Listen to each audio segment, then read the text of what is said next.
The story begins with Lee Hyun, the protagonist, coming across an advertisement for a new VR game called Royal Road. Despite his interest, he ignores it since he believes he can't make money from playing games. He's struggling financially and lives with his ailing grandmother. Lee Hyun shows his grandmother a card, reassuring her that he'll find a better job now that he's an adult. He also calms her concerns about his sister Hyun, believing she's safe. Lee Hyun decides to play the game, Continent of Magic, on his computer, where he has a character named Weed. He contemplates selling the character because he won't have time to play once he gets a job. He puts Weed up for auction without realizing that his character, who is a max-level warrior with rare items, would cause a stir among hardcore players. Bidding for his character starts to increase. Meanwhile, in the office of Continent of Magic, the chief learns about the auction and decides to encourage bidding to use this event as an advertisement for the game. The news of the auction for Lee Hyun's character attracted the attention of several influential individuals, intensifying the competition. The following day, Lee Hyun received a call from Yoon Nahi, the secretary of CTS Media, informing him that the final bid had been deposited into his account. Initially, Lee Hyun estimated the amount to be around 300,000 won, but to his astonishment, Nahi revealed that he had received a staggering 3 billion won and 90 million. At first, Lee Hyun thought it might be a prank, but when he checked his computer and verified the amount, he was shocked. Immediately, he began contemplating how he could use the money, particularly for the well-being of his grandmother and sister. He took his grandmother to the hospital, assuring her that they could afford her treatment with the 3 billion and 90 million won they now had. However, their moment of relief was short-lived as loan sharks, who had previously intimidated them regarding debt repayment, suddenly arrived. A loan shark confronted Lee Hyun, demanding repayment for the money borrowed by his father. The loan shark taunted Lee Hyun, asking if he was prepared to settle the debt. Lee Hyun, wanting to resolve the issue, inquired about the amount owed, expecting it to be around 100 million won. However, the loan shark shockingly claimed the debt was 3 billion won, justifying it with 8 years passing and the accumulation of interest and fees. Lee Hyun threatened to involve the police, but the loan shark remained unfazed. It was only when the boss instructed the loan shark to explain the situation that things began to clarify. The loan shark clarified that the interest rate was 50% per year, and there were yearly fees, which significantly increased the debt. Lee Hyun asked what would happen if he refused to pay. The loan shark ominously hinted that if he didn't comply, the interest would continue to accumulate. Moreover, he subtly threatened Lee Hyun's sister. Hyun arrived, and the loan shark began to use her as leverage to threaten Lee Hyun. Feeling cornered, Lee Hyun reluctantly agreed to pay the 3 billion won to end their troublesome relationship but warned the loan shark not to harm his family in the future. The loan shark handed over an IOU and the change of 90 million won, and then they left. Lee Hyun, however, stopped them and vowed that one day, he would repay all the trouble they had caused his family in full, now that he had cleared his debts. The boss of the loan shark group, Han Ji-sup, approached Lee Hyun and made a proposition. He suggested that if Lee Hyun could make 3 billion won in 5 years, Han Ji-sup would become his subordinate. After the encounter with the loan sharks, Lee Hyun was left wondering whether he could really make the substantial amount of money required within 5 years. He and his family moved to a better house, and he began a rigorous routine of training in martial arts and immersing himself in everything related to the VR game Royal Road. Lee Hyun dedicated an entire year to preparing for the challenges ahead, focusing on shaping a brighter future. His training paid off when, while running, he narrowly avoided being hit by a car, displaying his improved reflexes. The following day, Lee Hyun received a capsule to play the VR game Royal Road, which cost 10 million won. He entered the capsule, started the game, and created a human character named Weed, choosing the Rosheim Kingdom and Saraborg Castle as his starting location. As he began to explore the virtual world, his inexperience became evident, drawing the attention of others in the game who recognized him as a newbie. Lee Hyun decided to head to the basic training center in Royal Road, believing it was the best place to raise his basic stats before taking on quests. He thought that building a strong foundation early on would give him an advantage in the long run. However, he encountered disappointed players leaving the center who claimed it was a waste of time. A player named Pluto explained that while raising stats at the basic training center was effective in the long term, it was incredibly demanding and ethically questionable. Players had to continuously hit a scarecrow for hours without sleep to achieve even a minor increase in their strength. Pluto compared it to exercise, acknowledging that the concept was simple, but the execution was exceptionally challenging for most people. Despite the doubts of other players, Li Hyun expressed his determination and proposed a bet. He believed that if he could gain 1 stat point every 10 hours, he could spend 20 hours a day for the next 20 days, resulting in a 40-point increase in his stats. Pluto declined Li Hyun's bet but decided to help the new player by giving him some barley bread, emphasizing the importance of managing hunger in the game. Li Hyun appreciated the gesture and started grinding by hitting scarecrows. Although he initially found it calming, he soon grew frustrated by the slow progress. Li Hyun contemplated whether he should continue wasting his time on the scarecrows. Suddenly, he smelled something delicious and discovered that the instructor was eating. Li Hyun approached the instructor, who shared his food. While savoring the meal, the instructor asked Li Hyun about his thoughts on sculpting. Initially, Li Hyun was puzzled by the instructor's question about sculpting but soon realized it must be a quest with valuable rewards. After contemplating for a moment, he firmly expressed his dedication to swordsmanship and dismissed the idea of wasting time on sculpting, voicing his disappointment that the instructor even brought it up. The instructor, however, praised Li Hyun's commitment as a swordsman. Li Hyun questioned the instructor's reason for asking about sculpting, and the instructor shared a rumor about a master sculptor supposedly capable of sculpting the Moonlight. While Li Hyun remained skeptical, the instructor was intrigued by the fact that the information came from Castle Knight Melanum himself. The instructor offered him the quest to investigate this rumor, believing in his abilities. Li Hyun accepted the quest to investigate the Moonlight sculpting rumor, noting its low difficulty. The instructor also gave him 2 silver, which eased Li Hyun's concerns about food expenses. He then headed to a shop, where the shopkeeper initially dismissed him. However, after complimenting the shop's items, the shopkeeper's attitude changed. Li Hyun inquired about the Moonlight sculpting rumor, mentioning that he heard someone from the royal house sculpted the Moonlight about 50 years ago. The shopkeeper acknowledged it as a legend among sculptors and mentioned hearing about it from guests of the royal family. This information completed Li Hyun's quest, and he prepared to leave, but the shopkeeper stopped him. The shopkeeper revealed their lack of knowledge about how the Moonlight was sculpted and expressed a desire for Li Hyun to investigate further, especially because visitors of the royal family were reticent about sharing details related to Ms. Elaine. Li Hyun contemplated the quest, recognizing that while its initial difficulty was low, it had the potential for significant rewards. He understood that as he delved deeper into the quest, it would become more challenging, and his current level might not be sufficient to handle it. He knew he was only capable of gathering information at the moment. Li Hyun expressed doubt about his ability to complete the quest, but the shopkeeper assured him that with caution, it shouldn't be too difficult. Li Hyun reluctantly accepted the quest. Continuing on his quest, Li Hyun eventually found the handmaiden of Queen Elaine. The handmaiden hesitated to share information about the Moonlight sculptor, as it was a story related to the queen. Observing the handmaiden's discomfort, Li Hyun kindly offered her a massage and decided to improve his rapport with her in the hopes of gaining her trust and learning more about the Moonlight sculptor. The handmaiden asked Li Hyun about his thoughts on sculpting. Li Hyun stated that he wasn't particularly interested in sculpting and had never wanted to learn it. The handmaiden, satisfied with Li Hyun's responses, invited him to sit and began to share information. She admitted to having doubts about him initially, unsure if he was sent by the royal court. Li Hyun mentioned hearing that the royal court was actively suppressing the discussion of the Moonlight sculptor. The handmaiden complimented Li Hyun's massaging skills and noticed his caring nature and courtesy. She explained that a spy would likely try and compliment the art of sculpting to extract information, but Li Hyun's behavior indicated otherwise. Li Hyun affirmed that he wasn't a spy. The handmaiden began to recount the story of the legendary sculptor Jahav and the queen who loved him, Elaine. In their youth, they lived in the same village and developed deep feelings for each other.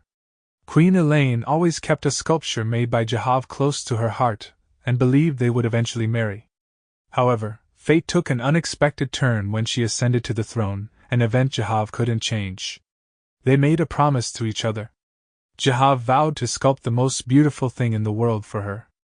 Years passed and Queen Elaine never forgot this promise, and waited for him to fulfill it.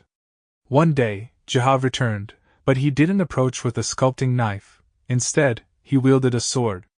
He had transformed from a sculptor into a swordsman. Queen Elaine expressed her disappointment in Jahav's change and questioned if he had forgotten their promise, which had meant everything to her. She had prayed and hoped that he would remain true to their vow, even as the world changed. However, at that moment of Queen Elaine's deep depression, assassins from another country appeared. Jahav, now a swordsman, saw this as an opportunity to fulfill his promise to her. Jahav engaged the assassins and demonstrated his remarkable skill, causing the moonlight to shatter into pieces with every swing of his blade. He continued to sculpt the moonlight and sang a song, "The Sculptor's Heart." Ultimately, the assassins were defeated, and Jahav was able to keep his promise to Queen Elaine. Many years had passed since that event, but the handmaiden vividly remembered the incredible sight she had witnessed that night. The quest was completed and Li Hyun gained 2 levels. Additionally, a message appeared, offering him the opportunity to be promoted to the hidden job of Moonlight Sculptor. This came as a surprise to him. Despite the tempting offer, Li Hyun decided to decline the promotion. He reasoned that sculptors didn't make much money. He returned to the training area and resumed hitting the scarecrow. However, after hitting the scarecrow for 4 weeks straight, the other players in the area assumed he was an NPC due to his unwavering dedication to training. Li Hyun remembered the valuable items that the handmaiden had given him, a sculpting knife that Jahav once used and a sculpture he made as a gift for Queen Elaine. He briefly considered selling these items, but the handmaiden's warning about the potential consequences of doing so. She explained that selling these items could attract the attention of the royal knights. She also emphasized the significance of the sculpting knife, which held the secrets of sculpting deeply embedded within it, and hinted that Jahav's refuge might be revealed through the sculpture. The handmaiden expressed her desire to hear Jahav's song again. This quest required him to master the art of sculpting, find Jahav, learn his song, and then sing it for the handmaiden. Li Hyun finally destroyed the scarecrow and increased his stats. Li Hyun, feeling accomplished, thought about his progress and was surprised he also earned fame. Suddenly, a person named Python appeared and attacked him playfully. Python mentioned that they had met before and noted that Li Hyun seemed too serious and needed to loosen up. Li Hyun expressed his frustration with high-level characters like Python, who were causing difficulties for lower-level players. Python reassured him that it was all in good fun and that he hadn't actually caused any harm. Python was impressed to learn that Li Hyun had completed all 4 weeks of training and commended him. He informed Li Hyun that his dedication had inspired others to take grinding seriously. People were now recognizing the value of even a single extra stat point, all thanks to Li Hyun. Python explained that while 1 or 2 stat points might not seem like a significant difference, they could be advantageous when fighting opponents of the same level. Li Hyun agreed but noted that grinding for extended periods could be a real chore. Python acknowledged that not everyone possessed Li Hyun's level of determination and praised his exceptional tenacity in the game. After destroying a scarecrow, Python expressed his anticipation of seeing Li Hyun's progress in the future and encouraged him to make him proud. Li Hyun taunted him and Python laughed in response and looked forward to witnessing Li Hyun's journey. The instructor expressed his gratitude to Li Hyun and presented him with a sword. They discussed the number of players who had completed the basic training, estimating about 3,800 players across the continent. He knew this would be the people he would be competing against. Li Hyun inquired about other training grounds, but the instructor was unsure of their locations, explaining that players could only find them by chance. He then suggested that Li Hyun consider joining an upcoming expedition to conquer the Lithbar Caves once he left the basic training grounds. A quest appeared. Li Hyun contemplated the suggestion to join the expedition to conquer the Lithbar Caves. He reasoned that if the soldiers of the kingdom were involved, even the lowest level soldiers would be around level 30, and the knights would be over level 150. Given the size and scope of the expedition, he believed they would easily complete the mission. From the game guide, Li Hyun knew that Lithbar Cave was inhabited by level 20 kobolds and level 50 goblins. He saw this as a good opportunity to collect rewards as long as he could stay alive. However, to the surprise of the instructor, Li Hyun refused the quest. The instructor understood Li Hyun's decision to refuse the quest due to his lack of a job class and encouraged him to return once he had one. He then revealed the existence of a sage who could help Li Hyun find the perfect job class. However, the sage had a reputation for being erratic, stingy, and mischievous, making it challenging to meet with him. To improve his chances, the instructor gave Li Hyun Queen Elaine's handkerchief, which he said would at least make the sage act like he was listening. Li Hyun was surprised to receive the handkerchief, and wondered if it was connected to a quest. Li Hyun arrived at Rodria's house but was stopped by the guards. He showed them the gift from the instructor at the basic training grounds and expressed his desire to meet the sage. However, the guards explained that the sage only met individuals with fame, and they couldn't make exceptions, even for the instructor's request. Li Hyun decided to wait outside Rodria's house, as the guards couldn't stop him since the street was public property. They warned him that the sage rarely left his home and might remain inside if he knew someone was waiting for him, but Li Hyun was willing to take the risk. As night fell and the sage didn't appear, Li Hyun decided to return the next day. He then headed to the hunting grounds, knowing that hunting at night could yield a 30% experience point bonus, which attracted many new players. A group of new players approached Li Hyun on the hunting grounds and invited him to join their party. Li Hyun assessed their composition and realized they lacked a tank, which explained their enthusiasm for recruiting him. He agreed to join, and the group introduced themselves: Zerka, a level 7 monk; Irian, a level 7 cleric; Ramuna, a level 6 sorcerer; and Peel, a level 6 archer. When Peel assumed he was a high-level player, Li Hyun introduced himself as Wid, and revealed his level 3 status, along with his lack of a job class and gear due to his indecision. The group was initially concerned but decided to let him join after feeling guilty about their reaction. Li Hyun and his party faced a formidable foe, a large wolf that appeared to be a boss monster. The others in the group expressed concern and panic upon realizing it was a boss monster, as the monster attacked, reducing Li Hyun's HP by 10%. Despite their efforts, the group struggled to bring the monster down. Frustrated by their situation, Li Hyun suggested that they run while he distracted the boss, but his party members chose to stay by his side. Li Hyun charged forward. He pondered the possibility of using his real-life martial arts skills in the virtual world of the game. While he knew the moves, he questioned whether they would have the same effect in this different reality. He also considered the element of critical hits, wondering if they were truly random or if he could control them. Li Hyun began executing the skills he had learned and aimed for the monster's weak spots, delivering multiple attacks that resulted in critical hits. He managed to take down the boss monster, confirming that he could consistently achieve critical hits as long as he targeted the weak spots. After defeating the boss wolf, Li Hyun leveled up and gained experience in both his swordsmanship skill and his newly acquired Sculptor swordsmanship skill. This skill had various functions, including the ability to analyze unidentified items, create sculptures that could be sold for high prices, and repair weapons and armor, with the potential to eventually create them from scratch.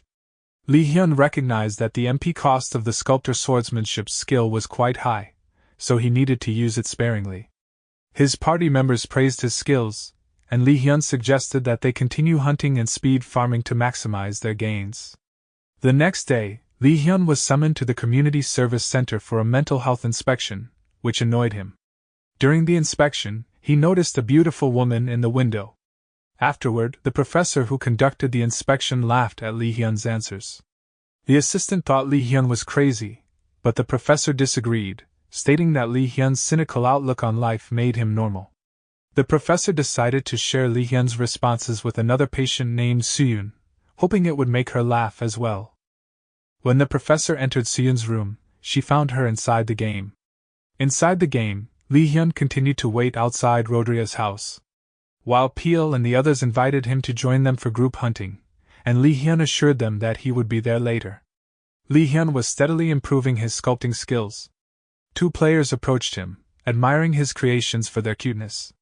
Li Hyun indicated a price, raising 2 fingers, thinking of a modest fee of 2 bronze coins. However, the players were pleasantly surprised by the low price and paid him 2 silver coins. As more players gathered, showing interest in his sculptures, Rodriguez noticed the commotion outside his house.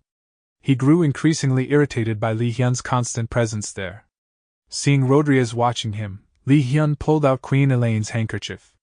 Rodriguez immediately recognized the item, and Li Hyun used it to continue luring Rodriguez by pretending to wipe his items.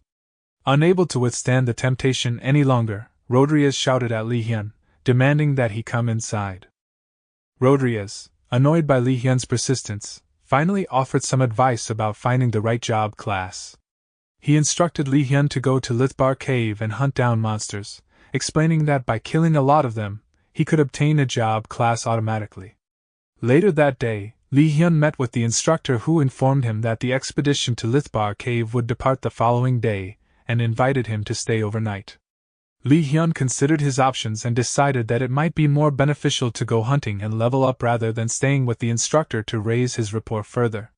Li Hyun initially declined the instructor's invitation to stay overnight, explaining that he needed to prepare for the expedition and go hunting with his party in front of the gate that night.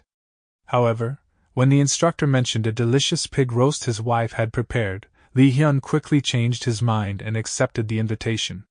Upon arriving at the instructor's house, Li Hyun noticed another player named Suyun. He felt a sense of familiarity but was taken aback when he saw that her name was marked in red, indicating that she was a killer. Li Hyun went on high alert, but the instructor stopped him, preventing any hasty actions. Li Hyun quickly realized that if Instructor Dark had any ill intentions, he could have taken care of it himself, given his high level of at least 200. Dark then introduced Li Hyun as Wid to Suyun, but she simply ignored him. Dark tried to explain her behavior as shyness, but Li Hyun couldn't help but feel secretly annoyed. Li Hyun speculated that Suyun might be acting this way because he was still a low-level player. He was not interested in making friends with her, and her attitude didn't sit well with him, particularly if she was acting superior due to her looks and higher level. Li Hyun insisted on helping with the cooking, where he saw Dark's wife, who surprised him with her looks. Dark jokingly warned Li Hyun not to flirt with his attractive wife, which made Li Hyun feel uncomfortable. While helping with the cooking, Dark's wife noticed that Li Hyun was quite capable in the kitchen. Li Hyun acquired some cooking skills during the process, unaware that Suyun was observing him. After the meal, Li Hyun began inspecting his items and tested a bow, nearly hitting Suyun in the process. This caused Suyun to draw her sword, putting Li Hyun in a tricky situation. He quickly realized that if he died, it would be difficult to obtain a good job in the game. Hyun offered his sculptures to Suyun for peace, but she didn't respond and left, leaving Hyun confused. The next day, Hyun his goodbyes, thinking he wouldn't see Suyun again. Later, Hyun joined Mybel in the raid on Lithbar Cave. Mybel gave him a troublesome horse since he didn't have one, and once they reached the cave, Hyun was told to support from the back with his bow and arrow. Inside the cave, they faced goblins, and Hyun noticed that some soldiers seemed scared, assuming they were new recruits. He realized they were using this mission to train the new soldiers for combat. Hyun began aggressively targeting monsters that were close to dying to level up quickly, but the soldiers became suspicious of his actions. To avoid drawing attention, Hyun decided to be more discreet. When Mybel called for a break, Hyun volunteered to cook for the soldiers. He used this opportunity to improve his cooking skills while impressing the soldiers with his culinary talents. Mybel was impressed and appointed Hyun as the head chef of the expedition. Hyun realized that by gaining the soldiers' favor, he could continue hunting monsters without interference. Hyun extended his assistance to the soldiers by repairing their items, providing medical care for their injuries, and analyzing their items. The soldiers were pleased with his services, and Hyun was content that his plan was progressing smoothly. However, he grew puzzled as the monster count for his quest didn't decrease.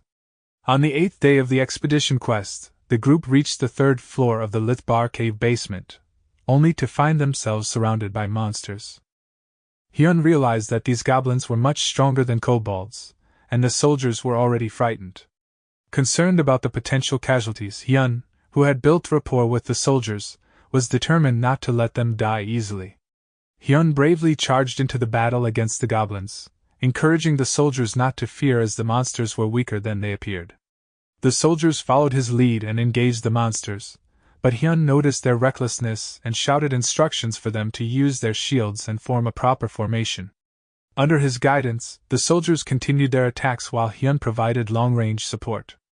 During the battle, both Hyun's level and leadership stat increased. After defeating the monsters, the soldiers cheered and praised Hyun for his invaluable assistance. However, Hyun couldn't help but notice that Mabel was observing him closely. Hyun grew concerned, wondering if he had been too enthusiastic and assumed a commanding role. He feared that Mabel might perceive him as a threat to his leadership position. Despite their good rapport, Mabel called Hyun over and praised his performance, offering him a position in the royal army with an officer role. The offer came with 10 soldiers under his command and a salary. But Hyun decided it was too early to commit to an organization.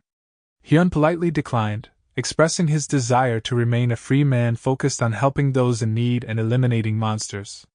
Mabel accepted his decision but then asked if Hyun would be willing to lead the troops temporarily, noting the soldiers' faith in him and the progress they had made under his guidance.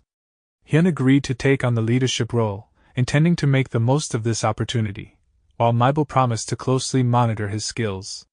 Hyun continued leading the soldiers deeper into the cave while providing his other services. Over time, he reached level 62, which was significantly higher than the soldiers' average level of 57. He also noted that the monster count for Rodria's quest hadn't decreased. Mabel expressed gratitude to Hyun for their successful expedition and praised his skills. He offered Hyun the opportunity to return with them to the castle, but Hyun declined, explaining that he still had a mission assigned by Sage Rodriguez. Mabel understood and acknowledged the importance of Hyun's mission. In a gesture of goodwill, Mabel gave Hyun a gift, which turned out to be the problematic horse he had used to get to the cave. The soldiers also bid farewell to Hyun as they prepared to return to the castle. Hyun, still puzzled by the enigmatic quest, found himself in a disagreement with his troublesome horse. During their quarrel, he accidentally stumbled upon the hidden dungeon of the Lithbar Cave. For being the first to discover the dungeon, he was granted fame and a bonus of 2 times item drops and experience for a week. Upon entering the dungeon, Hyun encountered a giant bug and numerous small insects. He defended himself against the swarming insects, and realized they were emerging from the giant bug. Despite getting poisoned in the process, with his HP slowly draining, Hyun continued his relentless assault on the monster. He recalled his sculpting swordsmanship and decided to use it, successfully defeating the giant bug. Hyun leveled up, and to his surprise he noticed that the monster count on his quest had decreased by 1. Hyun found relief in discovering that he was in the right place for his quest, but the poison from the battle with the giant bug continued to drain his health. He realized that seeking help from other players was not an option, as it would lead to questions about how he got poisoned in a cave with only kobolds and goblins. He decided to return to the nearest village to heal himself. However, his uncooperative horse posed a challenge. In a drastic move, he poisoned the horse, forcing it to immediately head to town. Once in the village, Hyun restocked on potions and then returned to the cave to continue his mission. Despite some struggles, he was left with just one more monster to defeat, which happened to be a boss monster. Facing the boss monster with its strong armor and potent poison, Hyun realized that ranged attacks wouldn't be effective. He knew that his best chance lay in using Sculptor swordsmanship up close to penetrate the creature's armor. However, dealing with the poison presented a challenge. Hyun devised a plan to overcome the poison's timing. He decided to use the horse as bait, knowing that the monster could only unleash its poison once every few seconds. By evading the poison once and then striking while waiting for the poison to recharge, he executed his plan. Hyun used Sculptor swordsmanship on the monster and managed to defeat it.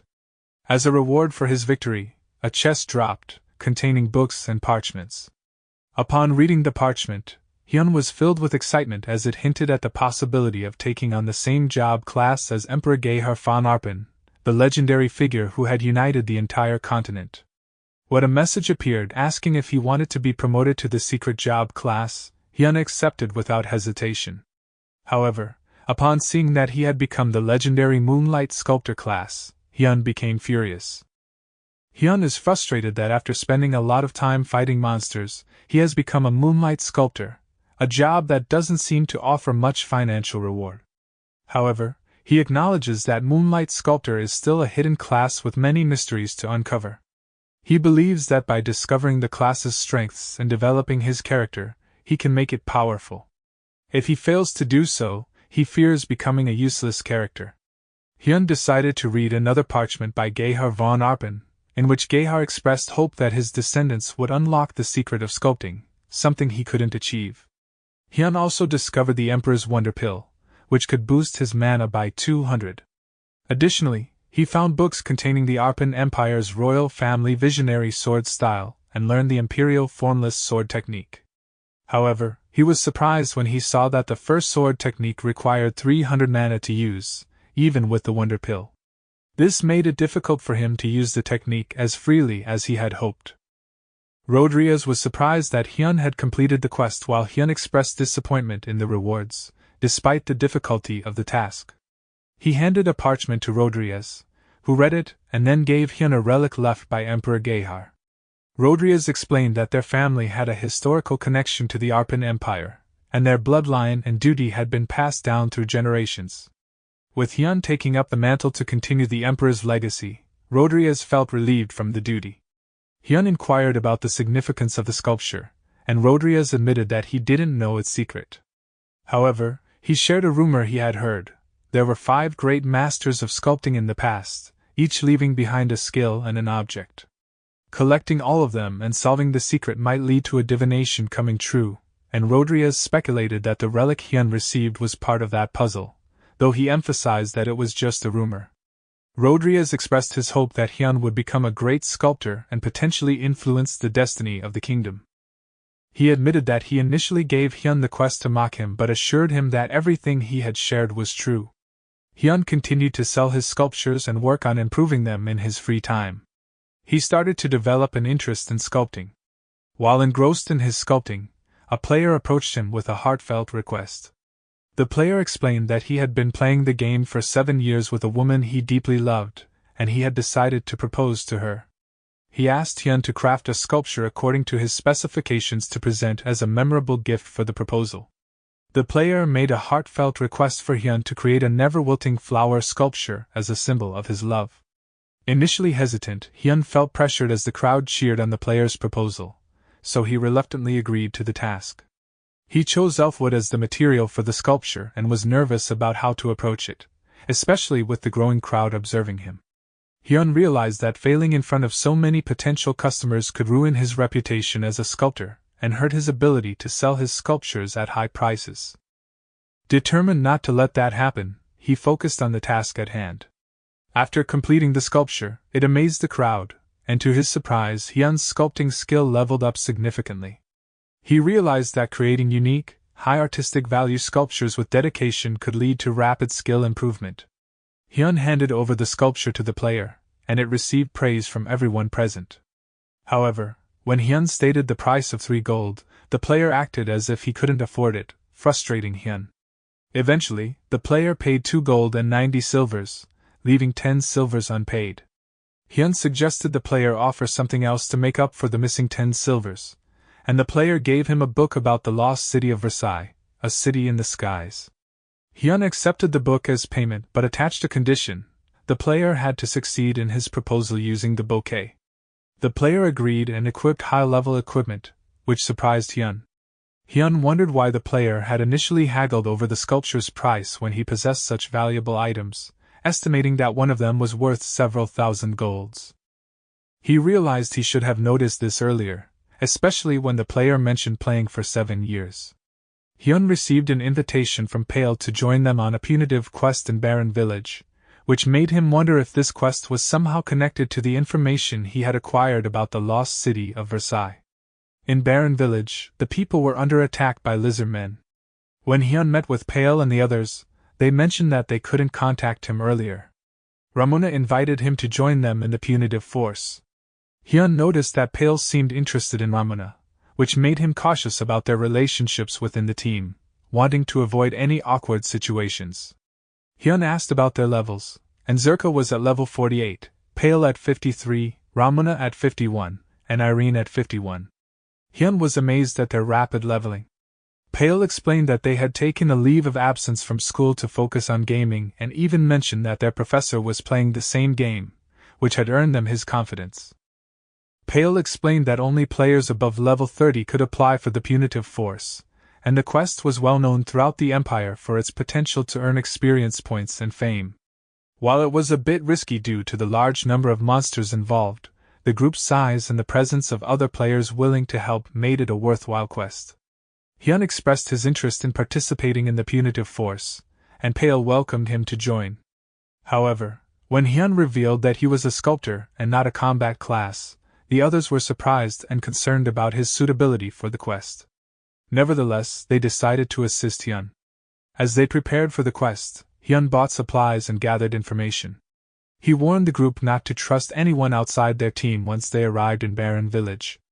This statement initially confused the others, but Hyun pulled them aside to explain his concerns. Irene asked if someone might try to kill weaker members for valuable items, and Hyun confirmed that it was a possibility, among other potential risks. Hyun expressed concern about the captain of the punitive force, Darius, based on the information he had gathered. When they applied for the quest, Darius hadn't inquired about their classes or levels and had simply filled in the required number of participants. Hyun explained that Darius had a poor reputation, known for being self-serving and willing to do anything for his own benefit. Pale suggested that Darius might still be motivated to make the punitive quest successful, as it would bring him rewards and fame as the captain.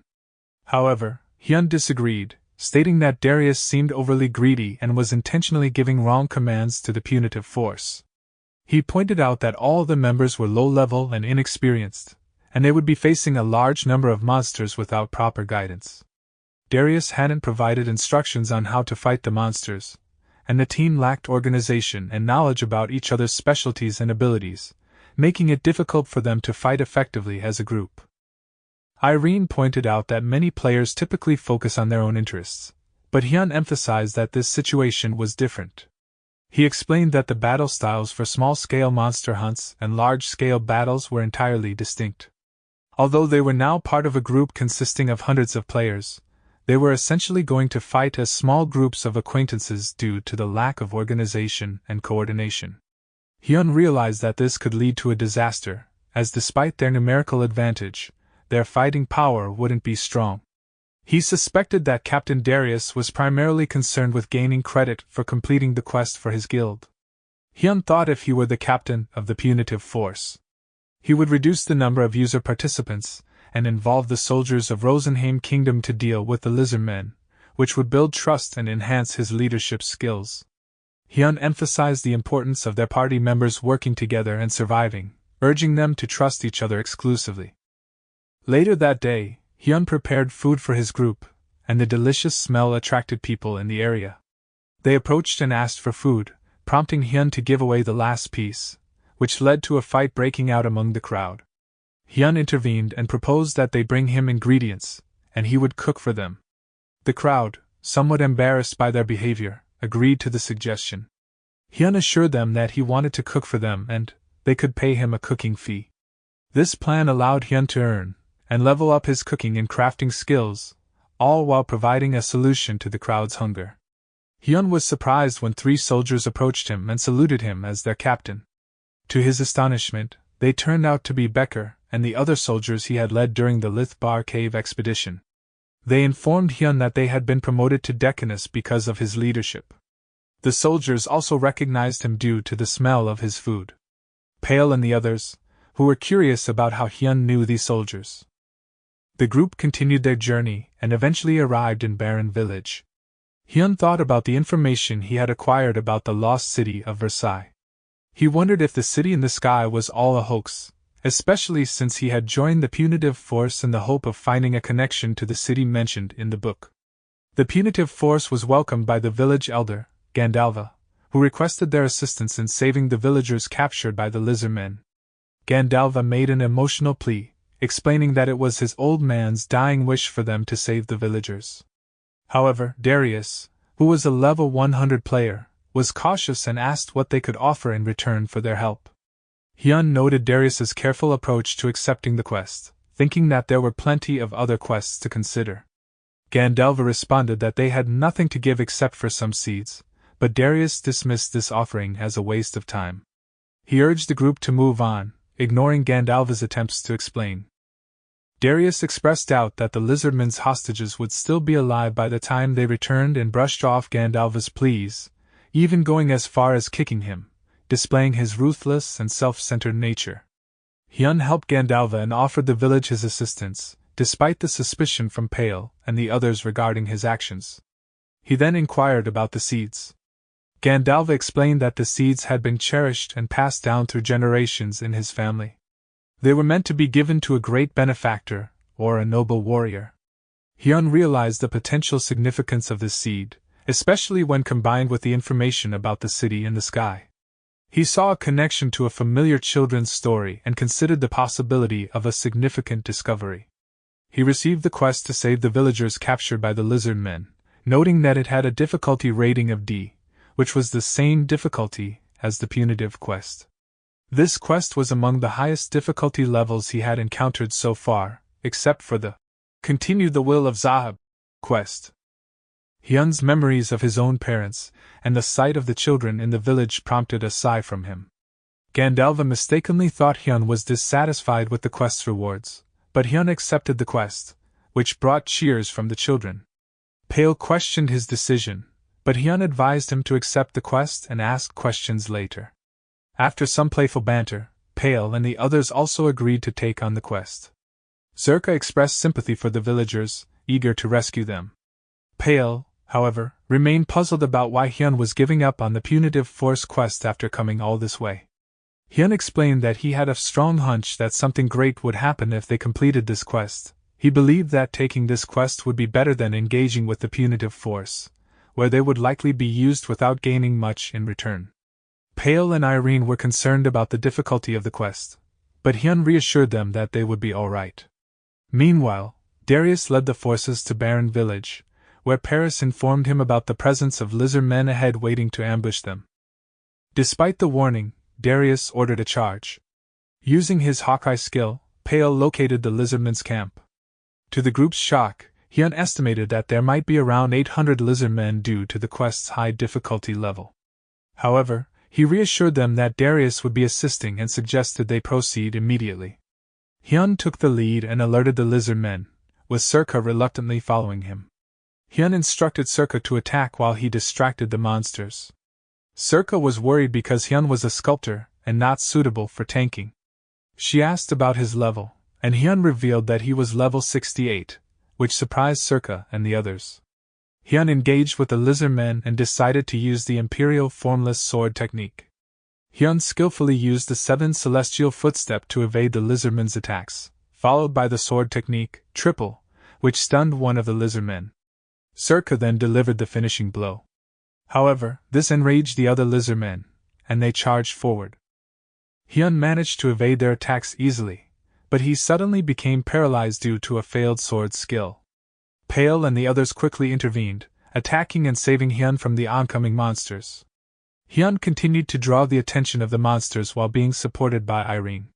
Using his sword techniques, Hyun managed to defeat the remaining monsters. The group was surprised that they had emerged victorious from the battle, and they reminded Hyun that he shouldn't fight alone since they were a team. Hyun admitted that while the Imperial Formless Sword techniques were highly effective, they weren't suitable for long battles because they consumed a significant amount of his mana. He also mentioned that his skill mastery for these techniques was at 0%, leading to occasional failures in activation. Zerka and the others became curious about Hyun's skills, realizing that they were not typical sculptor's skills. They sulked when Hyun hesitated to answer, but he clarified that these skills required at least 300 mana per use, even for the weakest skill. This surprised everyone. Pale inquired about Hyun's total mana, and Hyun revealed that he had a little over 900 mana. This frustrated the group even more. Hyun then explained the events that led to him obtaining the legendary Moonlight Sculptor class. Pale expressed surprise upon realizing that Hyun was the famous sculptor. He mentioned hearing about someone selling beautiful sculptures at Sarahburg Castle, but noted that they couldn't afford to buy one at the time. Hearing this, they immediately requested Hyun to give them some of his sculptures. Meanwhile, Darius' forces continued to battle the lizardmen in Barren Village. Some of the participants were starting to struggle, but Darius didn't show any sympathy. He mocked those who were having difficulties and stated that he only valued competent fighters who followed him. Darius also had no intention of sharing the rewards, and he ordered the forces to keep pushing forward. In the lizardmen camp, Circa lured the monsters into pit traps, while Ramuna finished them off with her fire abilities. However, more lizardmen arrived, only to be stopped by Pale and Hyun's arrows. The group executed their strategy for dealing with the monsters effectively. Hyun noticed that his sword was close to breaking, and started punching the monsters. Circa recognized that it was the same as hers. Hyun knew that he hadn't actually activated the skill, but in a virtual reality game, he could mimic the moves. This was the reason he had practiced combat skills in real life for a year. The group continued their assault and eventually defeated the monsters. Circa lured away a group of monsters while Hyun and the others released the captured villagers. They also looted the weapons of the lizardmen, but they were unable to pick up all the items because their inventories were full. Hyun felt bad about leaving the other items behind and came up with an idea to ask the villagers for a favor, which made them suspicious. Hyun explained his request to the villagers, but they remained skeptical. He told them that they needed their help to carry the remaining weapons, or they might suffer another attack. This frightened the villagers. Hyun pointed out that the valley they were in was a natural fortress, which was why the lizardmen had been trying to conquer it for years. Although they had succeeded in repelling the lizardmen this time, he warned that another invasion could happen. He also mentioned rumors of orcs in the area and asked the villagers if they wanted their village to be vulnerable to an attack that could be launched with the piled-up weapons. Hearing this, the villagers immediately agreed to pick up the weapons. Pale and the others were impressed with Hyun's ability to influence people to his advantage. Meanwhile, Circa was struggling as she couldn't shake off the pursuing monsters. Gandalva, watching the battle in Barren Village, sighed and worried about the future of the children. Their worries turned to relief as they saw Hyun arriving with the rescued villagers. The children were reunited with their parents, and Gandalva expressed his gratitude to Hyun and his group for their help. They successfully completed the quest, earning experience points and fame in the process. Gandalva also rewarded Hyun with the seed. Hyun and his group arrived at Barren Village, witnessing the aftermath of a battle. Pale noticed that the punitive force had suffered significant losses. Hyun considered creating an excuse for not participating in the operation. However, they stumbled upon Darius' group in a tense standoff with the punitive force. Darius defended himself against accusations of responsibility for the deaths of numerous players, suggesting that people should take responsibility for their own lives in wartime.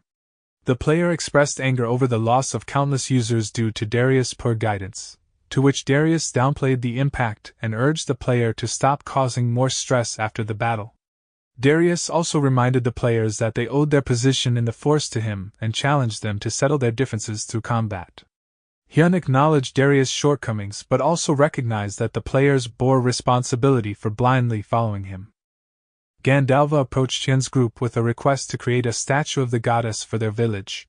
He had heard that Hyun was a sculptor class, and their village's stone statue of the goddess Freya had been accidentally destroyed earlier in the year, with Hyun now realizing it was Gandalva who had destroyed it while drunk.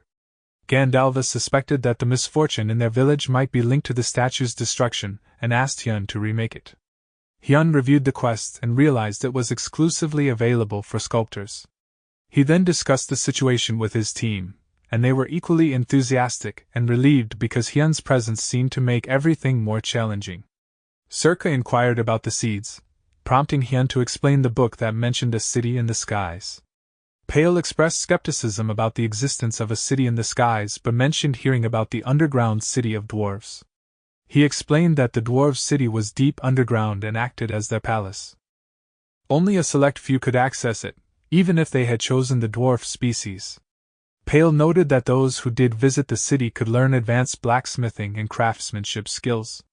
Hyun expressed his interest in visiting the dwarf city when the opportunity arose, assuming they might know about the secret methods of sculpting. Hyun and his team recognized the importance of the seeds and believed they might be the key to accessing the city in the skies.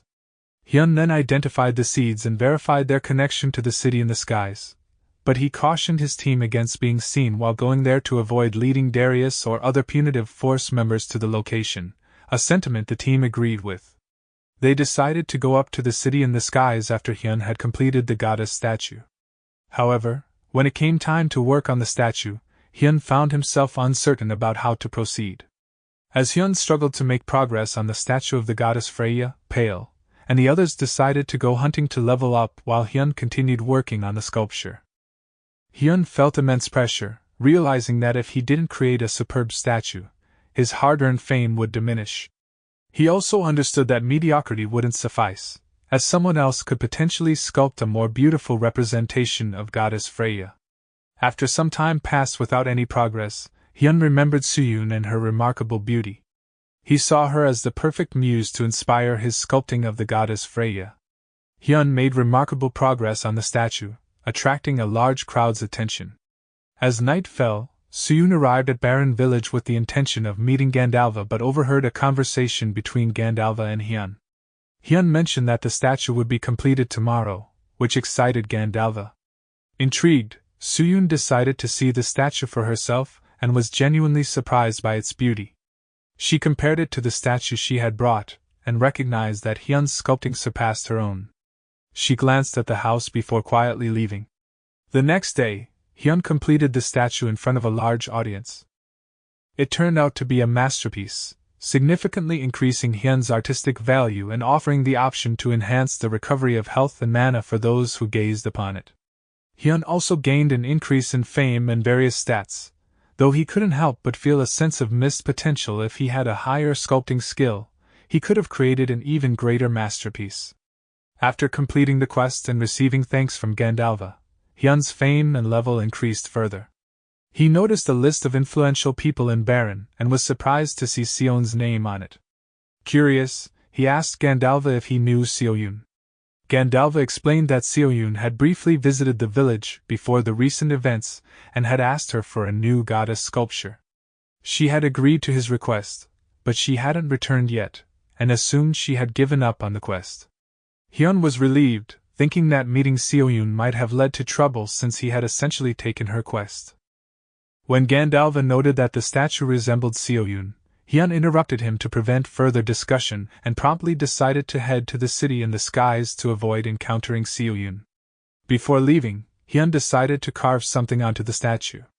However, Gandalva stopped him from leaving and expressed his belief that Hyun's arrival and efforts to save the village were not mere coincidences. He mentioned that a priest from the Temple of Freya had visited the village previously, and had spoken about the need for brave-hearted individuals to thwart evildoers. The priest had granted Gandalva the authority to select such a brave person.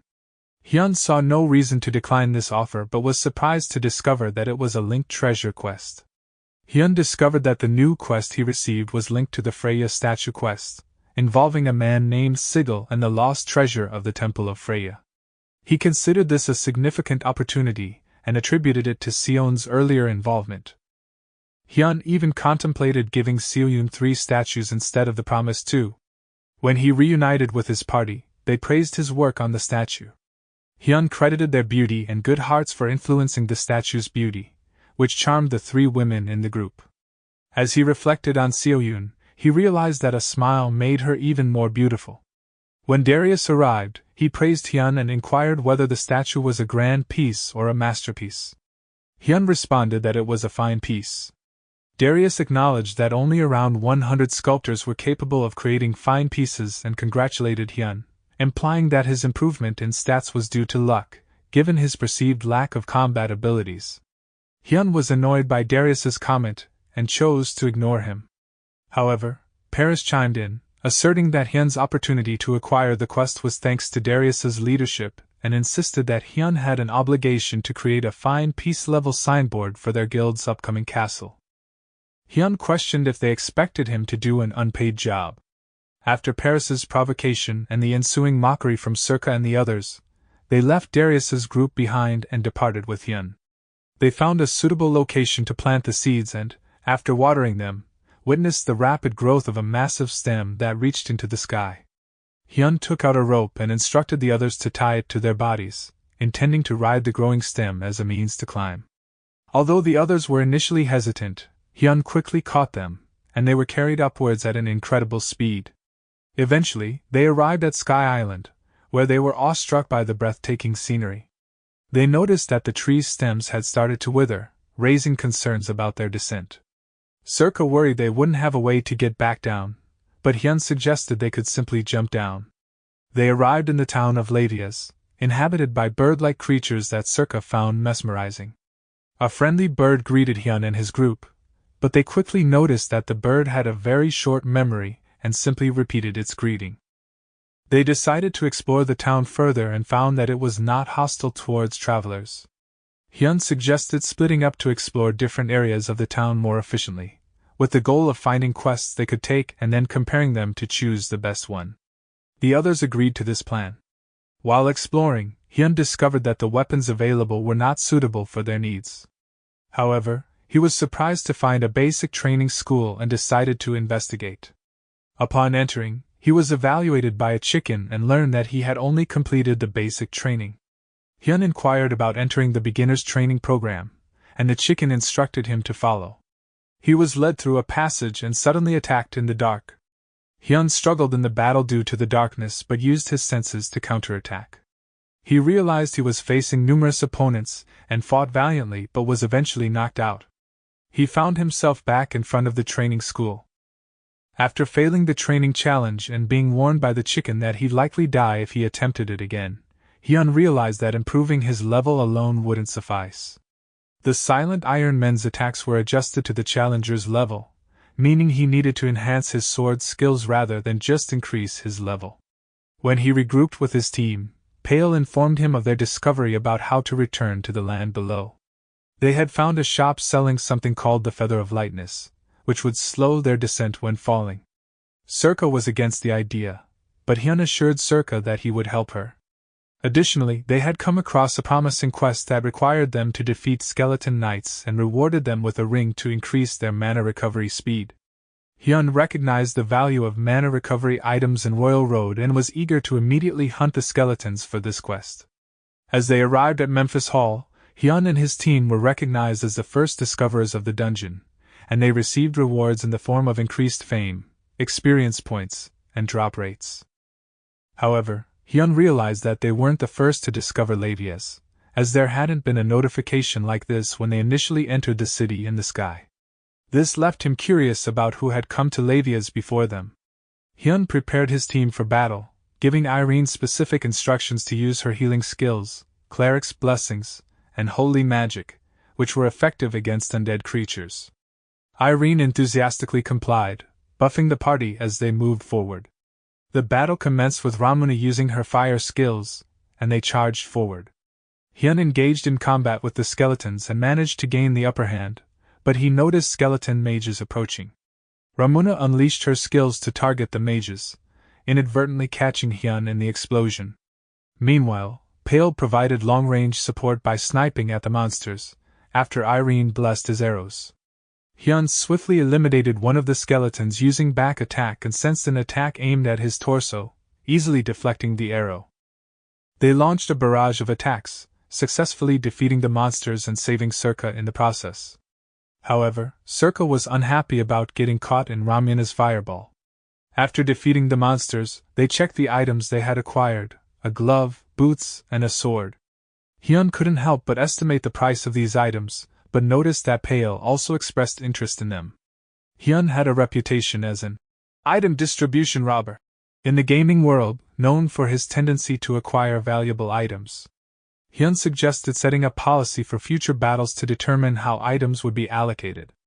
Pale agreed, especially given Circa's close call during the recent fight. Hyun acknowledged that the quest had been unexpectedly challenging due to the strength of the skeletons, emphasizing that dealing with one at a time was manageable, but facing two simultaneously would be problematic. Pale conceded that it made sense for Hyun to equip the items since he would be on the front line. Hyun accepted this.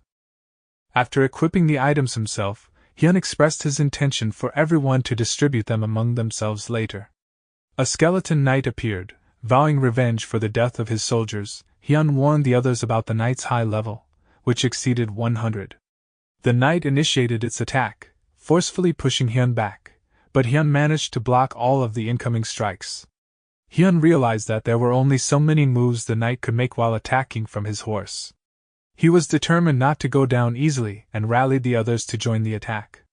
However, they were surprised when the horse also started to attack, and Hyun struggled to block the combined assault from both knight and horse.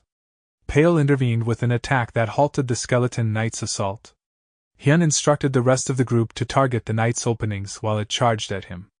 Despite his efforts to block the attacks, Hyun noticed that his sword was close to breaking. Surka stepped in to save Hyun, taking a hit from the knight's attack in the process. As Surka fell from the skeleton knight's attack, Irene immediately rushed to heal her, relieved that Surka hadn't died. Hyun rallied the others, urging them to stay focused on the battle.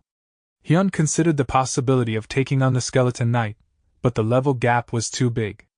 Additionally, he realized that his weapon was running out of durability, and he couldn't afford to change weapons with the enemy right in front of him.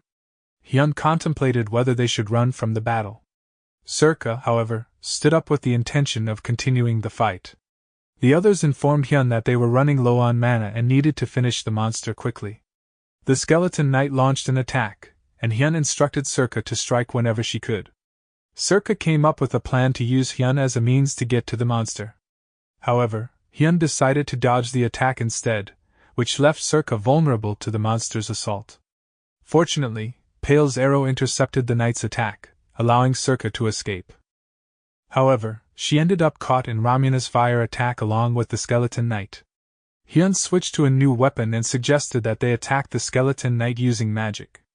Unfortunately, both Ramuna and Irene had run out of mana, leaving them unable to cast spells. Hyun decided to charge forward and put everything into a single attack. He activated King's Blade, but he realized that it was too slow for the current situation. Just in the nick of time, Pale managed to momentarily interrupt the skeleton knight, giving Hyun the opportunity to execute Sword Kaiser. As the dust settled, the skeleton knight remained standing while Hyun fell to the ground, his sword embedded in the monster. Suddenly, Hyun's sword lit up, followed by the skeleton knight disintegrating. The group cheered in victory, with Surka expressing curiosity about the skill Hyun had used. They then checked the items dropped by the monster, but they were disappointed with the items. Hyun encouraged the group, assuring them that the first encounter was always the toughest. He attributed their mana depletion to battling the skeleton soldiers before facing the knight.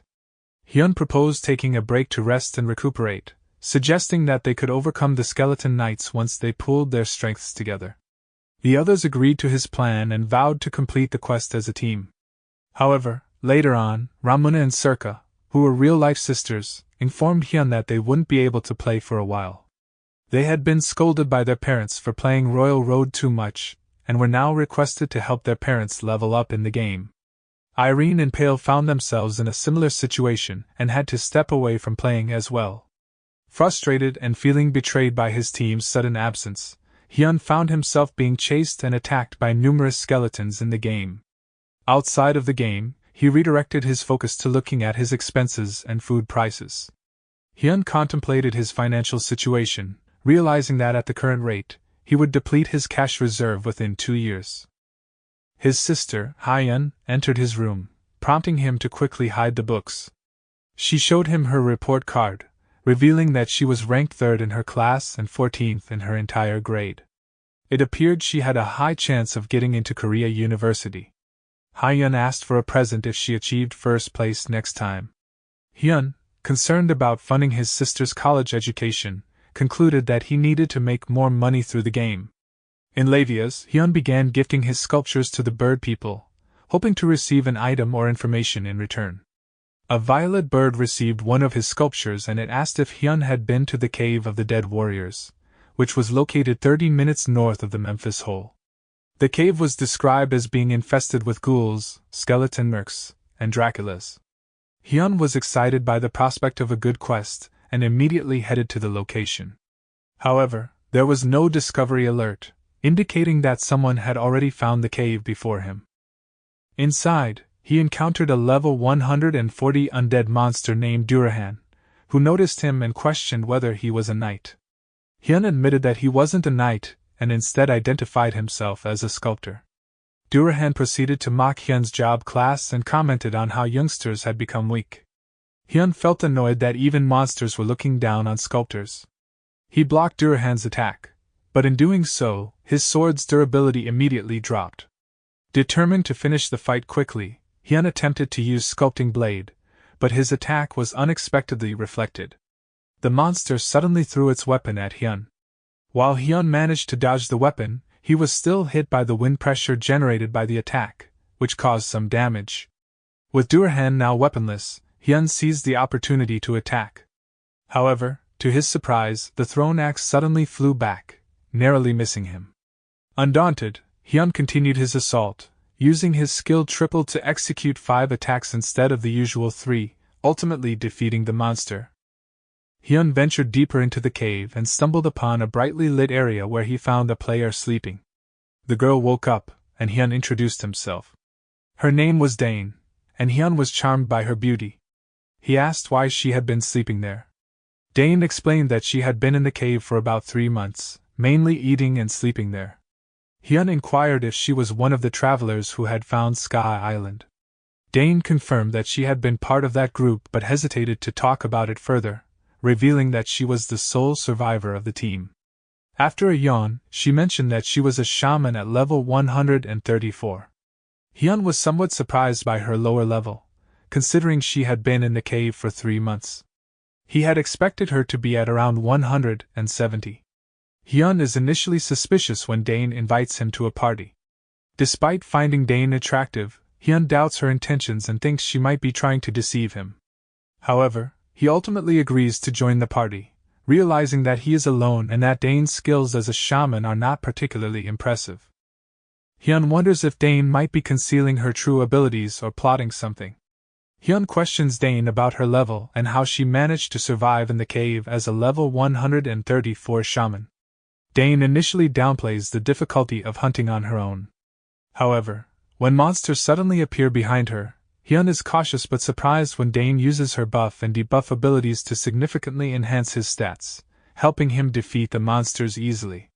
This makes Hyun doubt whether Dane is really level 134 as her abilities seem more powerful than expected.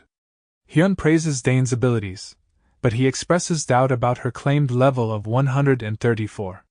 He questions whether she lied to him about her level and warns that he might not want to continue partying with her if she doesn't tell the truth.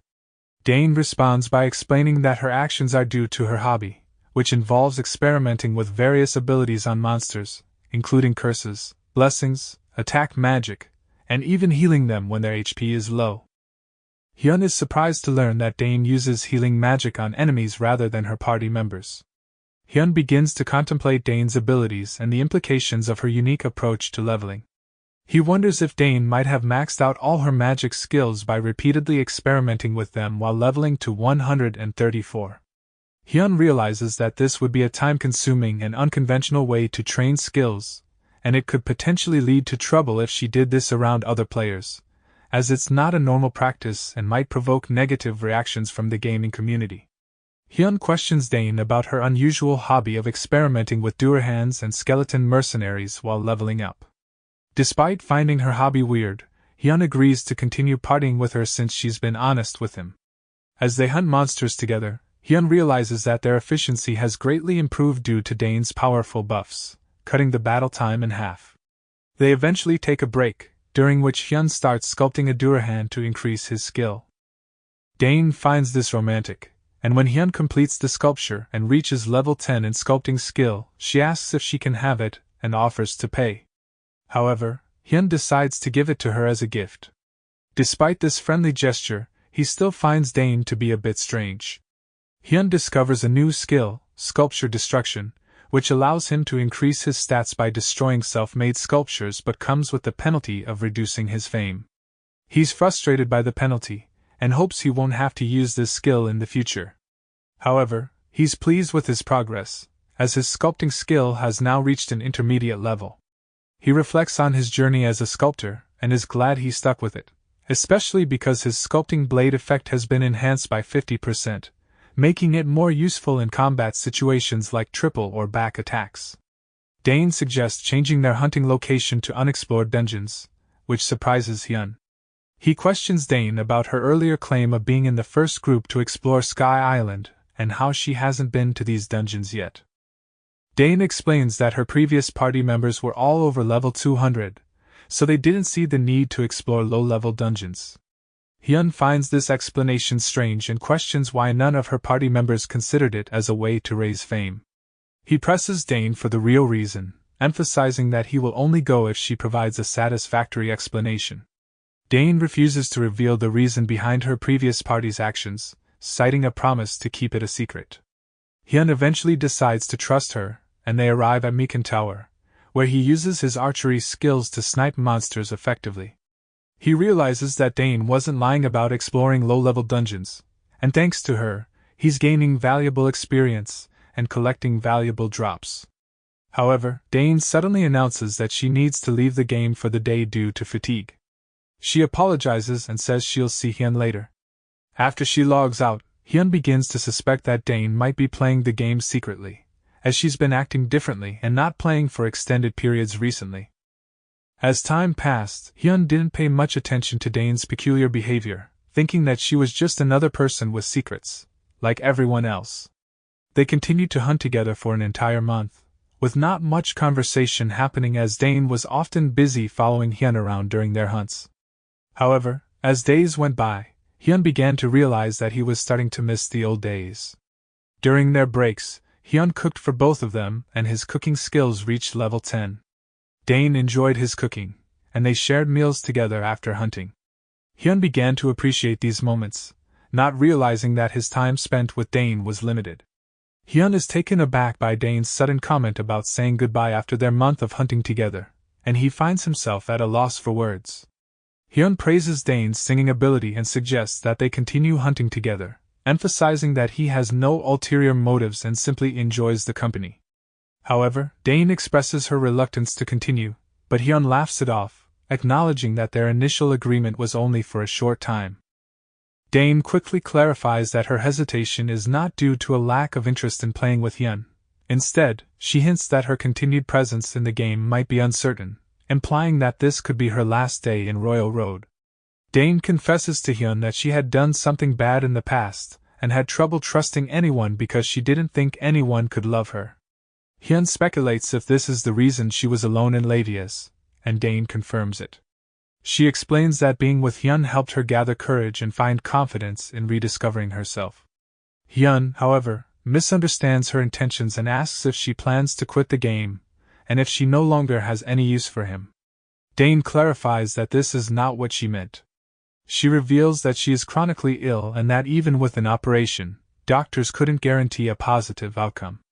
She had been avoiding the operation out of fear, but now she wants to face it bravely, believing that her illness will improve. Dane credits Hyun for giving her the courage to confront her health issues and expresses gratitude. She hopes that they will meet again in the future. Hyun is left speechless and unsure of how to respond to Dane's revelation. He stands there with a bewildered expression as she bids her farewell and leaves the game. It's been 3 months since she logged out, which equates to 3 weeks in real time.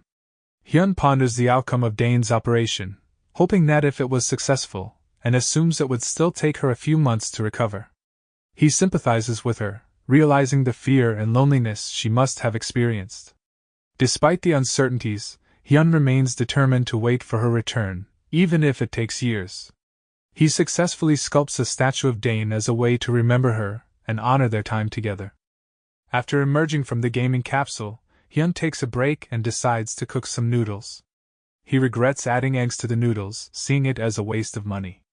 Reflecting on everything that has happened since he started playing Royal Road, he recalls the loan sharks and vows to get back at them for their actions. Hyun motivates himself, acknowledging that he still has a long way to go to send Haeun to college and eventually to her marriage. Haeun arrives and scolds Hyun for eating ramen again, expressing concern for his health. Hyun reassures her that he's fine but encourages her to eat well and not skip meals for the sake of dieting. Haeyun gets angry and insists that she's not trying to lose weight because her body is already fit enough. Haeyun reflects on her brother's constant concern for her well-being.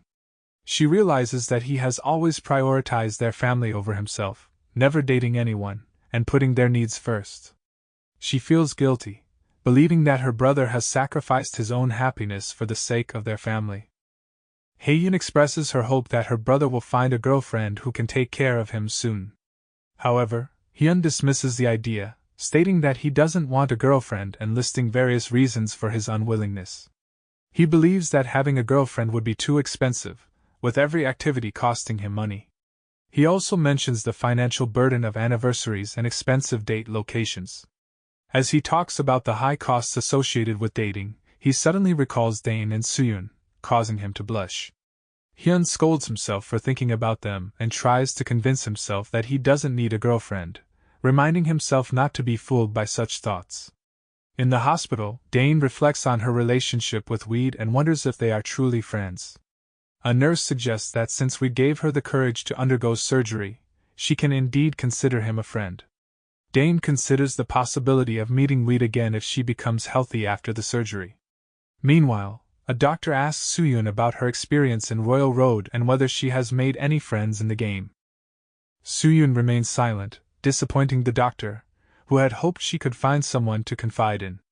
Unknown to the doctor, Suyun is actually thinking about Weed, which brings a smile to her face. Hyun logs into the game and continues his battle against skeleton soldiers. He utilizes the Imperial Formless Sword technique to defeat these monsters efficiently, resulting in his level steadily rising. Hyun is pleased with his new equipment, which includes the Grey Cape of the Dead, Graham's steel belt, and Graham's leather armor. Additionally, he has rings that boost his mana regeneration by 80%. However, he acknowledges the drawback of undead equipment, which tends to have low durability. Hyun remains focused on his quest, recognizing that it's not just any quest but a chain quest with the promise of substantial rewards. He anticipates receiving excellent treasures from the Order, and he acknowledges that this quest is not something anyone can accept. Hyun inquires about a man named Seagull and learns from a store owner that Seagull might be located in the Bearcan's crypt. The store owner warns him that the crypt is extremely dangerous due to the presence of undead creatures but doesn't attempt to prevent him from going. The store owner provides directions to the entrance of the crypt, mentioning that it's on the mountain behind the city and can be identified by the 15th largest boulder in the area, near patches of blue flowers. Hyun gets frustrated and lost while following these directions, but he eventually realizes that they are meant to be interpreted from a bird's eye view. He decides to take a break and, to his surprise, spots the landmarks he was looking for. Hyun successfully finds the entrance to Bearcan's crypt and becomes the first to discover it, earning him fame, increased experience points, and valuable drops. He also learns about the possibility of obtaining rare drops by defeating the first monster of each type in the crypt. Hyun enters the crypt and encounters ghosts, but to his surprise he finds them weaker than he initially thought, estimating their level to be around 130. He realizes that his high fighting spirit stat is likely keeping them at bay unless he attacks them first, making the situation more comfortable. Hyun reflects on how he never paid much attention to this stat but now sees its usefulness in this environment. While exploring the crypt, he stumbles upon an injured bird and wonders if this is Seagull. Hyun is concerned to see that the bird is covered in wounds and appears to be suffering from a high fever. He suspects that the bird may have been poisoned and immediately treated Seagull's wounds.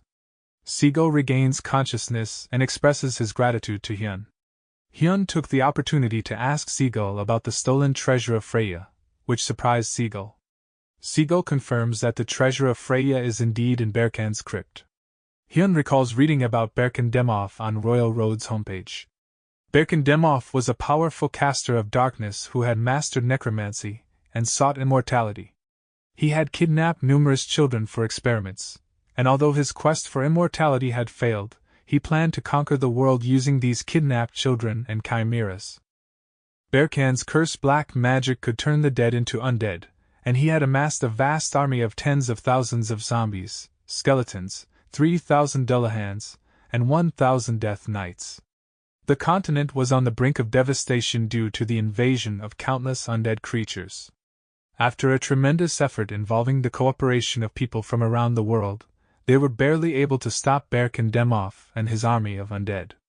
Following this crisis, the City of Heaven was established to isolate the undead from the rest of the world. Hyun accepts the quest from Seagull and assures him that he will retrieve the treasure of Freya. Seagull, still recovering from his injuries, expresses gratitude and informs Hyun that the Holy Grail is held by the Death Knight in the dungeon. He asks Hyun to bring the treasure back so it can return to its rightful owner. Hyun proceeds with the quest, facing Death Knights along the way. Despite the challenges and the price he paid, including dying 5 times to reach this point, Hyun feels like he's slowly getting used to dealing with the Death Knights. He reflects on how his choice of the Moonlight Sculptor job has benefited him, as he's gained added stats through sculpting and increased health and mana thanks to his cooking skill. He also has the sculpting blade technique and the Imperial formless sword technique. Despite his growing strength, Hyun admits that hunting alone without rest has become boring. A Death Knight appears, and Hyun immediately senses that it's stronger than the others. Despite the danger, Hyun is eager to defeat it in hopes of obtaining valuable items. The Death Knight questions Hyun's presence, and Hyun responds by challenging it, refusing to provide information without a fight. The Death Knight is surprised by Hyun's audacity and agrees to engage in battle.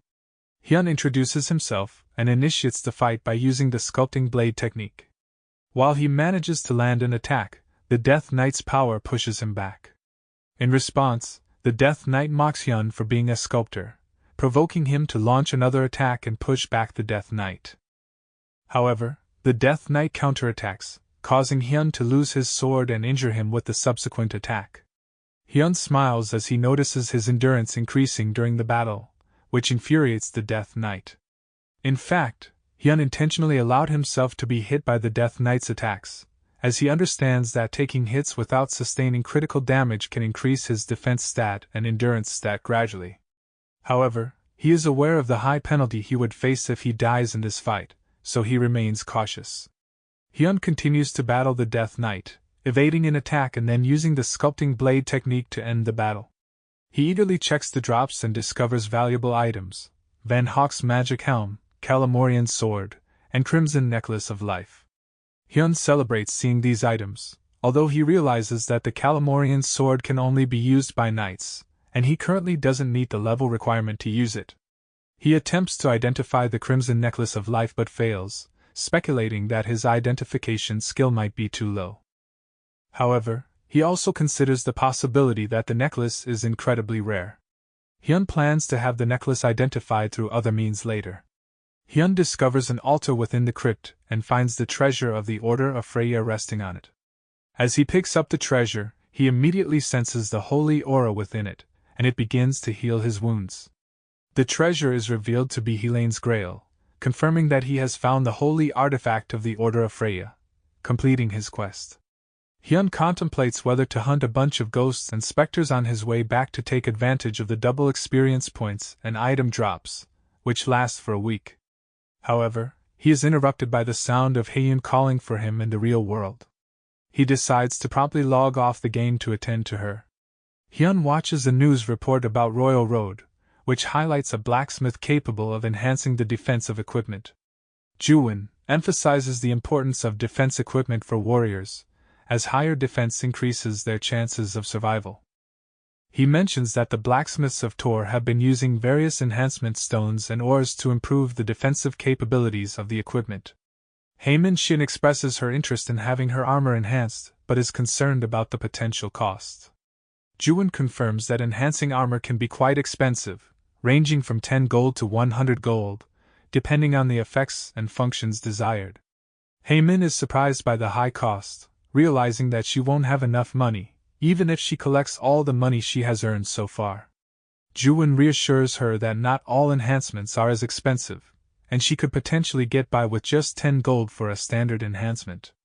Haemin expresses her curiosity about the wealth of the blacksmith player who enhances equipment. Juwon clarifies that the profit margin for enhancing equipment is relatively low, at around 20%, due to the high cost of the enhancement process. He adds that what makes the blacksmith of Tor such a hot topic is that the blacksmith managed to reach an intermediate level in blacksmithing, which is a remarkable achievement, and potentially a first in the game. Haemin was jealous hearing about the skilled blacksmith's success. She then inquires about a skilled sculptor who recently appeared in the Rosenheim kingdom. Juwon confirms the existence of this sculptor, and praises the profession of sculptors, emphasizing their ability to create incredible works of art. He mentions that he went to see the sculptor in hopes of obtaining a sculpture as a gift for Haemin but discovered that the sculptor had already left the area. Juwon expresses concern that the sculptor may have deleted their character, possibly due to doubts about their chosen path as a sculptor. Juwon reports on the British Confederacy's civil war, where the once unconquerable Fort Odin has fallen to a coalition of 150 guilds comprising 30,000 players and 5,000 mercenaries, resulting in the surrender of Balkan guild members. Haemin wonders if this will bring peace to Fort Odin, but Juwon is skeptical, as Balkan is unlikely to give up easily and is preparing to reclaim the fort. Haemin asks about the possibility of another war, and Juwon confirms it as a possibility but suggests that even if the Balkans' efforts fail, Fort Odin may eventually find stability. Hyun ponders the high casualty count in the British Confederacy's civil war, estimating that at least 15,000 attackers and over 10,000 defenders likely lost their lives. He sees this as an opportunity to grow stronger while others' levels and skill proficiency are down. However, his thoughts are interrupted by a call from Haehyun, reminding him of the school festival. Reluctantly, Hyun heads to the school for the event, feeling a sense of discomfort as he returns to a place he had sworn to never visit again after dropping out. Hyun encounters a girl named Young Hee-yoon at the school festival, who recognizes him as Hyun Lee from their past class. Hyun initially struggles to recall her but eventually remembers her as a former classmate. Young-hee mentioned that she attended the alumni celebration and was looking forward to seeing him there. Hyun admits that he didn't want to go. Young-hee reassures him that she genuinely wants to see him again, and expresses gratitude for his past help, which has left a lasting impression on her. She insists that they should see each other more often and asks for his phone number so they can keep in touch.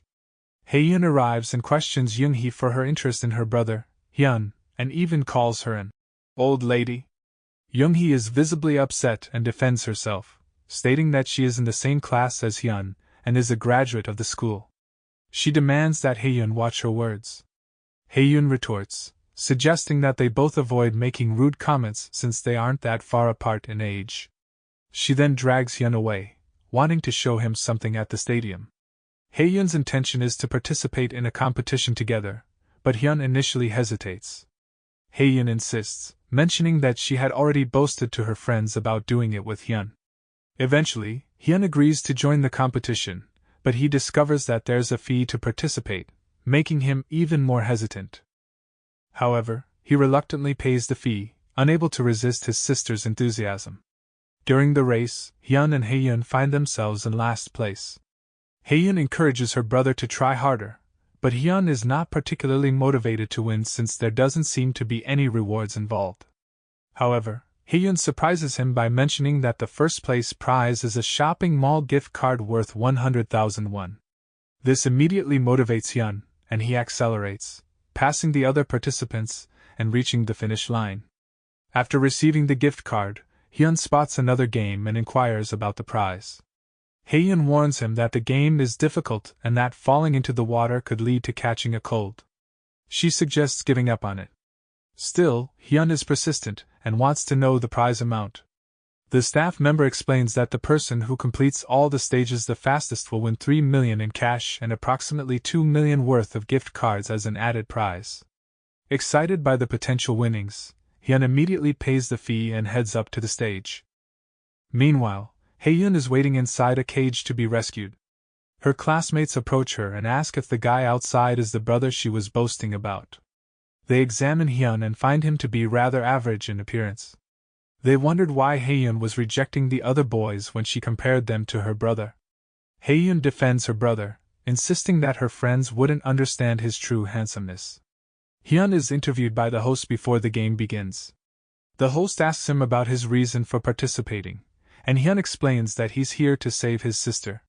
The host informs him about the consequence of failure, where the crane will dunk his younger sister into the water. Hyun acknowledges this but expresses confidence that it won't happen. The host mentions Hyun's reputation as a beauty in the school and encourages Hyun to share his resolution before attempting the rescue. Hyun reassures his sister, telling her not to worry and that he will save her quickly. The game begins, and Hyun advances through the game's stages with remarkable ease. He breezes through the log bridge in the first stage, showcasing incredible speed and balance. In the second stage, where he has to pop at least 50 water balloons flying toward him, Hyun continues to impress. Despite the increasing intensity of the attacks, he maintains his composure and skillfully destroys the water balloons, reaching the next stage. His performance astonishes the hosts and elicits cheers from the crowd. Hyun's classmates, who had initially doubted Hyun's abilities, begin to change their opinion of him as they witness his impressive display. The host announces that Hyun's performance has been perfect so far, with him successfully popping all 150 balloons in the second stage. As he moves on to the final stage, the host explains that the challenge ahead is a 9-meter-high wall that he must climb using only a rope. It's described as an incredibly difficult stage. Hyun's incredible agility and acrobatics allowed him to tackle the final stage with grace and speed. He leaped, ran, and used the walls on either side to cross the wall swiftly, reminiscent of a scene from a martial arts movie. In just 3 minutes and 34 seconds, he completed all the stages and saved his sister. The crowd erupts in wild cheers, and the host acknowledges that this record is truly remarkable, surpassing the previous one by almost 2 minutes. It's a performance that is likely to remain unmatched for a long time. Hyun and Hyun were walking home, with Hyun carrying Hyun's winning certificate, wanting to hang it back home as a trophy. Hyun complained of leg pain from standing too long, so Hyun offered to carry her piggyback. As they walked, Hyun expressed gratitude and concern about repaying Hyun. Hyun encouraged her to live a happy life and not worry about repayment. Hyun jokingly mentioned marrying someone rich to pay him back. Hyun assured her not to worry and suggested she find someone right for her. They were noticed by onlookers, which made Hyun feel embarrassed. In the game, Hyun returned to Seagull, who was eager to see Helene's grail. Seagull was relieved and praised Hyun, completing the quest and causing Hyun to level up twice and receive fame. Seagull then entrusted Hyun with the task of taking Helene's grail back to the Order of Freya. Seagull expressed concern about rising darkness and rumors that Berkan, from the last war, was attempting to return to life and amass an army. The exact location and size of Berkan's forces were unknown, making the situation serious. Seagull asked Hyun to deliver the grail to the Order of Freya while he prepared his fellow avians for a potential attack. Hyun received the quest to deliver Helene's grail with a 3-month time limit, and he was excited about the potential reward. He expressed his willingness to complete the important task and return the treasure to the temple promptly. Then, he inquired about Seagull's reputation as a renowned herbalist in Lavias. Seagull humorously boasted about his looks and knowledge, and Hyun asked about how to differentiate between herbs. This led to a discussion about medical botany, with Hyun expressing a desire to learn from Seagull's guidance. Seagull explained the importance of differentiating herbs and emphasized the need to dig them out carefully to preserve the roots. Hyun learned about medical botany skills from this. Afterward, Hyun purchased everything he needed for the quest. However, he expressed regret about leaving behind hunting grounds like Balrog's ruins and Gehet's holy palace due to the high-level monsters there. He decided to return to the beginner training center with confidence, determined to succeed this time. Rooster acknowledged that Hyun had grown stronger since their last encounter, and warned him that failure this time could result in death. Hyun confirmed his willingness to attempt the challenge again, and received a caution that there would be no rescue if he failed. Rooster even offered to keep his will in case things went wrong. Upon entering the challenge, Hyun was immediately attacked but managed to defend himself and push back the attacker. More enemies surrounded him, and he noticed their attack pattern was the same as before. Hyun realized that the enemies had grown stronger along with his level. Hyun skillfully dodged attacks and counterattacked, sensing each enemy's movements. He continued to fight off the horde of enemies until exhaustion forced him to his knees. Impressed, Rooster praised Hyun for passing the training hall in only 2 attempts. Hyun inquired about the number of people who had passed the hall before him, learning that he was the first in this particular training hall and roughly the 400th on the continent.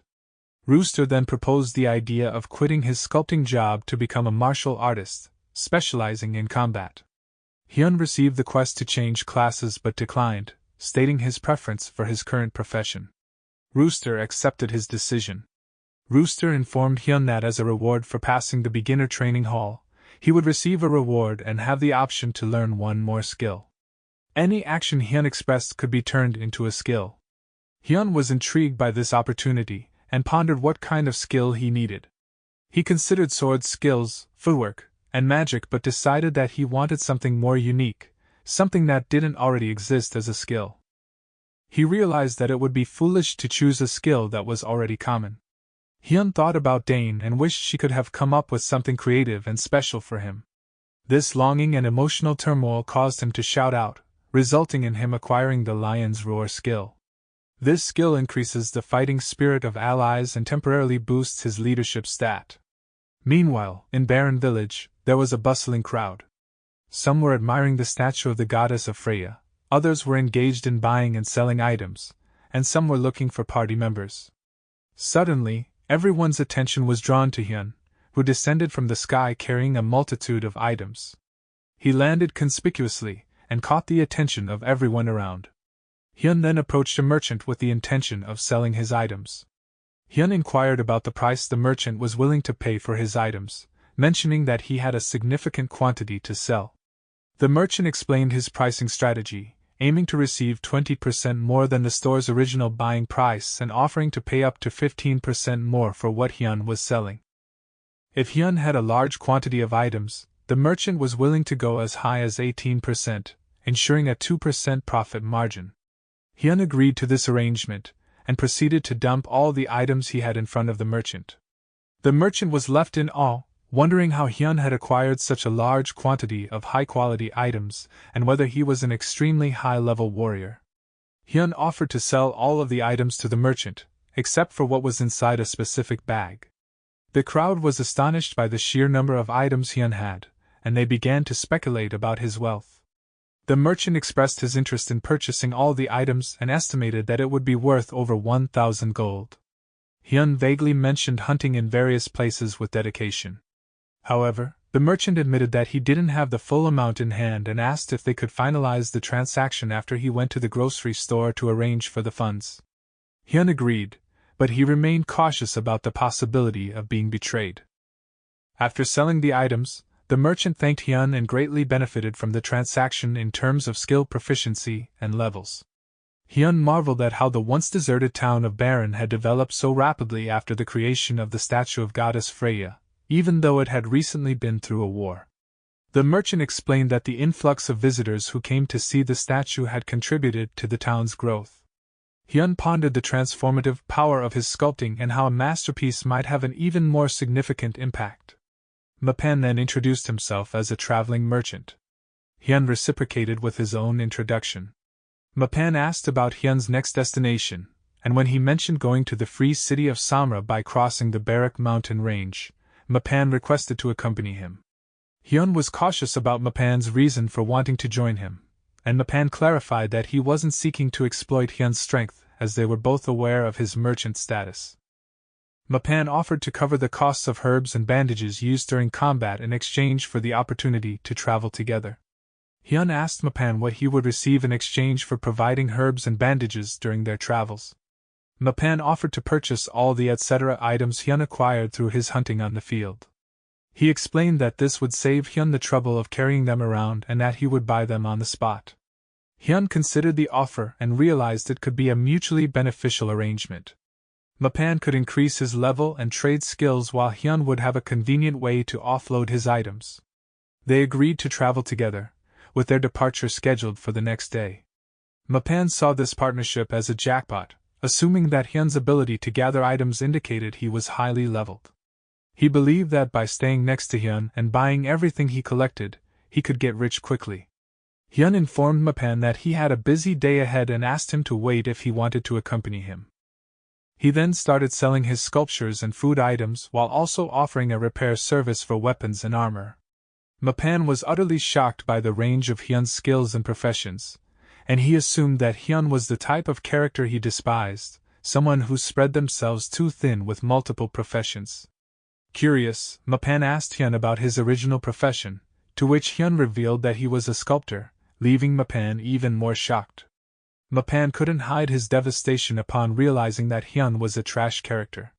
He recalled the hard work he had put into becoming a merchant for 4 months.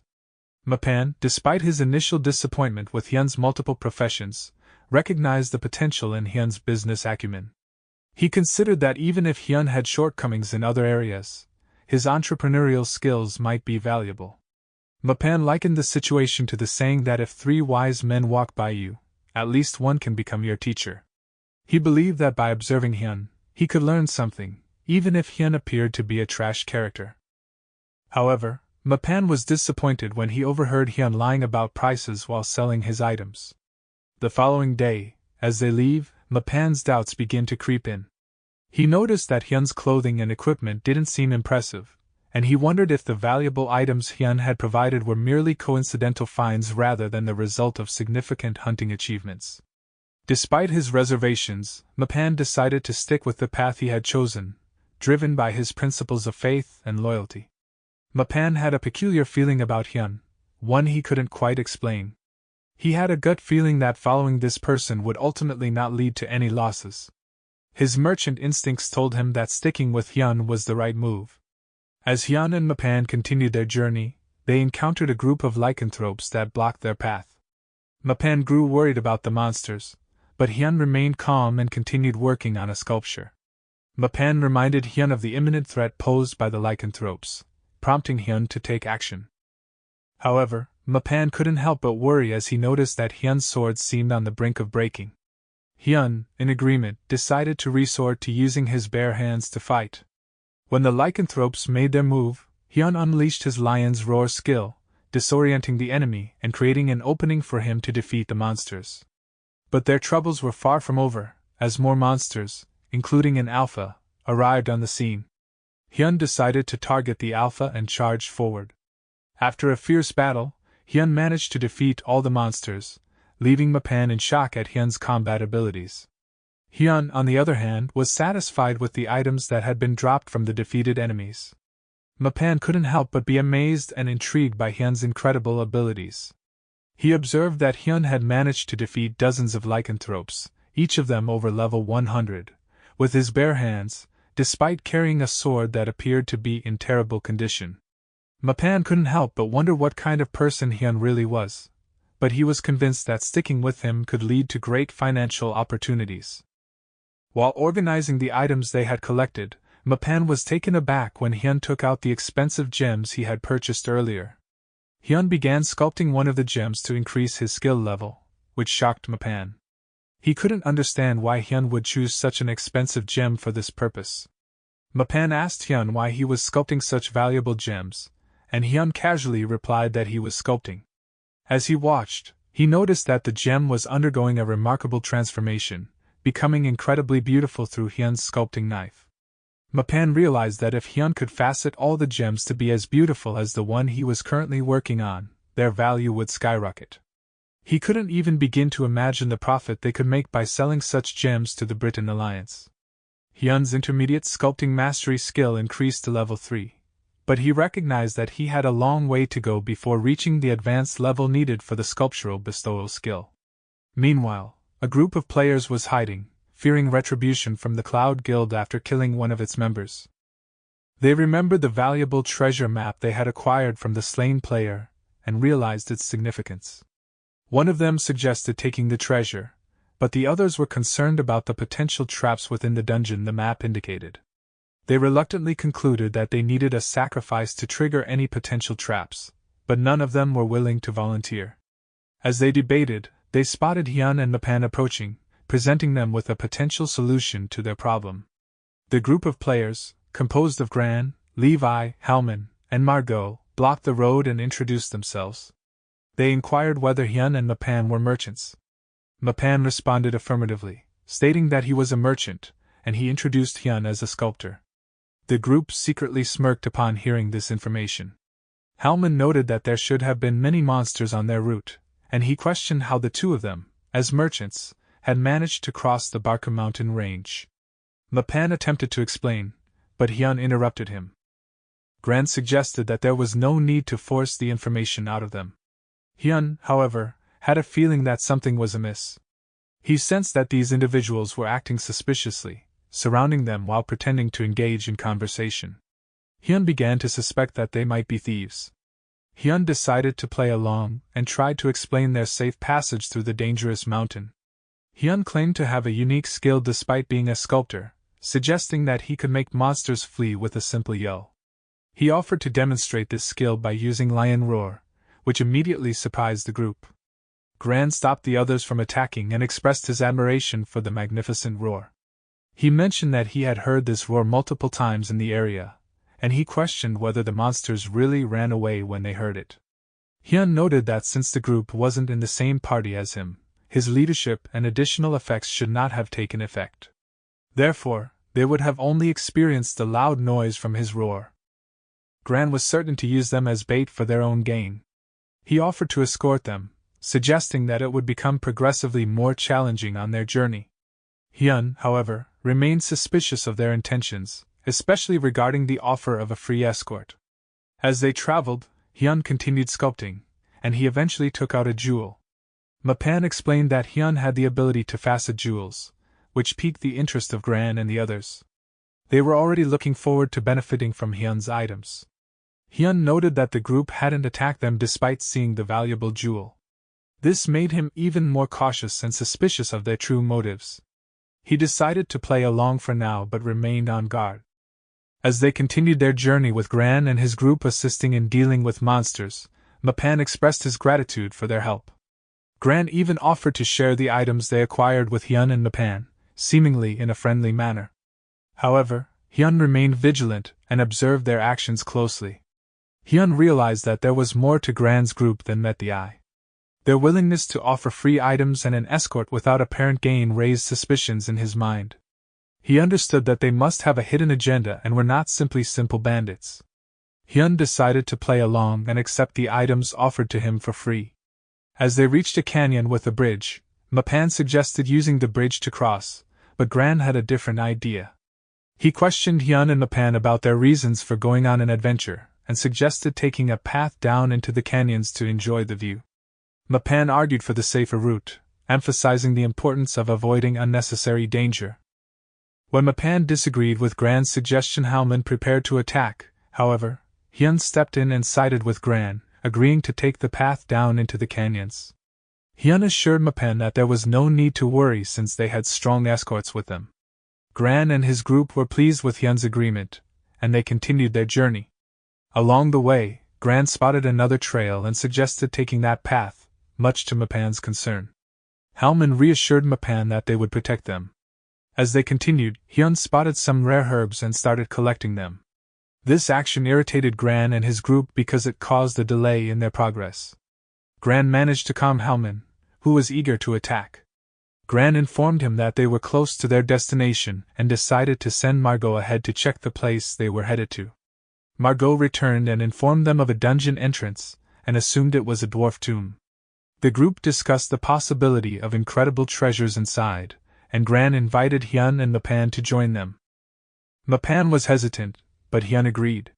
Upon entering, they were rewarded for being the first discoverers of the dwarf's tomb. Gran reassured them and encouraged them to relax and follow the group. Mapan expressed his initial worries but acknowledged that it was a beneficial decision to come along. Hyun thanked Gran for the valuable experience, and expressed surprise at being in such a dungeon as a sculptor. Gran encouraged them to believe in their abilities and enjoy the benefits of playing Royal Road. Hyun had a realization that Gran's group had planned to bring them to the dungeon all along, and they never intended to cross the Barrack Mountains as a four-man group. He also noticed that the battle with lycanthropes ended quickly despite the absence of a priest, and realized that Gran's group was the four-man team he saw in a video. Hyun suspected they were inexperienced quest beginners, as they wasted a good drop opportunity on lower-level monsters and used expensive potions freely. He contemplated changing his class to an assassin to make more money, despite the potential fame loss. Mapan warned Hyun about approaching monsters and expressed confidence in Hyun's fighting abilities. However, Hyun surprised Mapan by running away from the monsters and seeking refuge behind Gran's group. While acting scared, Gran's group handled the monsters. Mapan looked at Hyun with disgust. Hyun realized that Mapan hadn't figured out the group's true intentions. He suspected that Gran's group intentionally left them to be attacked by the monsters to test their combat abilities, and he wasn't about to fall for such a simple trap. As they continued through the dungeon, they encountered multiple traps, and Hyun couldn't help but think that Gran's group was foolish for triggering the obvious ones. Unfortunately, Halman accidentally triggered a trap and fell to his death. Gran seemed pleased, as this meant more treasure for them. The others in the group also saw this as an opportunity, and intended to kill off one more member. Gran then suggested that it wouldn't be fair for them to be the only ones facing danger, given that one of his group members had died. He proposed that one of Hyun and Mapan should now lead the way. Mapan was confused, but Hyun immediately agreed and took on the role of leading the group. Gran started to get suspicious of Hyun's willingness to lead, wondering if he was genuinely foolish or if he had some ulterior motive. He contemplated that they weren't even in a party with Hyun and Mapan, so if something went wrong, they could simply kill them off and escape. Hyun, on the other hand, was cautious as he was more accustomed to places filled with monsters rather than dungeons with numerous traps. He approached a room cautiously, assuming it might be a trap. When Gran questioned him and urged him to lead, Hyun reluctantly stepped forward, relieved that nothing triggered. As he moved forward, Hyun pondered the safety of the red squares on the floor and the uncertainty of trap locations. With no other options, he considered taking turns stepping on both blue and red squares. Hyun continued to step on different colored squares, realizing that the colors were likely a distraction, and the real traps might be hidden elsewhere. He spotted a trigger and carefully stepped over it without alerting the others. Gran noticed Hyun's brief pause and then realized that the trigger he spotted was the real trap. He wondered if Hyun had managed to avoid it by sheer luck, or if there was more to it. Margot, curious about why Gran had stopped, approached him but accidentally triggered the trap. He was immediately hit by arrows and killed. After Margot's death, Louis and Gran callously mocked him and immediately looted his dropped items. Hyun couldn't help but observe the lack of loyalty among these villains. As they continued, they encountered a room that rained lightning bolts, presenting a significant danger. Hyun expressed his concerns about crossing it safely. Gran claimed to have a rock that could attract lightning and assured Hyun that he could cross with ease using it. However, Hyun was suspicious of this offer and decided to inspect the item, questioning whether Gran expected him to walk through the lightning while carrying it. Gran's plan was to use Hyun as a sacrifice to clear the path by having him get struck by lightning. He urged Hyun to proceed and take the lead to ensure their safety, revealing his true intentions. Hyun, in response to Gran's plan to use him as a lightning sacrifice, questioned the group's plan for dealing with the lightning when they needed to return. He pointed out the flaw in their scheme, suggesting they would all die together. Gran and Louis realized that they had no use for Mapan and Hyun and decided to kill them. Mapan was outraged by their betrayal but also surprised that Hyun was begging for their lives. Gran and Louis attacked, but Gran betrayed Louis, stabbing him from behind, claiming the treasure for himself, and finishing off his former ally. Gran then presented a shield and offered it to one of them, suggesting they lead with it. However, he made it clear that he only needed one of them and intended to kill the other soon. Gran had a plan to sacrifice one of them going in and killing the other as he came out. When Hyun took out his sword and prepared to fight, Gran found it interesting and offered him 3 seconds to attack. However, Hyun didn't need the full 3 seconds and immediately launched an attack, defeating Gran. Mapan was impressed by Hyun's actions and realized that everything had been part of his plan. Mapan wondered if they should go back the way they came, but Hyun suggested they continue forward to search for the treasure key they were after, though he wasn't certain if it even existed. Mapan expressed concern about returning, but Hyun reminded him that they didn't have to die, unlike the inexperienced adventurers they had encountered. Hyun revealed a pathway between the clouds that appeared sealed off from their current vantage point. Mapan was puzzled and asked how they could access it. To Mapan's surprise, Hyun grew wings on his back and explained that he had obtained wings to fly for a month by paying 10 gold at the Mirkan Tower of Lavias, using their feathers for flight. Hyun then flew toward the opening and entered. Inside, he discovered an altar with a harp, the harp of Vino the dwarf. Hyun identified the item and realized it could increase his popularity with female NPCs. Hyun pondered the purpose of the harp and questioned whether the group of adventurers had gone through all their troubles just to obtain this item. Outside the game, Hyun searched for useful items in auctions but was surprised by their high prices. Frustrated, he decided to give up on buying and focus on selling the items he had collected. Hyun planned to sell items, including weapons from Death Knights and some other useless items. He set an initial price of 10,000 won for the weapons and armor, and 3,000 won for the useless items.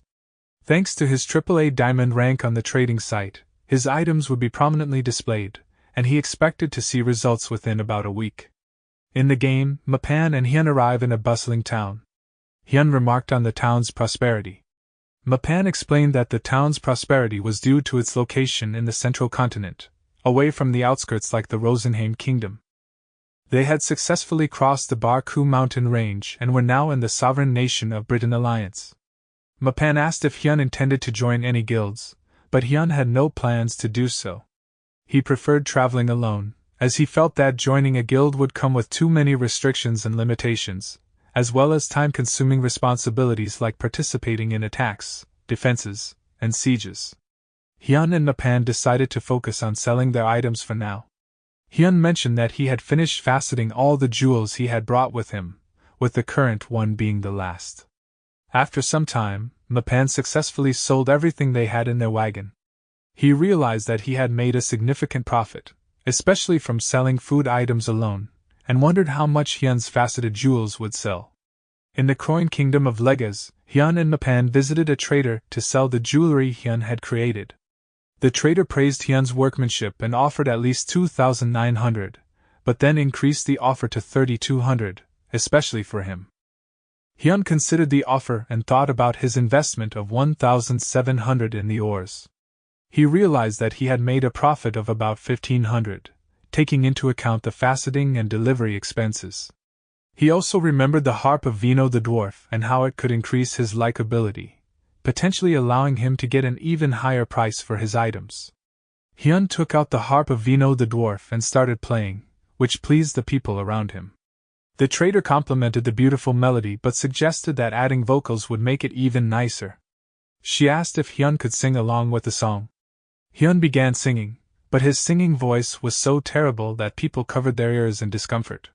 Frustrated, he left the shop. He realized that while he had managed to raise his likability slightly, it came at the cost of almost being arrested by the guards. Despite the ordeal, he calculated a total profit of 3,240 gold. Hyun considered that his fame had now reached over 2,000, which might enable him to obtain high-quality information from NPCs and increase his chances of receiving rare items in the future.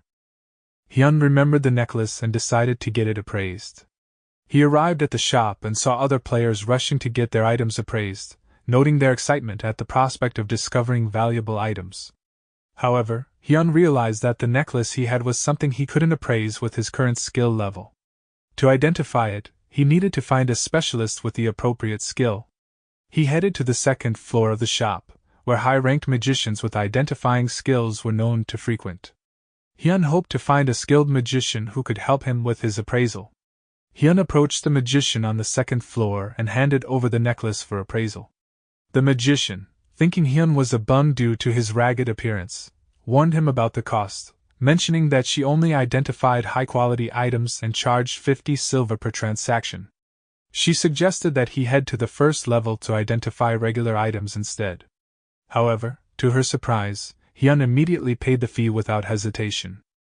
She proceeded to identify the item and was taken aback by the result. It was the Death Knight's necklace, a unique item that could summon a Death Knight and increase intelligence and wisdom stats. The magician was astonished and asked where Hyun had obtained such a unique item, but before she could inquire further, Hyun snatched the item and left the shop. While on their way out of the city, Hyun asked Mapan to stop for a moment, wanting to check something. Hyun then summoned the Death Knight, who appeared with hostility. The Death Knight accused Hyun of having the audacity to summon him and questioned whether Hyun thought he would betray Lord Balkan to follow him. He declared his intent for revenge and threatened to kill Hyun. Mapan was terrified, but Hyun assured him that there was nothing to worry about. The Death Knight, however, was furious about being underestimated. Hyun then questioned the Death Knight, asking why he looked like something had been missing since they first met. The Death Knight responded by accusing Hyun of being the one who took his item. Hyun provoked the Death Knight, which led to the Death Knight attacking him and landing multiple hits. The Death Knight taunted Hyun, claiming that despite his loud talk, he couldn't even defend himself against his blade. Hyun responded by criticizing the Death Knight's ability to learn and suggesting that the AI might be lacking. He noted the familiarity of the situation. Hyun used Sculpting Blade to instantly defeat the Death Knight once again. The Death Knight couldn't believe that he had lost to a Sculptor twice and vowed to take revenge. Hyun examined the necklace, noting that the center had changed from crimson to white, indicating that he could summon the Death Knight again when it turned crimson once more.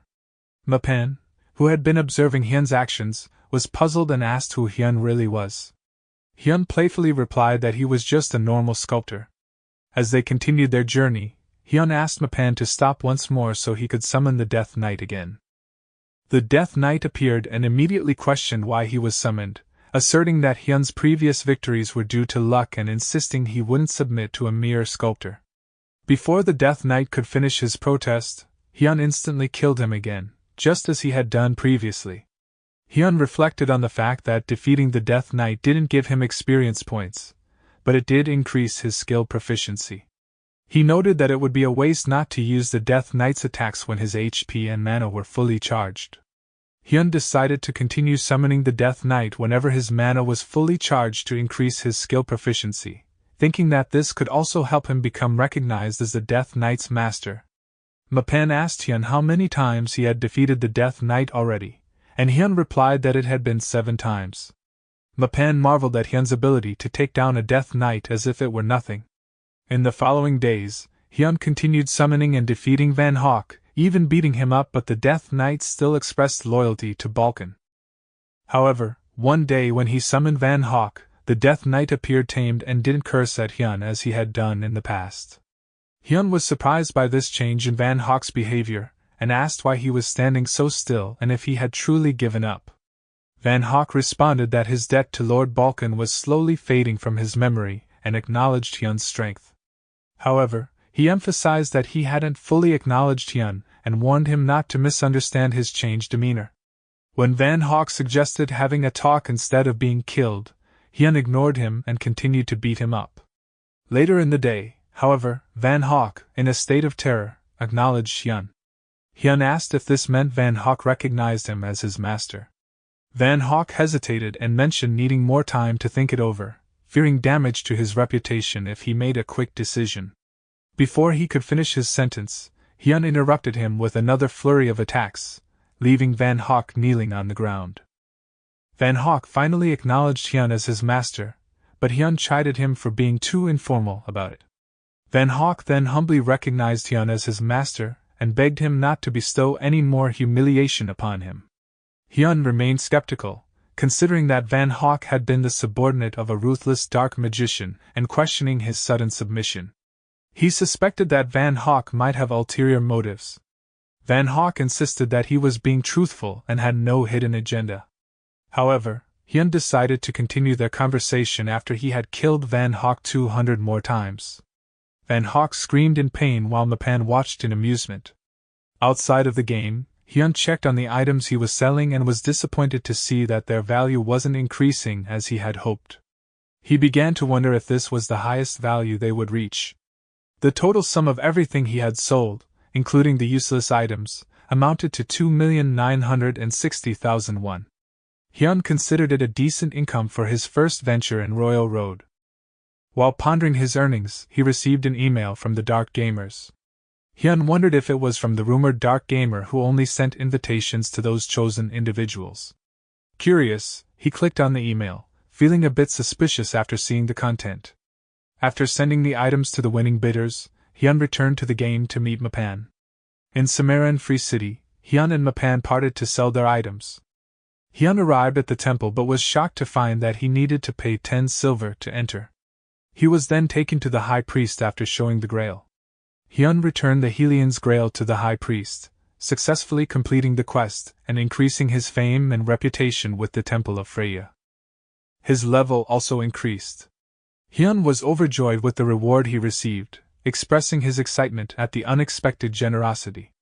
The high priest, however, felt that the reward was not enough for Hyun's bravery.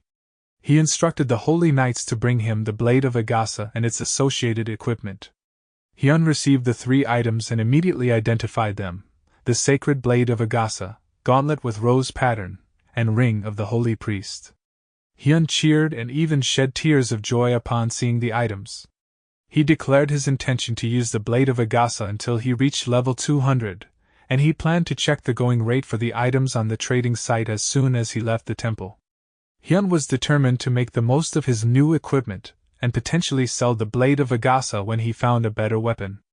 Hyun thanked the high priest for the reward and prepared to bid farewell. However, the high priest stopped him and brought up a new matter. The high priest explained that there was another holy relic missing from their temple, the crown of Pago, stolen by an impudent group during chaotic times. He described this group as consisting of the undead, and those who could not die because they feared death. Hyun acknowledged that he had heard about the missing relic. The high priest revealed that they had recently discovered the location and identity of the thieves who had stolen the crown of Pago. Despite sending 3 different holy chivalries to retrieve the relic, they had been unsuccessful. Therefore, the high priest requested that Hyun defeat the thieves and retrieve the crown of Pago for the temple. Hyun was surprised by the unexpected request from the high priest. Upon checking the quest, Hyun found that it was a B-level quest. He considered the potential reward to be tremendous, but he also recognized the enormous challenge it presented. Hyun pondered the situation, noting that he was being asked to fight against Berk and Demafa's subordinates alone. He couldn't fathom where the idea that he could take them on by himself had come from. The group consisted of over 1,000 members, all with levels of at least 270, and their leader, Torito, was said to be at level 400. Hyun was well aware that even 3 different holy chivalries had failed in their attempts to retrieve the crown of Pago. He couldn't see how he, as a solo player, could accomplish such a dangerous and impossible task. Considering the immense risk involved, Hyun decided to give up on this request. Hyun expressed his reluctance to take on the quest and apologized to the high priest and explained that a quest of this magnitude didn't suit someone like him. However, the high priest disagreed and assured Hyun that he didn't need to be so modest. He emphasized that there was no one else they could turn to for this request besides Hyun. Hyun persisted that the quest was too much for him, but the high priest reminded Hyun that if an adventurer like him declined their request, there would be no one else to return the crown of Pago. The high priest then referred to a long-standing temple legend about a hero who would come to retrieve the temple's treasure when its honor had fallen before an impending war. He believed that Hyun was that hero. Hyun was shocked when the quest was forcibly accepted. He realized that this quest was something he couldn't decline, possibly linked to retrieving the Holy Grail. As he considered his options, he wondered if it might be possible to level up first and then undertake the quest later. However, the high priest informed Hyun that he would be able to use a teleport gate left by the holy knights and mercenaries in the Morata region 20 years ago. The high priest emphasized the urgency of the mission and requested that Hyun depart the following day. To aid him in rescuing their brothers and sisters who had turned into vampires, the temple would provide him with the assistance of a mercenary from their side. Hyun was devastated by the turn of events, feeling trapped in a quest he had not wanted to accept. After leaving the temple, Hyun informed Mapan of his upcoming journey to a distant place for a quest, and Mapan inquired if he could accompany him. However, Hyun explained that this quest could only be undertaken solo, and it had a B-rank difficulty level. Mapan was surprised by the quest's high difficulty. He wished Hyun well and expressed his intention to focus on learning trade skills while Hyun was away. The following day, Hyun reluctantly made his way back to the temple, bearing in mind the high priest's warning that there would be a bounty on him if he failed to return. The high priest introduced Hyun to his companion for the quest, Alvaron. Hyun noticed that Alvaron was an NPC and couldn't help but wonder if he could depend on someone so young. After the introductions, the high priest led them to the teleport gate that would take them to Morata and wished them well. Without any other option, Hyun entered the portal, and he and Alvaron emerged in a cave. When they stepped outside, they were greeted by a snowy landscape, and the cold immediately began to affect Hyun, decreasing his physical abilities due to a debuff. Hyun observed what appeared to be an abandoned town in the distance, and noted the imposing castle, which he believed to be Torito and the vampire's hideout. The castle was even larger than expected, and breaking in wouldn't be an easy task. Feeling the biting cold outside, Hyun retreated to the cave and started a fire to warm up. He addressed Alvaron and suggested that they drop the formalities and speak more casually. Alvaron agreed, and Hyun took the opportunity to stress the difficulty of their quest, requesting that Alvaron follow his commands. Alvaron assured Hyun that he was ready to do whatever was necessary and revealed his level to be 320, which surprised Hyun as he had not expected it to be so high. Hyun then inquired about Alvaron's fame, to which he responded that it was 150,000. Speechless at Alvaron's impressive stats, Hyun decided it was time to rest. Alvaron observed Hyun's actions and asked what he was doing, seeing Hyun breaking and fixing armor.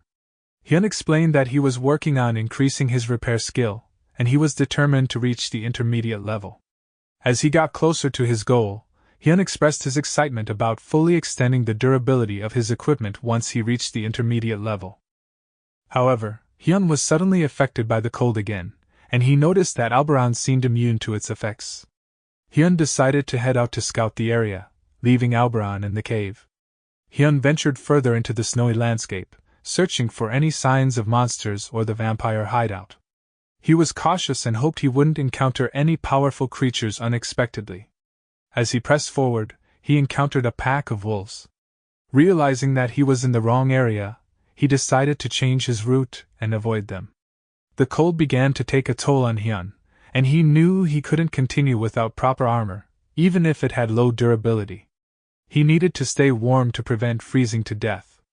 As he pressed on, Hyun eventually spotted a vampire, prompting him to use the ring given to him by the high priest to bless himself. This blessing increased his physical abilities. Hyun continued to prepare himself for a potential battle by using buffs and consuming items to boost his HP and mana.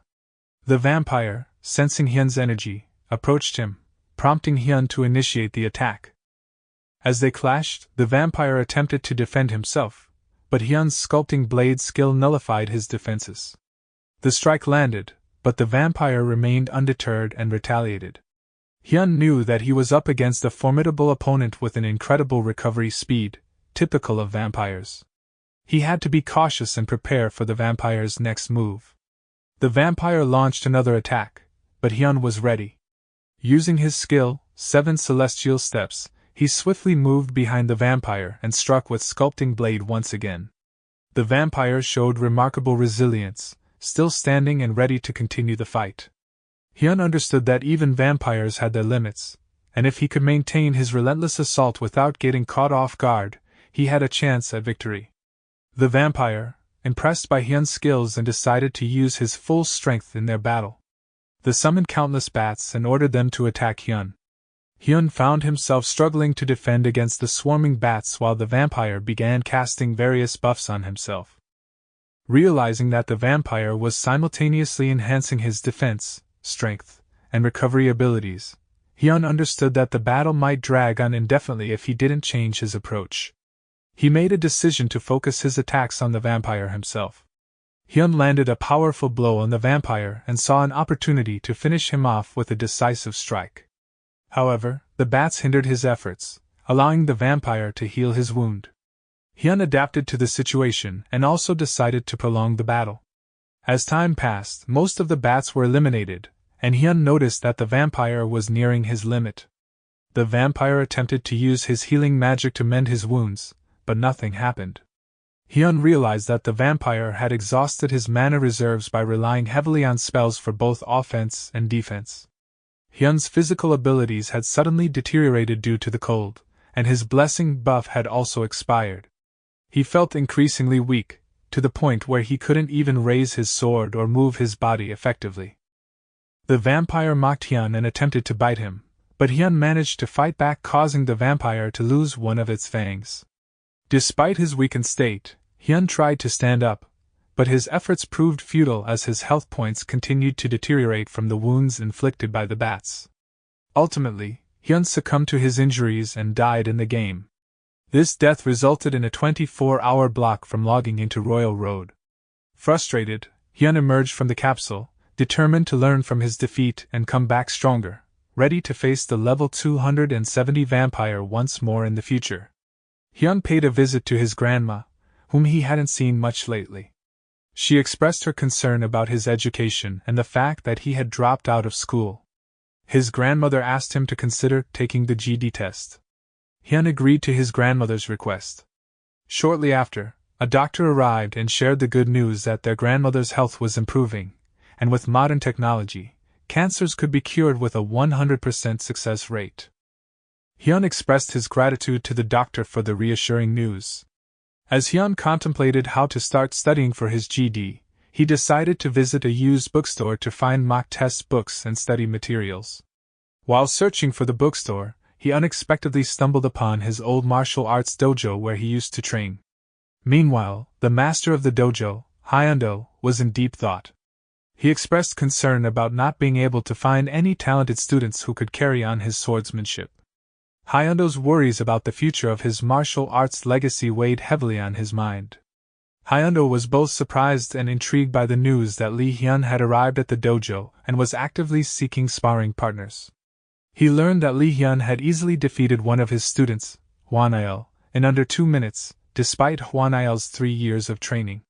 The student went on to inform Hyundo that after defeating Hwanail, Lee Hyun had requested another sparring partner and faced Jungkook. Hyundo was astonished by Lee Hyun's impressive victories in the sparring matches at the dojo. He couldn't believe that Lee Hyun had also defeated Jungkook, who had 6 years of training. The student informed Hyundo that Lee Hyun had continued to request sparring matches and had already taken on 6 opponents in succession. Hyundo, intrigued by Lee Hyun's determination and talent, decided to go and witness the matches for himself. Hyundo observed Lee Hyun as he continued to spar with his 9th opponent, impressed by the young man's determination and endurance. He understood that sometimes, people turn to fighting as a way to relieve stress and find solace in the midst of their struggles. The students questioned whether Lee Hyun was simply fighting to relieve stress, but Hyundo believed there was more to it. He explained that the thrill of wielding a blade, the joy of challenging others, and the desire to become stronger were all natural instincts. He recognized the wild energy and combative spirit in Lee Hyun. Hyun defeated his opponent, and immediately asked for another opponent. The students were eager to fight Hyun, but Hyundo stopped them and decided to fight Hyun himself. During a face-off between Hyun and Hyundo, some students watched in excitement, wanting to see Hyundo's swordsmanship. One student pondered that their master was highly skilled in the national and ancient sword arts of Korea and had won 4 consecutive World Kendo tournaments. Despite being capable of defeating anyone easily, the student wondered why the master seemed fixated on Lee Hyun. They observed the two of them staring at each other for 10 minutes, and speculated if the master might consider purposefully losing to Hyun due to his liking for him. Hyundo proposed using real swords, causing a senior student to express concern about the risk, given that Hyun was an amateur. The student urged the master to reconsider, questioning the wisdom of facing someone inexperienced with a real blade. In response, Hyundo scolded the student for interfering and praised Hyun's fighting stance. As they switched to real swords, Hyun had second thoughts and began to doubt his decision. He felt the cold steel of the real blade and questioned why he had allowed himself to be drawn into such a dangerous situation. He had initially just wanted to spar for fun but had lost himself in the requests from others. Hyun also reflected on the distinction between gaming and reality, recognizing that virtual experience did not translate to real-world skill.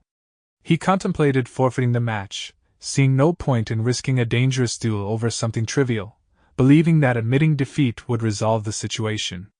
Hyundo noticed Hyun's hesitation and questioned if he was afraid to wield the blade or had lost his courage to fight.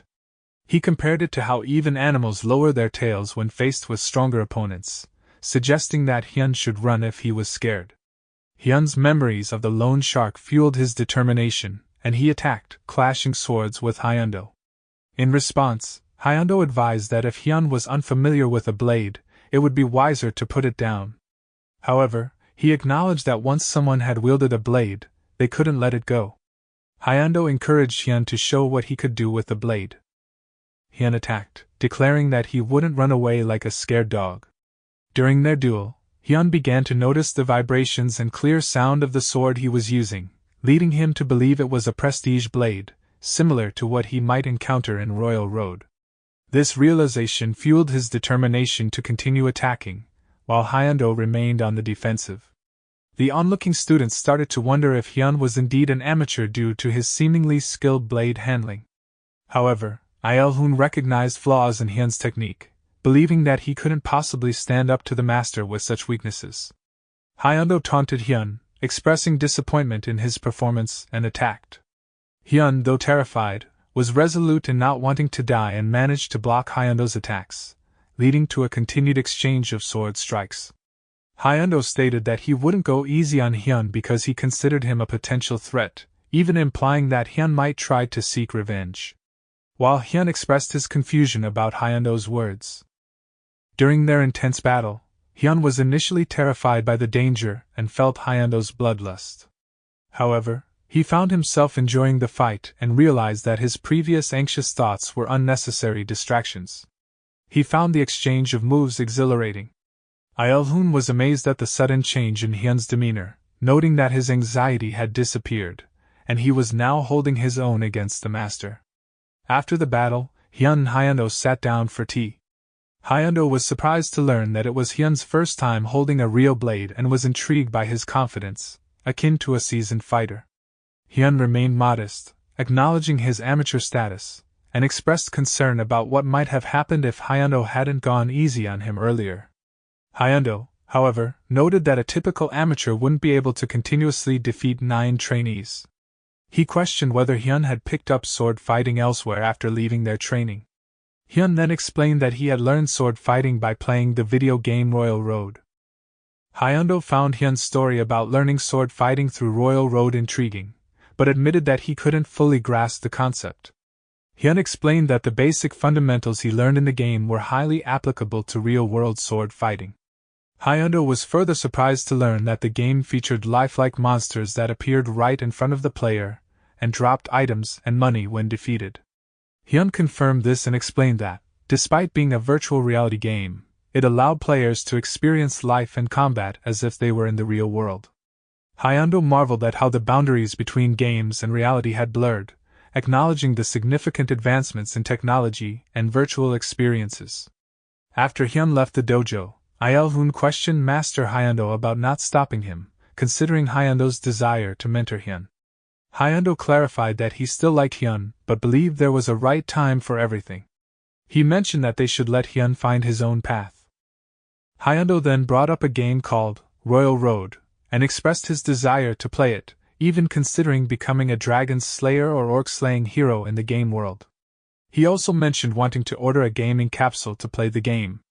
The next day, multiple capsules arrived at the dojo, surprising Hyundo. Aelhun explained that the teachers felt it was their duty to follow him wherever he went, including playing Royal Road. The teachers confirmed they would join the game. Hyundo raised concerns about who would watch over the dojo, but Jongbum assured him the assistant teachers would handle it. Hyundo, amused, decided they would all go to Royal Road together. Hyundo decided to use the name Swordnib and instructed Aelhun to use Swordnib 2, while Jongbum is Swordnib 3, Swordnib 4, and 5 for the others.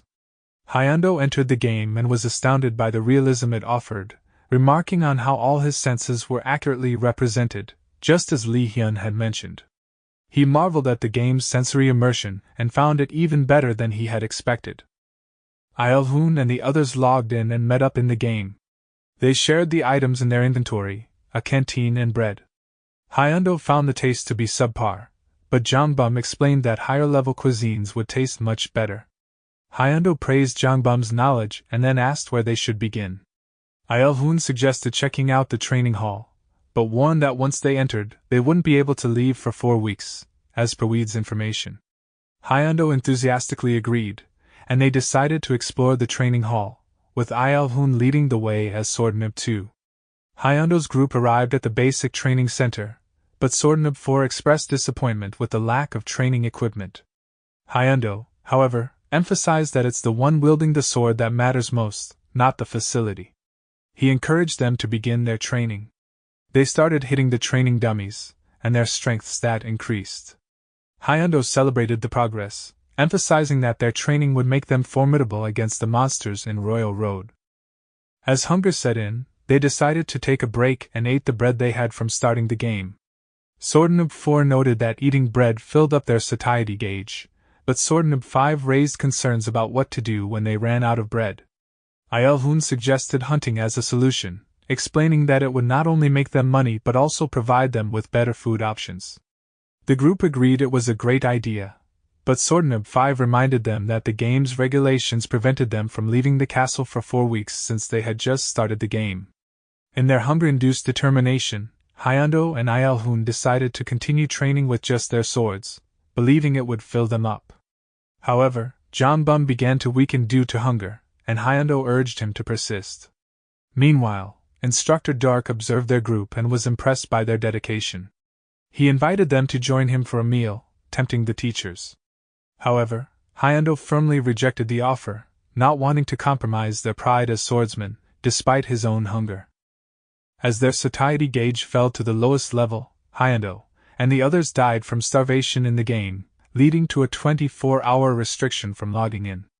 After exiting the game, they discussed their experience. Hyundo realized that they had been oblivious to the Royal Road civilization and lacked preparation and knowledge. As a result, he decided to have their dojo trainees participate in Royal Road as well. Aelhun agreed, and they planned to order 500 capsules, hoping for a discount due to the large quantity. Swordnoob 5 humorously predicted a skyrocketing count of barley bread, reaching 5,000. Hyun entered the game and immediately checked his stats. He found that his skill proficiency had dropped by about 5 to 7% each, specifically sculpting blade by 7% and cooking by 6%. Despite the skill proficiency loss, he considered himself fortunate that the items he had dropped weren't particularly valuable. Hyun had also repaired all his equipment, and his repair skill had reached level 10, making him an intermediate, which he saw as a blessing. He then took Alberon with him to continue hunting. While hunting monsters, Hyun focused on increasing his levels, with Alberon providing support from behind. He realized he could now use Blade Blessing and that his level had reached the middle segment within the world of Royal Road. Determined, he set his sights on getting revenge. Hyun returned to the location of his previous battle, where he encountered the same vampire who had killed him before. The vampire taunted him for coming back, planning to kill him for the second time. However, Hyun was undeterred and determined to demonstrate the results of his training. He effortlessly blocked the vampire's attack. Hyun then directed Alberon to heal him and provide protection buffs while using Holy Protection. The vampire accused them of cheating, to which Hyun retorted by mentioning the summoned bats previously. Hyun then launched an attack that inflicted significant damage on the vampire, who retaliated, landing an attack on Hyun. However, Alberon healed and cast attack amplification and weapon fortification on Hyun.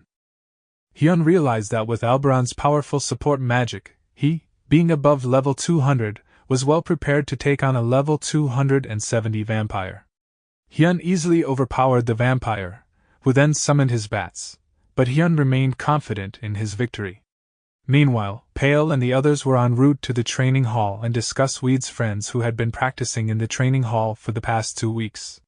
Upon their arrival at the training hall, they were greeted by a large crowd of spectators who had gathered to witness the spectacle created by Hyundo's group. Zerka inquired about what was happening from one of the spectators. The spectator explained that hundreds of people were hitting the dummy in perfect synchronization, which had naturally attracted attention. Irene expressed concern about what to do, but Pale decided to find Weed's friends. Pale approached the people hitting the dummy and asked if anyone was friends with Weed. To his shock, everyone came to him, assuming he was close to Weed.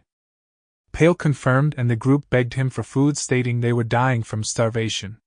Hyun continued to dominate his battle with the vampire, who attempted to escape. However, Hyun easily caught up and delivered the final blow, celebrating his victory over the vampire.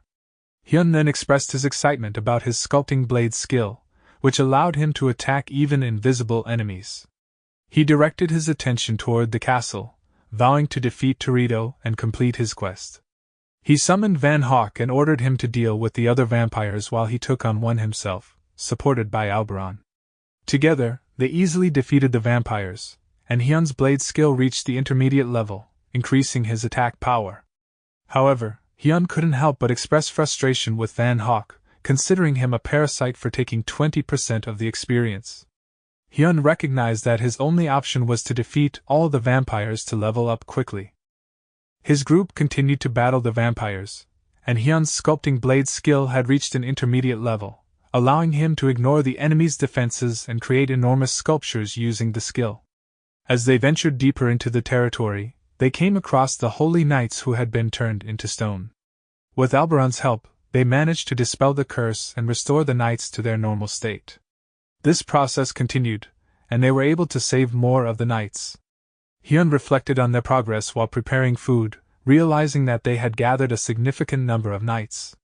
However, he understood that their work was not yet done. To confront Torito, they needed to free all the holy knights who had been turned to stone, gathering enough units to form an army capable of hunting him down. Hyun called over the knights to eat, and they expressed their gratitude but also worried that he wouldn't have anything left to eat if they consumed everything. Hyun assured them that, as a cook, his satisfaction came from seeing people enjoy his food. They were unaware that Hyun had already eaten.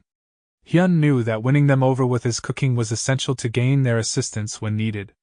Later, Hyun led the holy knights to hunt wolves, but they expressed discontent, claiming that they should be focused on exterminating vampires and saving their comrades, rather than hunting wolves. Hyun was frustrated about how the holy knights seemed to have forgotten that they had turned to stone due to their low levels. Hyun urged them not to rush into battle. He emphasized the need to get stronger and wait for the right opportunity. He warned that if they rushed unprepared, they would likely fail, and their comrades would remain enslaved by the vampires. The holy knights expressed their agreement. To further persuade them, Hyun suggested that they all pray together to the goddess Freya, seeking her blessing to save their comrades and bring peace to the land. Both he and the holy knights prayed. Hyun realized that using prayer could be an effective tool for persuasion and decided to employ this tactic more frequently with Alberon and the holy knights. As they continued their journey, Hyun noticed a glacier wall and thought about its potential as a sculpting material. He believed it might provide an excellent opportunity to significantly improve his sculpting skill. Hyun then suggested they take a break and expressed his desire to show the holy knights something interesting. They were surprised to learn that Hyun was a sculptor and cheered him on. As he contemplated what to sculpt, his thoughts turned to Soo-hyun. He envisioned Soo-hyun as the perfect model for the glacier, with her cold, strong, and beautiful qualities.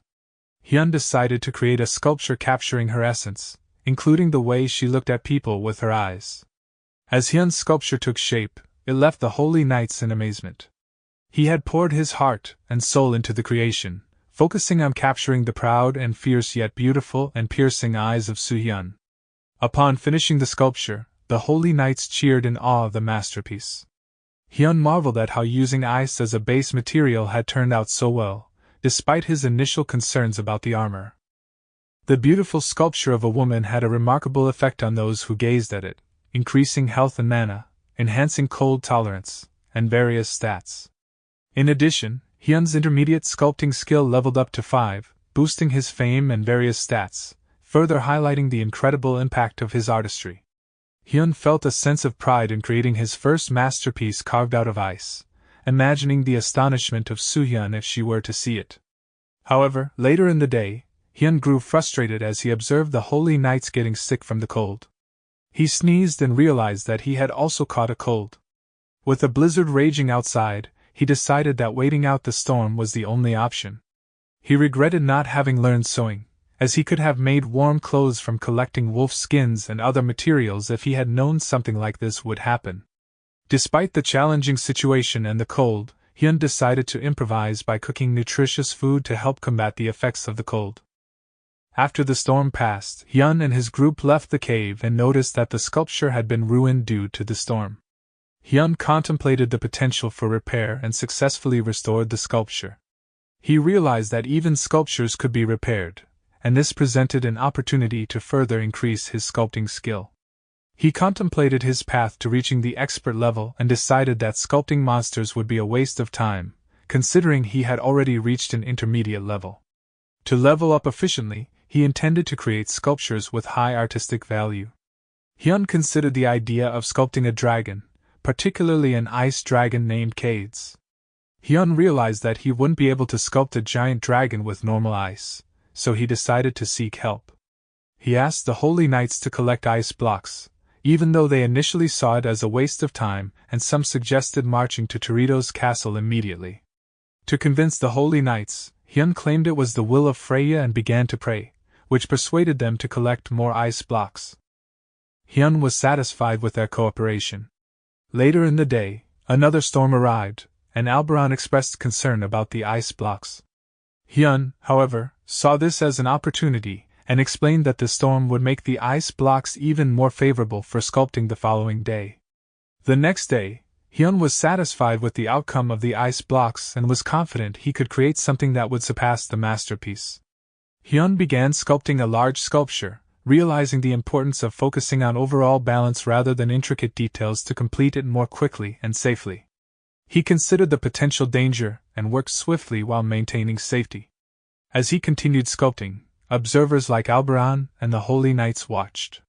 By the end of the day, Hyun successfully finished the sculpture, aiming for a grand masterpiece throughout the process. Hyun's ice dragon sculpture turned out to be a masterpiece, providing increased cold tolerance, magic resistance, and weakening nearby monsters. It also boosted Hyun's sculpting and dexterity skills, along with various stats. The sculpture became a part of the North's mysteries. Meanwhile, in the basic training center, the sword noobs continued their training under the observation of Hyundo and Ielhun. The absence of any prior game experience among them was a surprise. While Pale supplied them with barley bread throughout their training. After a while, everyone completed their training. Hyundo and Ielhun decided it was time to leave the training center and register with the Sword Guild to find an occupation, with Ielhun taking the lead. The sword noobs attracted the attention of the people in the city as they made their way to the Sword Guild. Curious, Pale and the others followed them. At the guild, they received a quest to hunt 300 foxes. Hyundo and some of the sword noobs thought the task would be easy, but the crowd found their confidence amusing, as they believed that foxes were formidable opponents, especially for beginners. Many thought the sword noobs were underestimating the foxes. Even Pale's group had doubts about their abilities, feeling sorry for them. The sword noobs, to everyone's surprise, effortlessly dispatched the foxes, causing some to flee in fear. They managed to defeat the foxes in just one hit, which left the onlookers astonished. However, their confidence was shaken when a large white fox, the field boss, appeared. Hyundo sensed that this fox was different from the ones they had encountered earlier. This left Pale and the others worried and skeptical about the sword noob's ability to defeat this formidable foe. Hyundo faced off with the boss fox, and much to everyone's amazement, he easily defeated it. Even Pale and the others were taken aback by his prowess. The other sword noobs were thrilled to receive copper from the monster, and looked forward to using it to buy more bread. After observing the sword noobs, Pale and the others confirmed that they are really Weed's friends. Meanwhile, Hyun was leading the Holy Knights in a successful push against the vampires. He noted that their teamwork had improved, possibly due to increased trust in each other. However, the Holy Knights questioned Hyun's partnership with a Death Knight named Van Hawk, expressing reluctance to accept him into the team. Hyun explained that Van Hawk wasn't his partner but rather a means to gain experience. He proceeded to beat up Van Hawk using him as a punching bag to earn experience points. Hyun sculpted another Freya statue and prayed with the Holy Knights, noticing that his friendship with them was growing. He received a message indicating that he had gained a faith stat. Curious about the new stat, Hyun wondered if it was related to his equipment or other skills. The Holy Knights, showing their loyalty and willingness to follow him without question, reinforced the value of this stat. Hyun realized that the faith stat would likely make it easier to command the Holy Knights from this point forward. Hyun and the Holy Knights continued to advance, rescuing their fellow knights as they went. When they reached the castle, they were surprised to find the door open for them, indicating that Torito wasn't afraid of their presence. Hyun rallied the knights, urging them to advance and vowing to free the Morata region by defeating every vampire in the name of the goddess Freya. As they charged forward, they encountered a large army of vampires. Alberon unleashed holy light, blinding the vampires, while Hyun swiftly dealt with a group of them. Hyun began issuing orders, and the priests, including Alberon, provided support from behind. With their combined efforts, they realized that they could confront the vampires head-on without being pushed back, as the vampires were no longer a significant threat to their group. Hyun was content with the items he had acquired from the defeated vampires, such as vampire fangs and vampire capes. The knights reported their success in vanquishing the vampires in the area. Hyun recognized that their victories were possible because of the knights' level progression through hunting and attributed the improved ease of commanding them to his faith stat. He instructed Alberon to continue purifying any cursed statues they encountered on the first level, and then led everyone to swiftly recon and eliminate all threats. They continued to destroy vampires and rescue the knights and villagers. The village elder expressed their gratitude to Hyun, affirming that he was the savior they had been waiting for. They explained the prophecy that had foretold his arrival and how they had been suffering in darkness, waiting for someone to rescue them. They offered to give him everything they could in appreciation for his help. Hyun received the quest, The Curse of the Morata region, and wondered if it was triggered because he had Alberon with him, even though Alberon had joined due to the Pavo's Crown quest. Nevertheless, he accepted the quest and proceeded to the second level of the Black Castle. Inside, Hyun gave his orders to the group. He directed Alberon and the other priests to continue with his current tasks, focusing on magic support and healing, and then turned to address the rest of the knights. He emphasized the importance of maintaining a calm approach to battle, just as they had on the first level. Hyun advised anyone whose life force was diminishing to fall back for immediate healing, while those with higher HP would lead the charge at the front.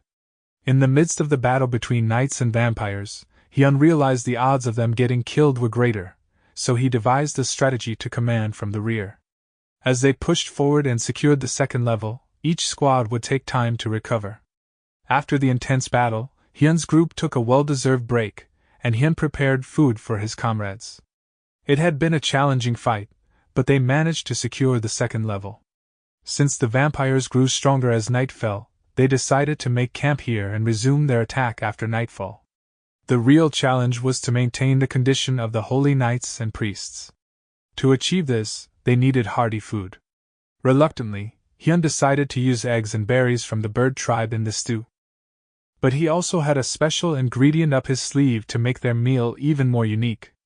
Hyun distributed food to the knights, but they were hesitant to eat it due to its strong garlic smell. Hyun, however, understood that his cooking skills had reached an intermediate level, providing special buffs that increased their resistance against vampire attacks and helped ward them off. Despite the knights' and priests' complaints, Hyun insisted that they eat the food. The next day, they reached the third level of the Black Castle. Here, they encountered seductive vampires who charmed the knights, causing them to take orders from them. One of the knights even attempted to attack Alberon, but Hyun intervened to protect him. Realizing the dire situation, Hyun urgently ordered Alberon to take the priests and retreat, as he recognized the peril of facing the vampire queen on the third level. Hyun feared that they might be annihilated before even reaching the fourth level. The charmed knights took a hostile stance against Hyun and his group. Hyun immediately turned to Alberon and asked if he could use purification magic to bring the charmed knights back to their senses. Alberon was willing to try but cautioned that there was no guarantee of success, and failure was a distinct possibility. Hyun understood the risk, realizing that a failed purification attempt could lead to the knights losing their faith in him. A priest stepped forward and attempted purification, but it didn't work. The charmed knight still attacked the priest, prompting Hyun to step in and save him. Hyun felt the power of the vampire queen's magic was overwhelming. He contemplated whether to retreat and reorganize the troops but decided against it, fearing it would erode the knight's faith. Instead, he resolved to find a way to resolve the situation. The charmed knights clash with the remaining knights, despite attempts to persuade them to remember they are on the same side. The charmed knights express loyalty to the vampires. Hyun is concerned about more holy knights falling under vampire control and remembers to use Lion's Roar to break the vampires' hold on them. Additional vampires arrive and target Hyun, but the knights surround and protect him. After a while, Hyun and his allies eventually succeed in defeating the vampires on the 4th floor.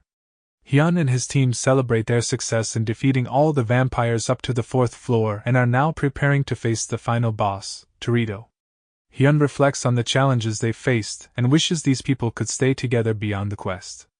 Alberon informs Hyun that everyone is ready, and Hyun decides it's time for the final battle. They enter a room and encounter Torito, who appears excited to see them, but the Holy Knights are immediately on guard, indicating that Torito is a formidable opponent and the Vampire King. Torito, the lord of the castle, welcomes the humans and introduces himself. Hyun notices a crown on Torito's head, which he assumes is the crown of Pago. Torito offers to appreciate fine arts with them, and Hyun observes a statue of a girl, which reminds him of a villager's request to save his daughter, Farina. When Torito asks if they've seen a more beautiful sculpture, Hyun mentions a sculpture in the town of Baron, south of Rosenheim Kingdom, which he sculpted himself. He also mentions another sculpture called the Ice Beauty that he created. Torito expresses interest in Hyun, who introduces himself as a sculptor.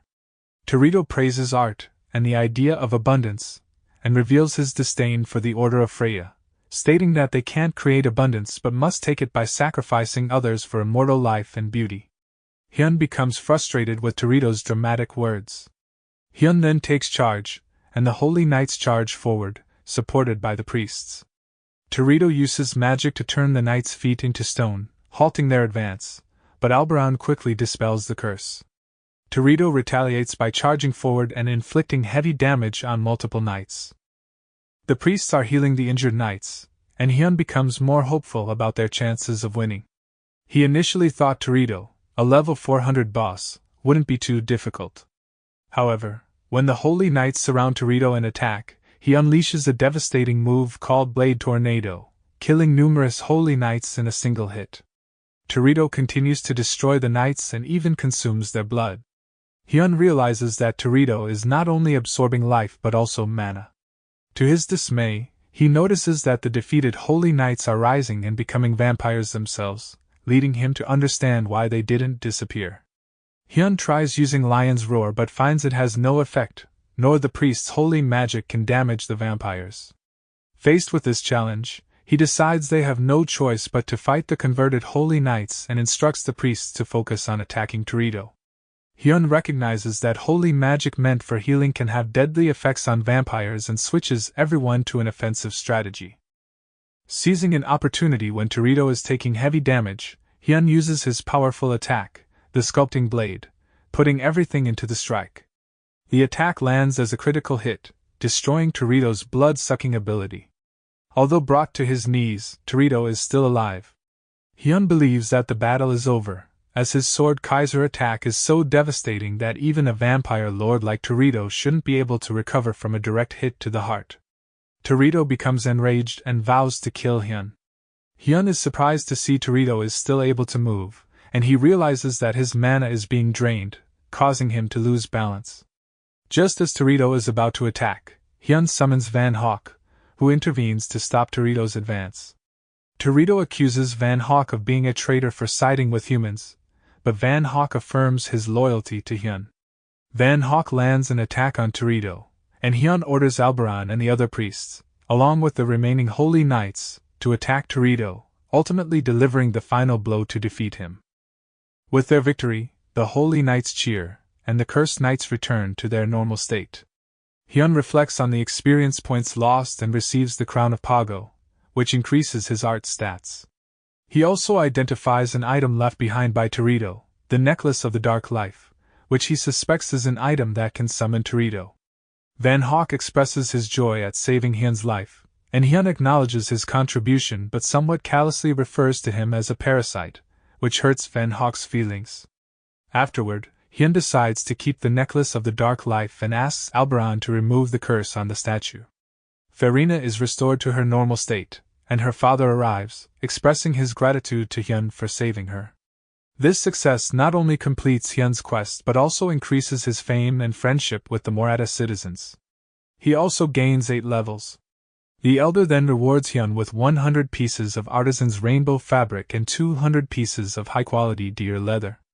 Hyun ponders what to do with these valuable materials, considering the potential for crafting or trading. Hyun expresses frustration for not bringing the dragon and ice beauty sculptures with him to the Temple of Freya.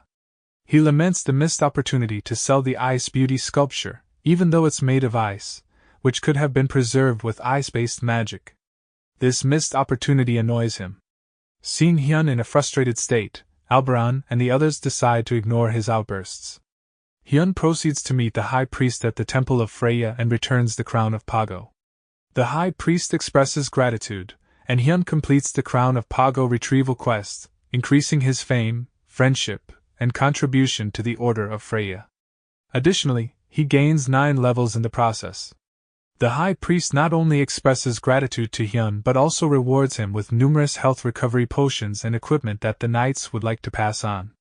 Among the items is the Sword of Agatha, which is part of a set similar to the previous reward he received for finding the Order of Freya's lost treasure. The High Priest also presents an item that was stored away in the temple's treasure room, explaining that no one could use it until Hyun arrived.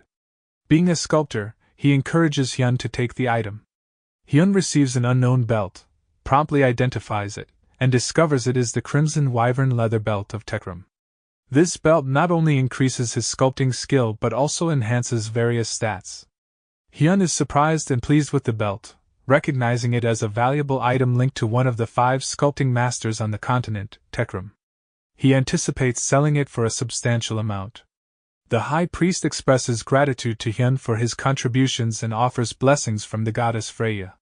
He also assures Hyun that if he ever gets injured or cursed, he can come to the Order for free healing. Furthermore, he grants Hyun access to the Order's teleport gate.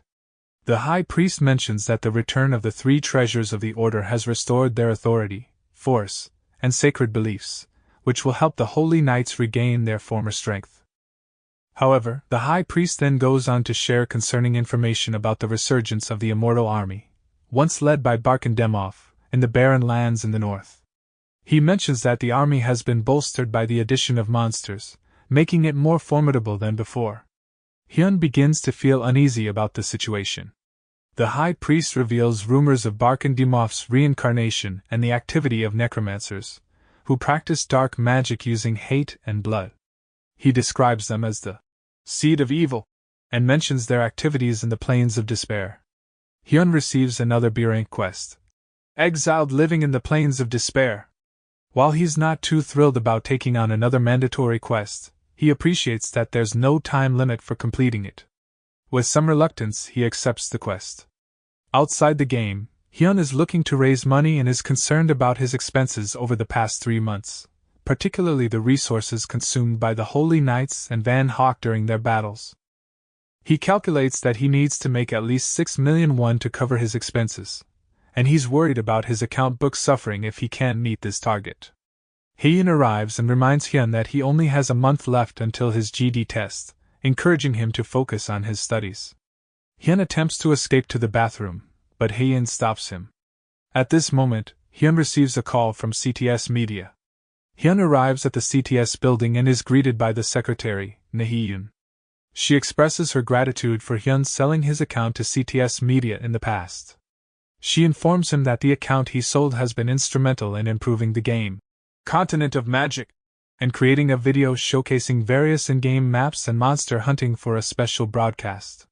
However, Hyun admits that he hasn't seen the video, suggesting his lack of interest in the matter. Hyun is more interested in the proposal Nahi has mentioned and prompts her to share it. But before discussing the proposal, Nahi asks if Hyun is playing Royal Road.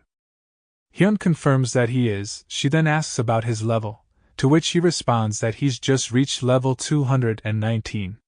Nahi acts amazed on the surface but is secretly disappointed, as she had higher expectations for him due to his legendary account in Continent of Magic. Hyun notices that Nahi looks a bit disappointed when he reveals his Royal Road level, but he knows that his level isn't bad considering the limited time he's spent on the game. Nahi then gets down to business and invites Hyun to participate in a project they are working on. Hyun is surprised and asks if she's suggesting he make an appearance on a show. However, she clarifies that this isn't the case. Instead, they want him to send them a video of his gameplay along with a written account of his experiences. CTS Media will then edit the material into a video. Nahi believes that with his fame from Continent of Magic, many people will take an interest in him and offer compensation. Upon hearing about the compensation, Hyun's thoughts immediately turn to the financial gains. He realizes that all he has to do is provide videos of his gameplay and write about his experiences, considering this an easy opportunity. Nahi reassures Hyun that the task won't be difficult, explaining that he only needs to inform them about his daily activities, leveling progress, and any special methods he uses in the game. Hyun asks about the pay. Nahi informs him that he will receive 500,000 won per video, with the content to be broadcasted twice a week. She also mentions that there's a chance to renew the contract based on feedback after around 20 episodes. Hyun immediately accepts the offer, considering it to be a favorable opportunity. He acknowledges that it's a good deal. All he has to do is document his gameplay and experiences, which he believes shouldn't be too difficult. Seeing no reason for him to decline the offer. A few days later, CTS Media receives Hyun's submission, and the staff eagerly anticipates something amazing from him, given his fame from Continent of Magic. However, they are angered and disappointed when they read that Hyun's initial in-game activity was simply hitting dummies. The staff feels frustrated, but they wonder if they can salvage something from the video despite the lackluster report. The team leader suggests playing the video and seeing if there's anything they can use for the broadcast. However, after watching Hyun hitting the dummies for a full 5 hours, the team leader loses his temper, exclaiming his frustration at the seemingly pointless and monotonous footage. The show featuring Royal Road players airs, and the host introduces the program as a new style of game interaction with 8 heroes. It promises to provide viewers with various tips and indirect interaction with Royal Road through these 8 individuals. However, as the viewers eagerly watch, their enthusiasm slowly fades when they see Hyun hitting the dummy for an extended period. This disappointment leads one viewer to post a complaint on the bulletin board, reflecting the audience's dissatisfaction. Inside the game, Mapan is relieved to see Hyun and inquires about his quest's success. Hyun confirms that he completed the quest, and Mapan introduces Waryung, a dancer. Waryung expresses her interest in dancing and enjoys her role as a dancer in the game. Hyun acknowledges that dancers are like bards, enhancing allies' abilities and engaging in combat, while he introduces himself as a sculptor. Mapan contemplates the unusual combination of characters they have for a party: a sculptor, a merchant, and a dancer. He acknowledges that these jobs are typically not popular for partying with other users. Mapan then warns Hyun not to be surprised by Waryung's dance. Hyun is initially confused, but Mapan explains that Waryung's dance is a grinding one, something she uses to engage with monsters. Waryung admits that she used to go clubbing a lot and decided to apply her dancing skills to fight monsters, which surprisingly works quite well. She then offers to demonstrate her dance to Hyun, but he immediately refuses the idea. Waryung is surprised and somewhat offended when Hyun declines her offer to demonstrate her dance move. She reflects on how she's never had a guy turn down her offer before and decides to find out more about who Hyun really is. Outside the game, Hyun checks the auction site and receives an email. Initially, he's pleased, thinking it's about a successful bid. However, he discovers that the email is from the Dark Gamer Union. The email indicates that the union would like to meet with him in person to discuss confidential information. It doesn't matter whether the meeting takes place in the game world or in real life, as they claim to exist wherever there is darkness. They frame the meeting as an interview, with the potential for forming a partnership if both parties find it mutually beneficial. Hyun dismisses the email as spam and focuses on checking the auction notes. He observes the fluctuating prices of vampire equipment, ranging from 100k to 400k won, and decides to register the Blade of Agasa and the ring for sale, expecting them to fetch a high price. He plans to go grocery shopping in the morning and intends to get to bed early. The following day, Hyun's auction items start gaining attention, and some users recognize him as the same person from the Continent of Magic. 2 people discuss Hyun, with one expressing awe at his accomplishments, particularly his achievement of becoming a holy knight, which is considered quite difficult. However, the other person is somewhat disappointed, believing that someone of Weed's legendary status from the Continent of Magic should have achieved even greater feats. The chatroom in Royal Road is buzzing with discussions about weed, generating excitement and curiosity among players. Hyun returns from buying groceries and checks the auction to find that something surprising has happened. He notices that despite 140,000 people participating, the price of his auctioned items is only 230,000 won. This doesn't make sense to him, so he decides to examine the bidding records. To his astonishment, he discovers that everyone bid just 1 won, and that's how it reached the current price. Meanwhile, Pale is helping his parents and provides them with gold to buy new items, even though they were initially against him playing Royal Road. He reflects on the challenges of having parents who play the same game, and how they've ended up playing together. Pale overhears some NPCs discussing weed.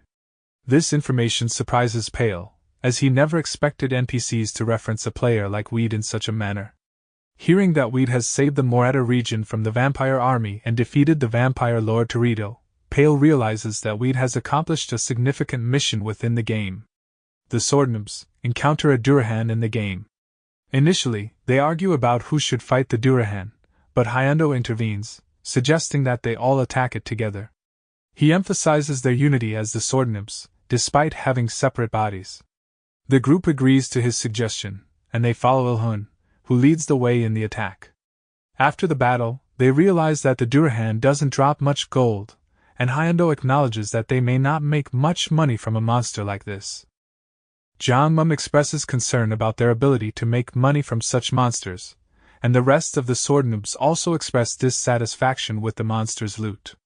Hyundo reassures them and states that they will get stronger to take on more profitable monsters in the future. The Swordnobs respond with enthusiasm, expressing their loyalty and commitment to following Hyundo's leadership. Hyundo addresses the Swordnobs, emphasizing that they've faced countless difficulties, including starvation, in their journey. He encourages them to aim higher and reminds them that if all 505 Swordnobs had focused on martial artist positions, they could have passed level 100. He questions whether they are satisfied with hunting monsters that don't drop much gold and urges them to face greater challenges. Swordnob 5 arrives and Hyundo asks if he managed to acquire barley bread. Swordnob 5, however, brings significant news, revealing that Lee Hyun, known as Weed, has accomplished something incredible. According to the merchant NPCs in town, Weed defeated the leader of the vampire army, Torito, who had a level exceeding 400. Hyundo, amazed by Weed's accomplishments, rallies the Swordnobs with renewed determination. He declares their intention to challenge and defeat the strongest monster in their current location, which ignites the Swordnobs' spirits, and they respond with roaring cheers. Hyun found that he now has 5,600 gold, which is an increase of 2,000 gold over the past 3 months, after selling unnecessary items to Mapan. He decides it might be a good time to pursue his plan to visit the Blacksmith's Guild. Upon arriving at the Blacksmith's Guild, Hyun expresses his interest in learning the trade of armor and weapon making. The guild chief initially assumes he wants to become a blacksmith and approves of the idea. However, Hyun clarifies that he only wants to learn the trade at the moment. The chief mentions that they don't teach their skills to just anyone and suggests that Hyun starts by fixing a damaged shield. Hyun confidently repairs the shield without needing a hammer, impressing the chief. In response to his skills, the chief decides to teach him how to use a hammer properly. Upon mastering would enable Hyun to acquire the skills of a blacksmith. These skills, once mastered, would grant him the ability to equip items from various occupations. Hyun started forging a sword, after having prepared the necessary materials. After some time and effort, he successfully creates a training sword, which in turn boosts his blacksmith skill proficiency. Hyun is excited about the process, noting that creating swords is much easier than sculpting and can be quite profitable. He estimates that a sword like the one he's made could fetch 70 silver, which is a significant improvement in terms of making money compared to his sculpting works. Hyun continues to craft swords, and as his blacksmithing skills improve, he's able to create other weapons and armor. Over time, his blacksmith level reaches level 6, which expands his capabilities in making various items. However, the continuous work takes a toll on him, and he's exhausted after staying awake for 10 days straight. Despite the fatigue, Hyun is satisfied with the results. His intermediate handicraft skills have reached level 8, and he realizes that his cooking effects are now doubled. He understands that blacksmith skills are influenced by handicraft skills, and items he creates with the same materials will have twice the durability. Satisfied with his blacksmithing progress, he then heads to the fishing guild and expresses his desire to learn fishing, primarily for food. The fisherman at the guild appreciates Hyun's sense of humor and asks if he's confident in his cooking skills. He suggests that if Hyun ever has time, he can cook some spicy fish stew, and in return, the fisherman will provide him with free bait. Hyun learns the fishing skill and acquires fishing bait. Next, Hyun goes to the tailoring guild, expressing his interest in learning the trade of tailoring. The tailor at the guild agrees and mentions that an artistic person can select excellent fabrics to create fine clothing. Hyun eagerly agrees to learn, and they begin with sewing on buttons, a fundamental skill for tailors. Hyun successfully learns the sewing skill. As Hyun was sewing a piece of clothing on the street, a large crowd gathered around to watch him work. They were astonished by his skill, especially since Hyun was using high-quality leather for the project.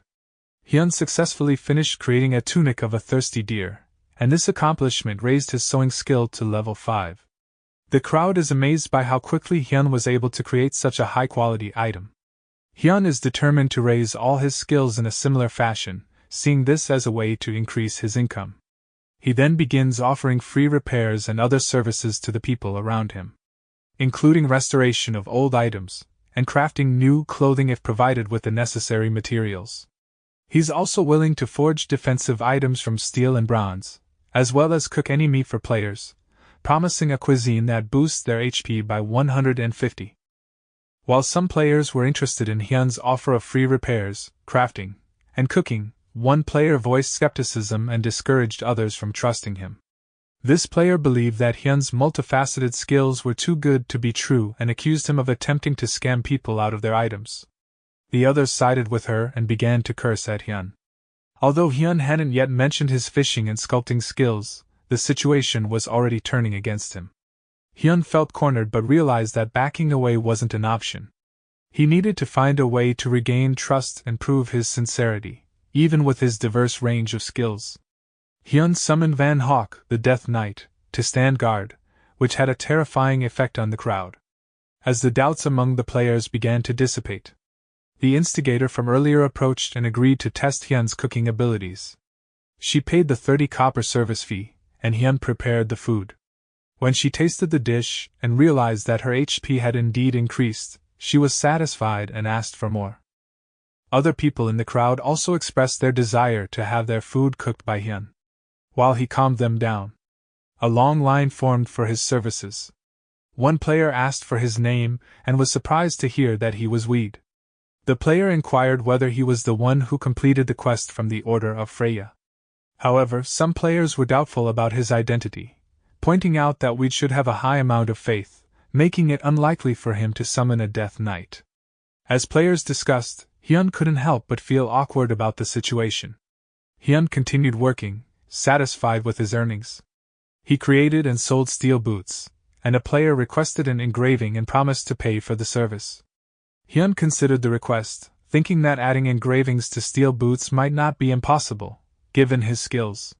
He started the engraving process and was successful, adding more options to the item. Feeling accomplished, Hyun thought about how he applied sculpting techniques to enhance the item's stats.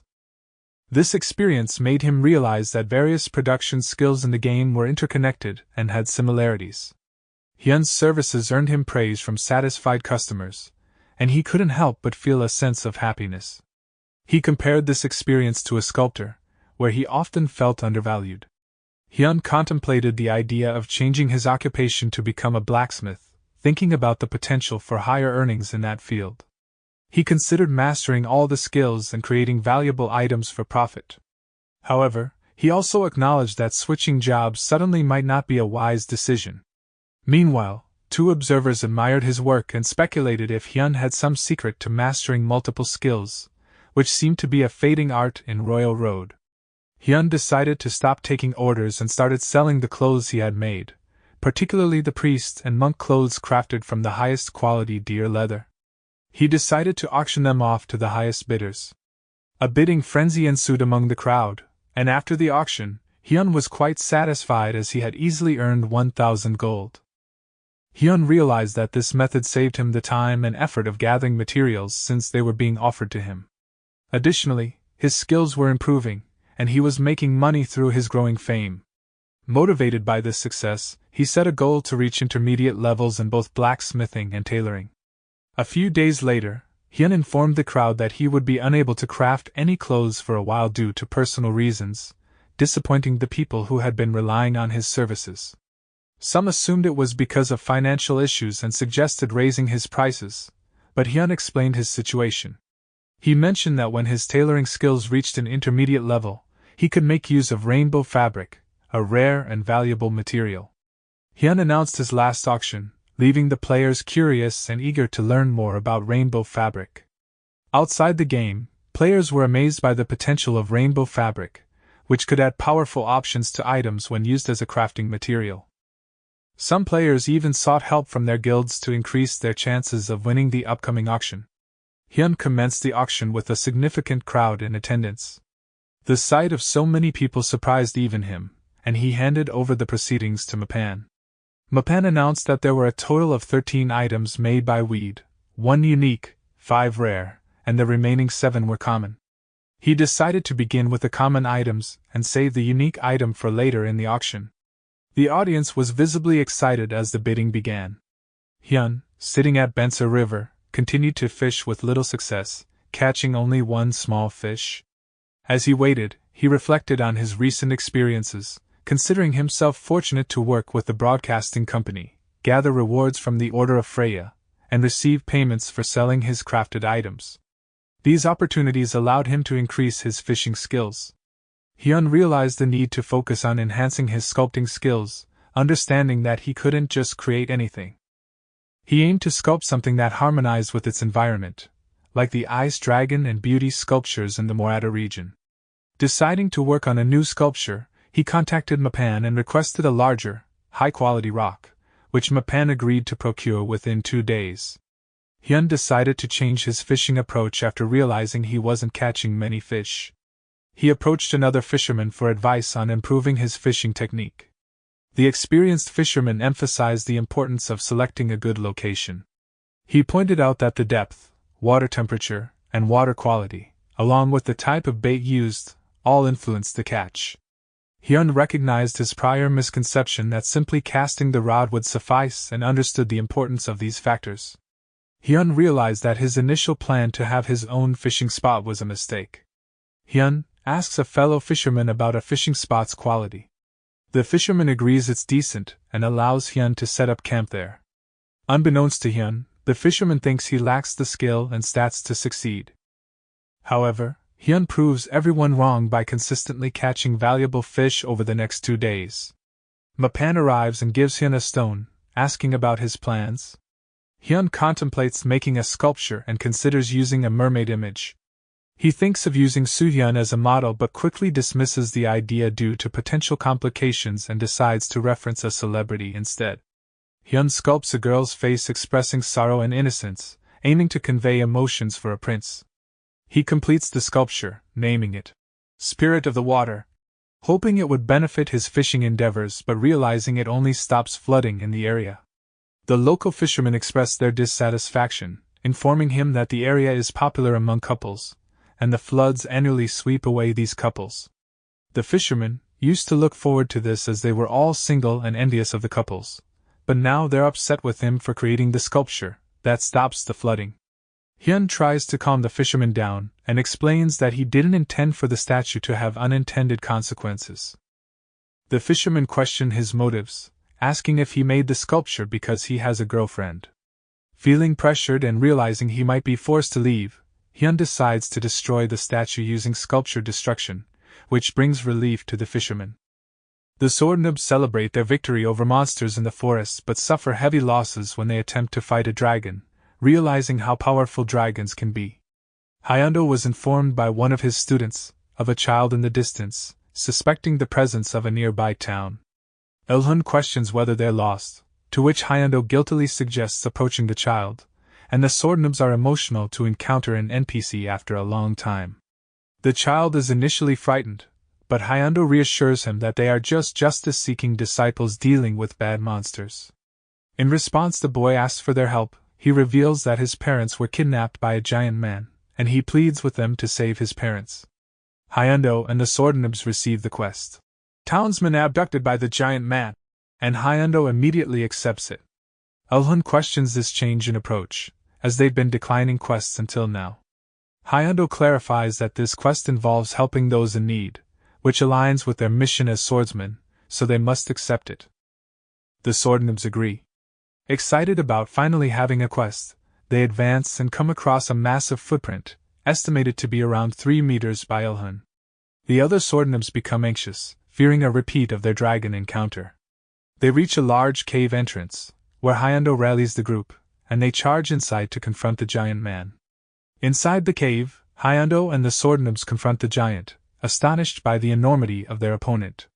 The giant launches an attack at Hyundo, but he manages to evade it, realizing the giant's slowness. Subsequently, the giant targets the Swordnibs, causing them to scatter. Hyundo takes charge, rallying the Swordnibs and giving them commands. They focus their attacks on the giant's feet, bringing it down to its knees. Then, they climb onto the giant's back and simultaneously assault it, ultimately defeating the giant.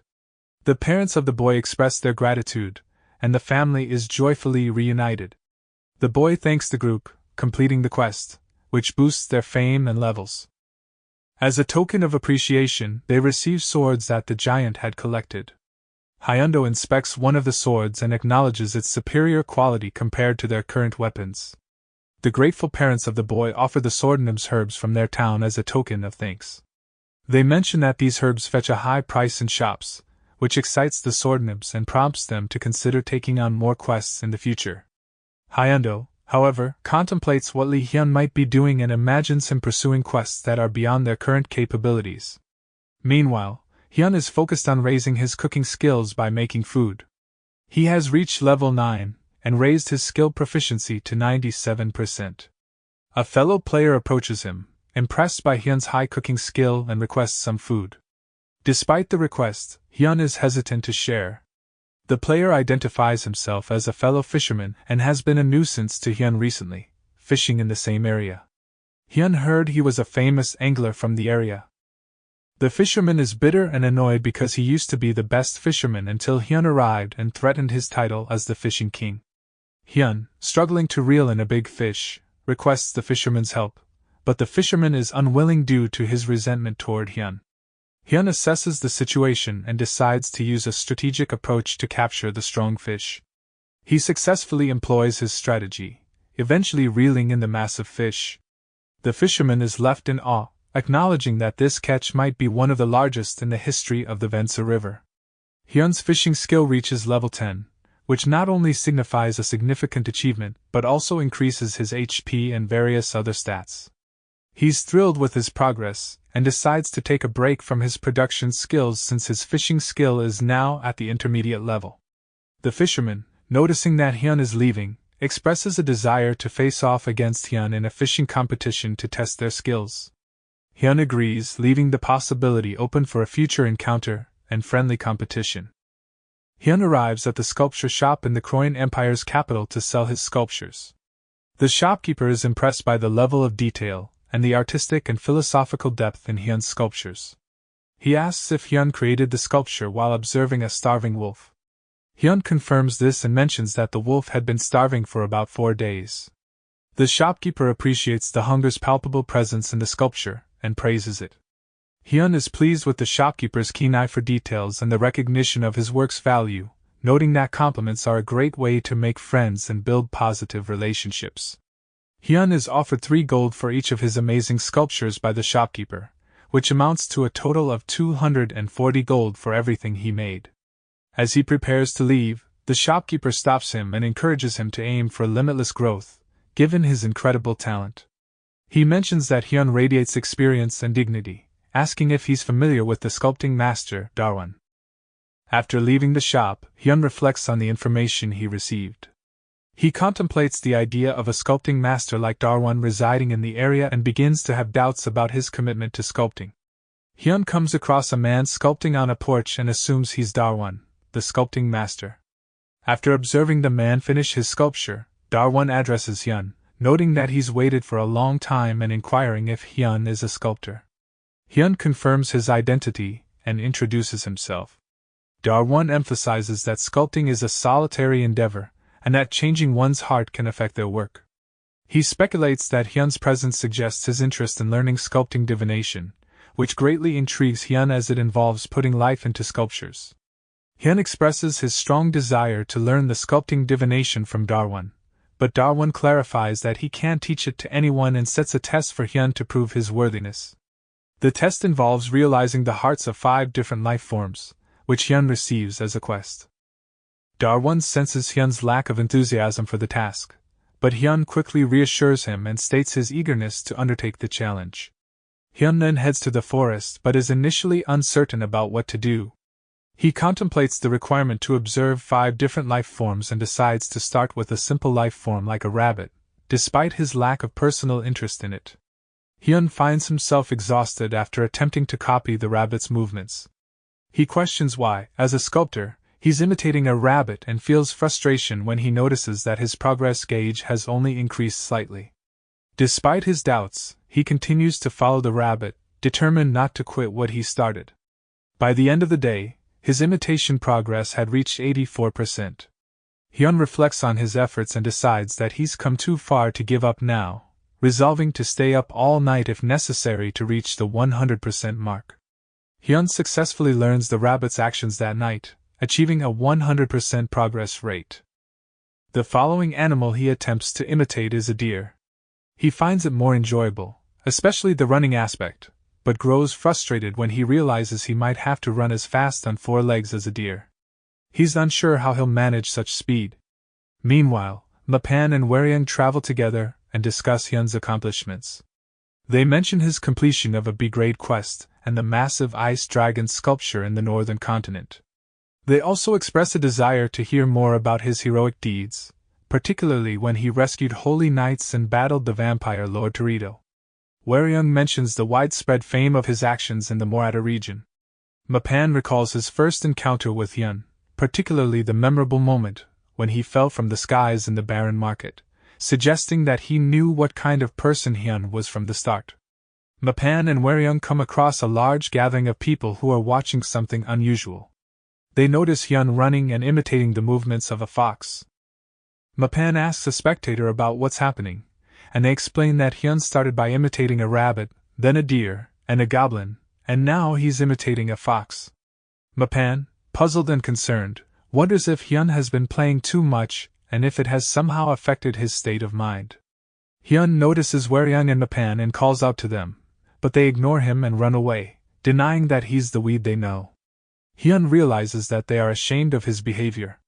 After a few days, Hyun successfully completes the quest, and to his surprise he acquires the 4-legged running skill, which can increase his running speed. He returns to Darwon, who is now working on a new sculpture. Hyun wonders if Darwon is going to create a larger sculpture this time and contemplates the aesthetics of the sculpture, thinking that a beautiful noblewoman or princess sculpture might be more fitting for a master sculptor and potentially more marketable. Darwon questions whether Hyun has completed the quest he assigned, to which Hyun confirms that he successfully imitated the movements of 5 different life forms. Darwon is pleasantly surprised at Hyun's speed in completing the quest and decides to test his ability further. He challenges Hyun to sculpt the life forms he imitated, and if he succeeds, Darwon will begin teaching him his sculpting skill. Hyun accepts the challenge and begins by sculpting. While sculpting, Hyun experiences a strange sensation, finding that the sculptures feel different and unique. He realizes that by imitating these life forms, he can create more detailed and endearing sculptures, emphasizing their distinctive traits. This newfound understanding enhances his sculpting skills, and he realizes that the act of imitation has given him deeper insights into the essence of these creatures.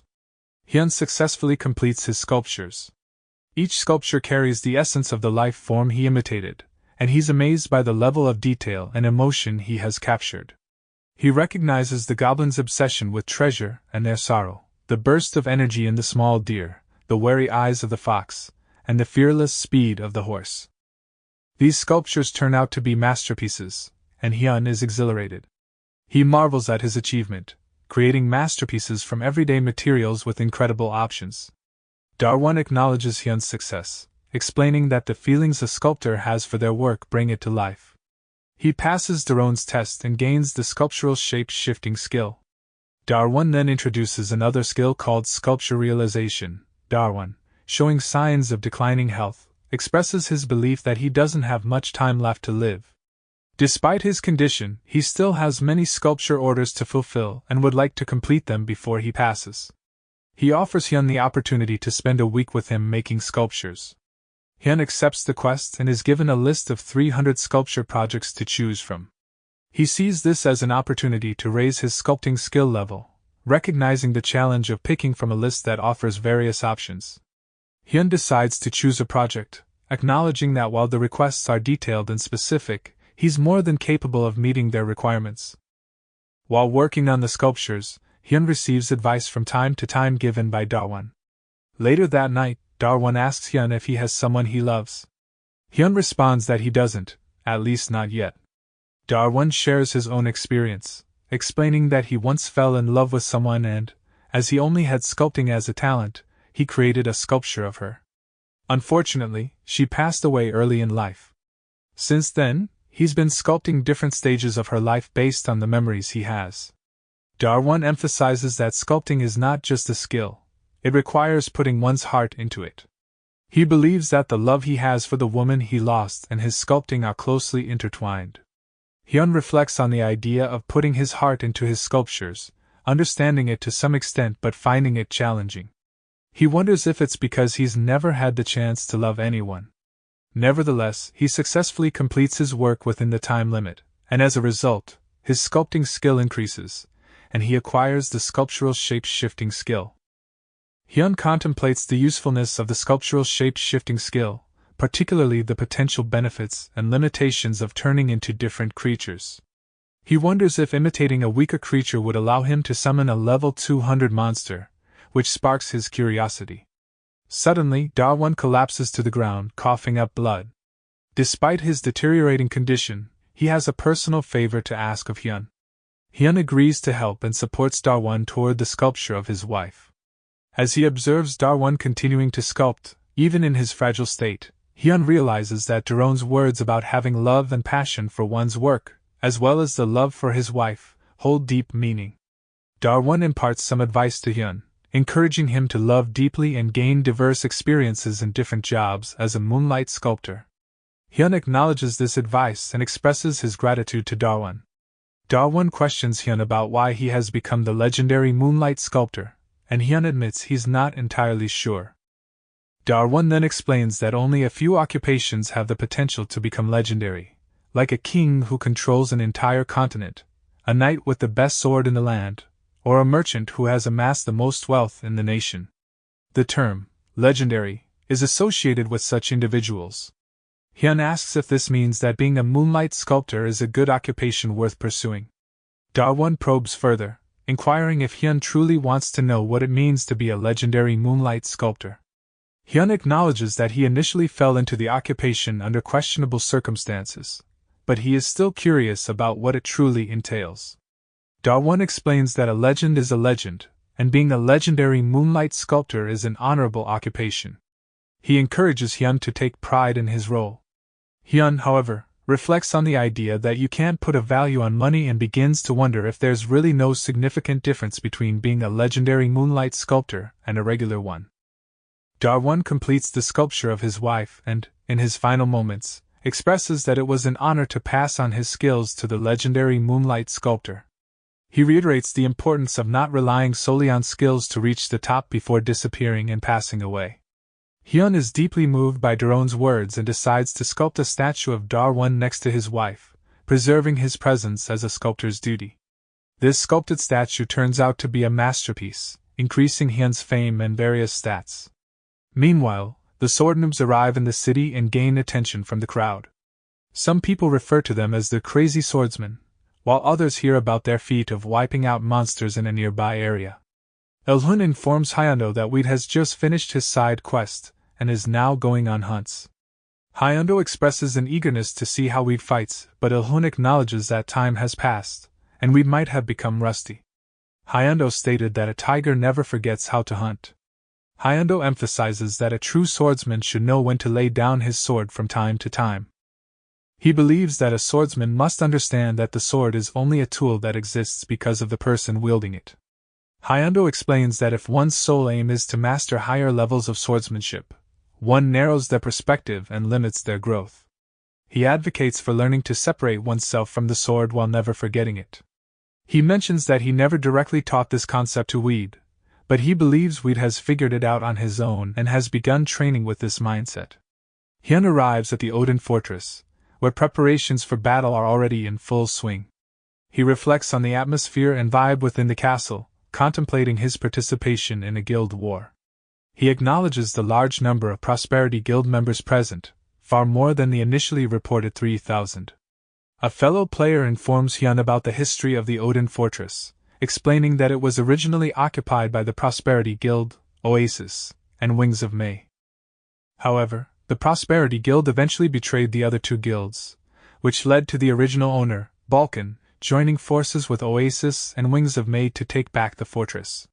The player notices that Hyun doesn't look like a guild member, and inquires if he's there as a mercenary. Hyun confirms this, mentioning that mercenaries are paid 3 times more than regular guild members, receiving 10 gold per person requested, 5 gold for each enemy killed, and an additional 20 gold if they survive until the end.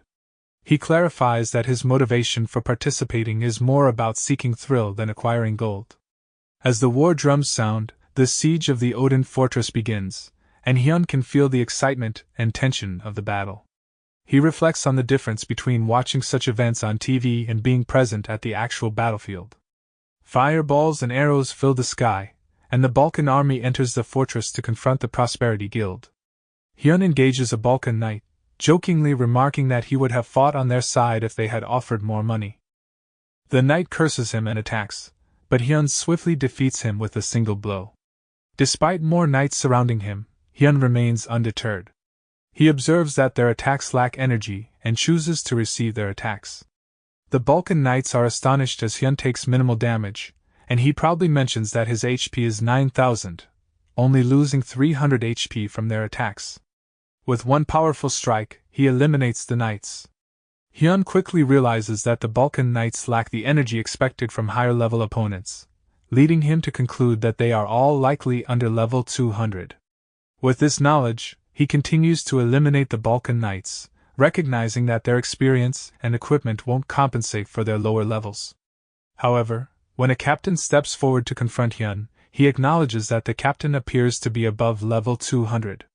Hyun avoids the captain's attack and strategically pushes a knight from his side to engage the captain in battle. He decides not to take unnecessary risks by fighting high-level opponents, and instead opts for efficient combat by focusing on lower-level opponents. As the battle rages on, the captain notices Hyun's strategic approach and calls him a coward. He orders the Balkan knights to target Hyun first, and they charge toward him. However, Hyun effortlessly defeats them, reaffirming his combat skills and dispelling any concerns he had about losing his touch after being away from combat for a while. Ultimately, the battle ends, and the defenders successfully repelled the Balkan forces. A player remarks on their victory and predicts that the Balkan Guild won't make any aggressive moves in the near future due to the significant damage they've sustained. The player also praises Hyun for his impressive performance, but Hyun downplays his achievements, claiming that he merely did what he usually does. However, some of the knights present during the battle are aware that Hyun used his allies as a shield, and this information circulates, tainting his reputation. The sword noobs celebrate their achievement of reaching level 170, with Hyundo commending their hard work and encouraging them to take pride in their accomplishments. Unbeknownst to them, Grand's group, consisting of Halman, Margot, Levi, and Glenn, is observing them with malicious intent. Halman finds the sword noobs annoying and proposes the idea of killing them to raise their own levels. Margot agrees, expressing interest in the sword noobs and the potential loot they could obtain. Glenn concurs, eager for the thrill of player killing but recognizing the need for companions in this endeavor. While the group members are all contemplating their individual backstabbing plans, They are excited by the unpredictability and thrill that comes with the potential for betrayal in their group dynamic. Glenn and his group have planned to ambush the Swordnibs, and as the Swordnibs move to their next location, they encounter Glenn, who blocks their path. Glenn initiates by launching an attack with his flamed sword. However, much to his surprise, Hyundo effortlessly deflects the fireball. Hyundo questions Glenn's motives and whether he's a humanoid monster, suggesting that defeating him might yield valuable items. Glenn hesitated in attacking and was eventually attacked by Hyundo. Glenn struggled and lost HP rapidly, prompting him to call for help from Levi and the others. Together, they fought against the Swordnibs. The following day, they entered the game after getting destroyed by the Swordnibs. Gran remained determined to seek revenge. Levi expressed doubts about their ability to do so, but Glenn suggested using their guild to gather members for support. They approached the IKA Guild HQ, where they met the guild master. Gran requested the guild's assistance in avenging their defeat at the hands of the Swordnibs. The guild master, intrigued by the idea, agreed, as the Swordnibs had been a nuisance to them as well.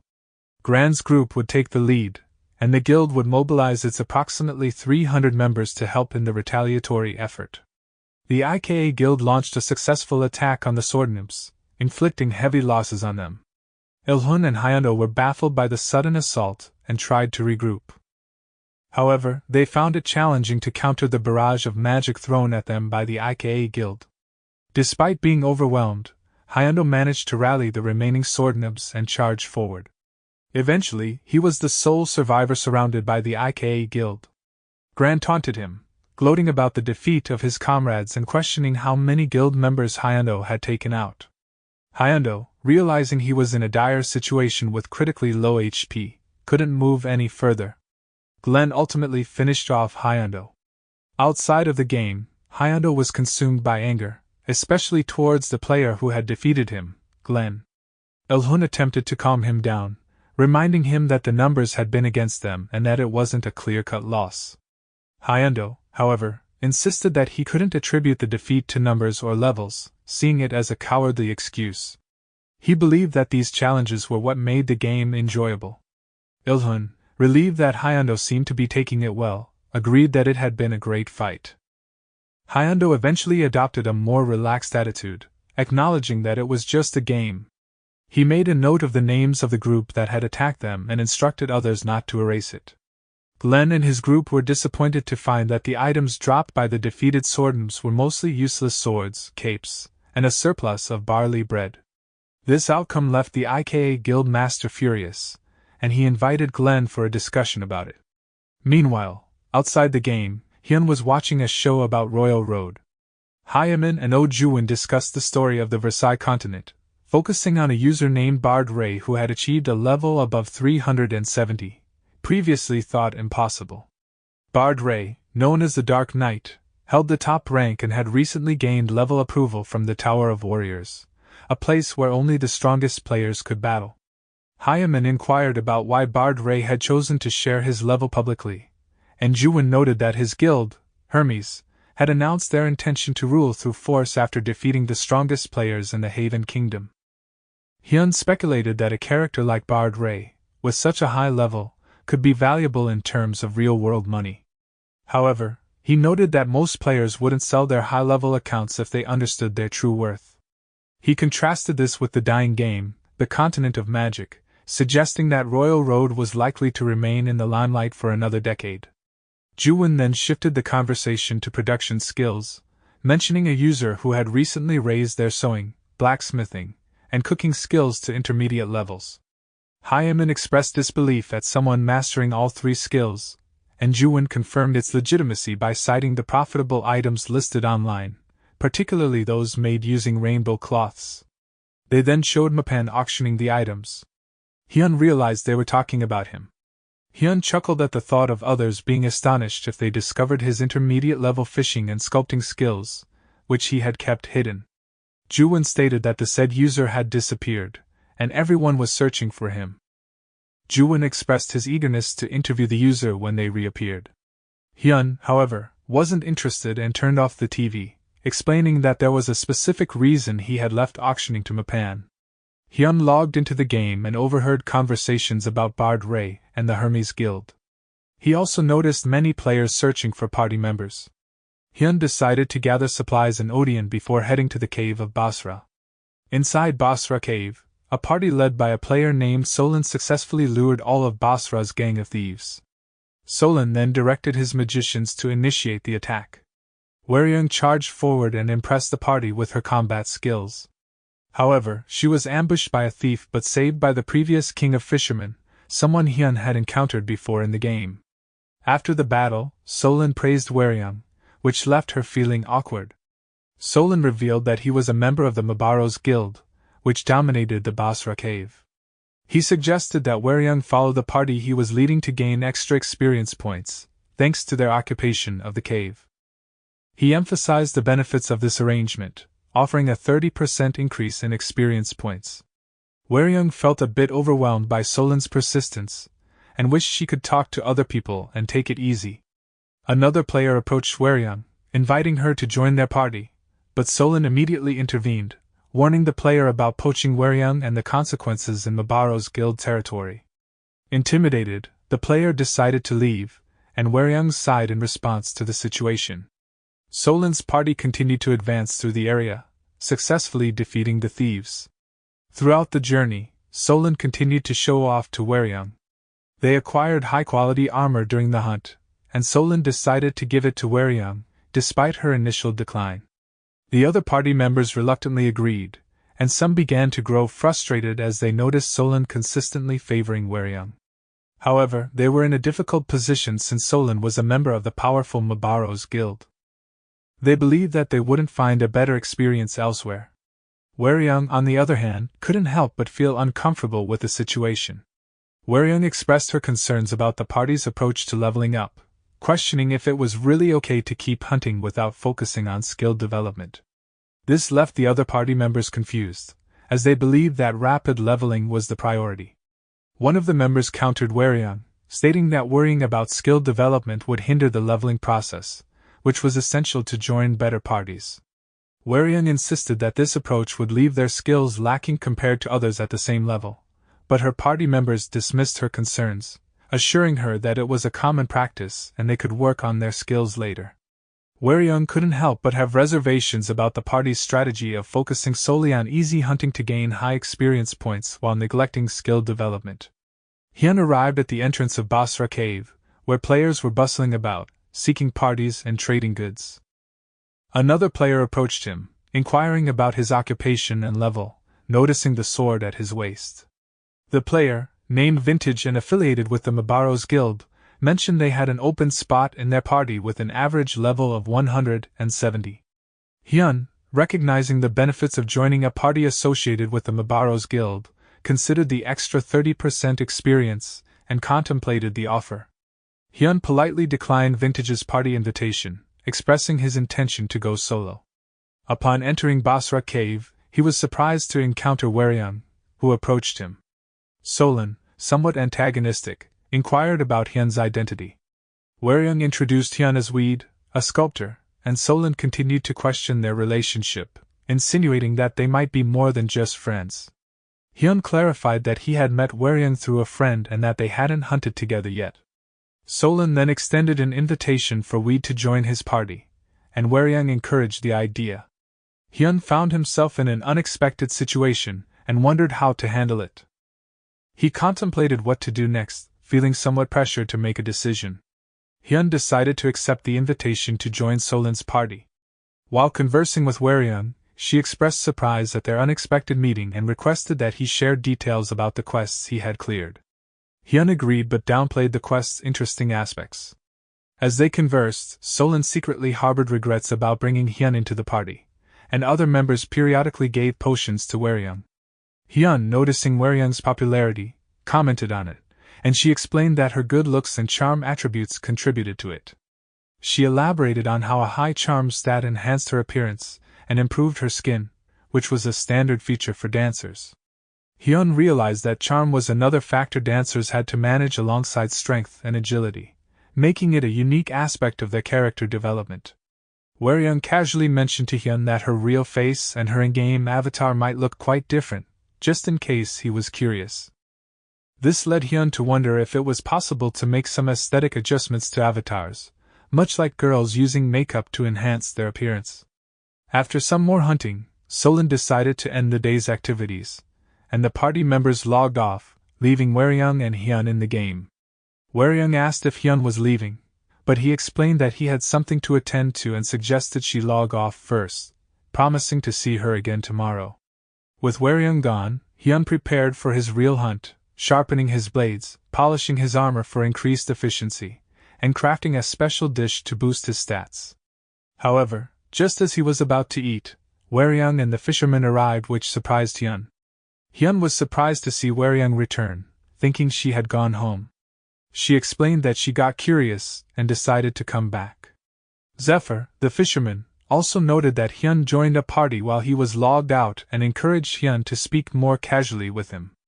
Waryung expressed her surprise at Hyun's cooking skills and praised the delicious-looking food. Hyun offered to sell her the food for 1 gold, which she eagerly accepted. She found the food satisfying, not only in terms of taste but also due to the stat boost it provided, and she commended Hyun's cooking.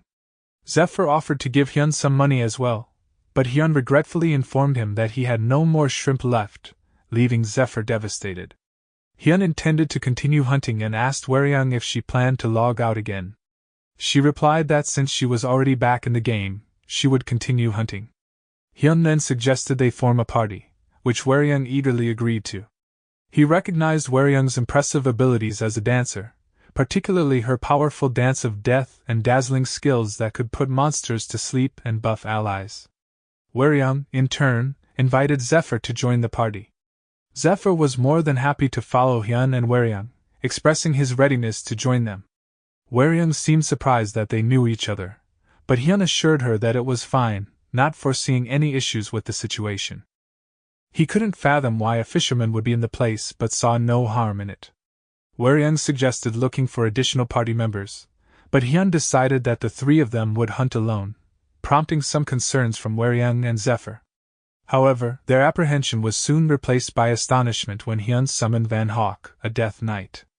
Waryung was impressed by the appearance of the Death Knight, and Zephyr couldn't help but wonder about Hyun's true identity. Hyun then proposed that they proceed to the 4th level to begin hunting. In Basra Cave, Waryung and Hyun discuss its history. Basra, an exiled archduke, created the cave with a thief guild after rebelling against the Kingdom of Britain Federation. They worry about the dangerous monsters above level 240. Hyun assured them and asked them to trust him, with Waryung feeling nervous due to their lack of a priest and fear of losing items upon death. Zephyr regrets logging back in, fearing imminent death. Van Hawk, under Hyun's control, inflicts heavy damage on the thieves they encounter, leaving Zephyr curious about how Hyun commands a Death Knight like Van Hawk. However, Hyun stops Van Hawk from killing the thieves, instructing him to weaken them without killing them. Van Hawk complies but expresses his dissatisfaction with the situation and asks Hyun to communicate better. Hyun feels challenged by Van Hawk's newfound courage to confront him due to his higher level. He plans to deal with their current situation first before addressing Van Hawk's defiance. Hyun takes the lead, swiftly defeating the weakened thieves, impressing Waryung and Mapan with his sword skills. They decide to join the battle, with Waryung using her dance to attract and weaken the thieves' spirits, while Mapan inquires about her technique. Waryung explains that as long as they don't attack first, the thieves will remain in that state for about 2 minutes, but due to their higher levels, it might be closer to 1 minute and 30 seconds. Zephyr joins the fight using his fishing rod, and Waryung continues her deadly moves against the thieves. She reflects on the difference between their current party and the previous one led by Solon.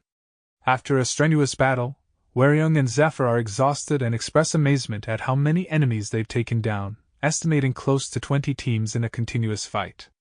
Waryung appreciates Zephyr's support during close calls. While they converse, Hyun remains busy, sorting through the loot.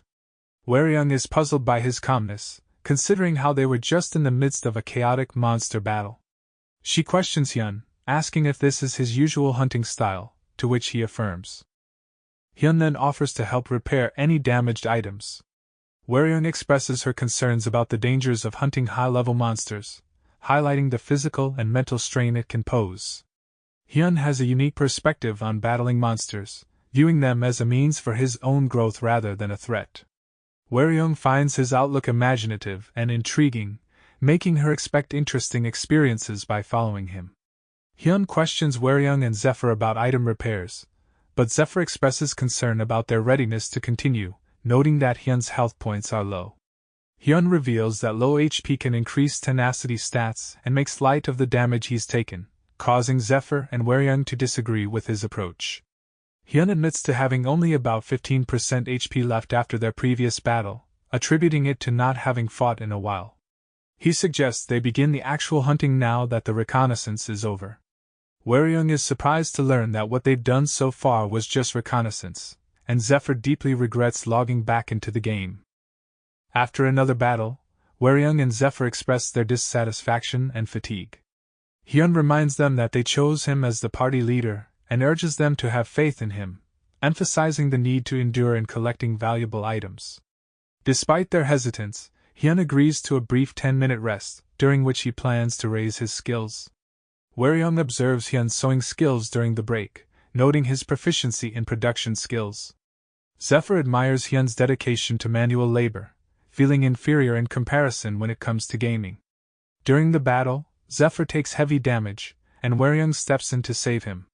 Afterward, Zephyr expresses his decision to quit, feeling that the challenges are too much. Waryung blames Hyun for not allowing enough rest while Zephyr lies down and accepts his death without a healer. Waryung is secretly envious of Zephyr because when he dies he will be able to rest, while she anticipates being stuck with Hyun for an unknown duration. Hyun surprises Zephyr by using a bandage to heal him, despite Zephyr's belief that his injuries were too severe to be healed by such means. Hyun reveals that his bandage skill is at intermediate level 9, leaving Zephyr in disbelief. Zephyr wonders how Hyun has reached this level so quickly. Hyun, on the other hand, reflects on the apparent struggle of Waryung and Zephyr and considers it to be nothing compared to the challenges he faced in the Morata region. Hyun reflects on his occupation as the Moonlight Sculptor and how it might be influencing his current situation.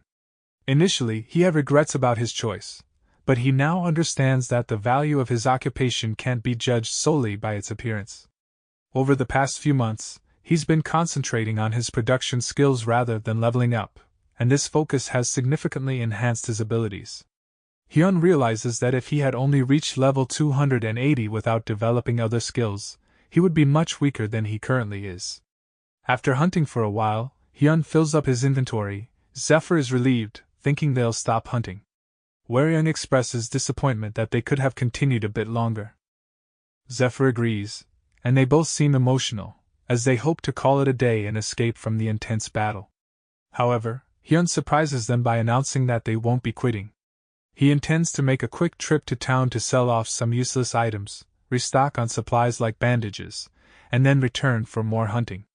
He warns them to be prepared, as they plan to intensify their efforts once he's back, causing the two to despair. A few days later, outside of the game, Hyun is struggling with his studies and doubts his intelligence. He's concerned about his upcoming GD test and contemplates giving up, but he's also mindful of the money he's spent on registration and doesn't want to disappoint his grandma and Hyun. Hyun advises him to treat math as savings, a concept that resonates with Hyun. With her encouragement and a new perspective on the subject, he finds it easier to answer math questions, realizing that he can't let down his sister, who is supporting him. Hyun decides to give his best effort in the remaining 4 days before the test. On the day of the exam, Hyun finishes confidently and overhears a group of people discussing their Royal Road experiences. One of them, Jung-hoon, is introduced as a dark gamer with an impressive character level of 355, which surprises Hyun. Jung-hoon observes Hyun's interest and extends an invitation to a dark gamer gathering. Upon arrival at a warehouse with computers and capsules set up, Jung-hoon decides to share some insights about the dark gamers with Hyun and the others. He mentions that there are at least 100,000 people worldwide who make a living by selling items and game currency from Royal Road, particularly in countries like China, India, and Southeast Asia. These individuals employ large teams to carry out item and currency sales, which Jung-hoon considers a legitimate occupation. However, there are competing groups, which led to the formation of the Dark Gamer Alliance to address the challenges posed by these larger groups. Jung-hoon explains that the Dark Gamer Alliance primarily focuses on sharing information.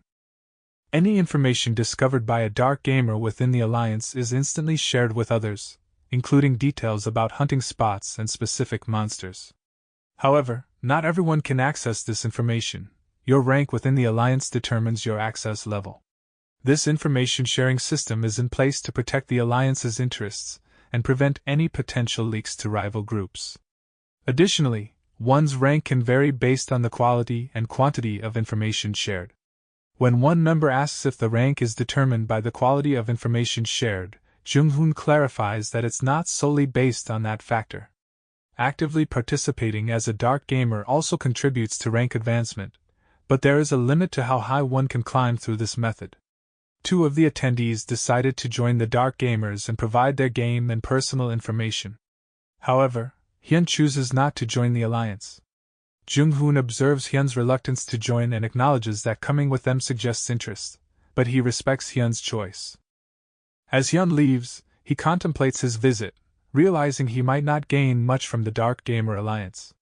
Jung-hoon catches up to Hyun and notes that while some people join only for information, there's something unique about Hyun. He questions if Hyun finds it bothersome, dislikes the system of giving back, or doesn't care about sharing information with newcomers. Hyun becomes guarded and takes a step back. Jung-hoon tries to persuade him, emphasizing the opportunity, but Hyun declines, stating he has other priorities and doesn't wish to share his information. Jung-hoon expresses a growing interest in having Hyun join the Dark Gamers and offers him an opportunity. He provides Hyun with a login and a password they've prepared for recruits, assuring him that he'll start as a C-rank member with access to valuable information. Hyun can change his password to protect his personal information. Hyun questions Jung-hoon's motives for being so accommodating. Jung-hoon clarified that he just wanted to make another ally. He emphasizes the first rule of Dark Gamers, which is not to trust anyone, and the second rule, which is to share as much as possible. Jung-hoon believes that Hyun is someone who would honor both rules and make a perfect fit as a Dark Gamer. The final rule is to only trust money.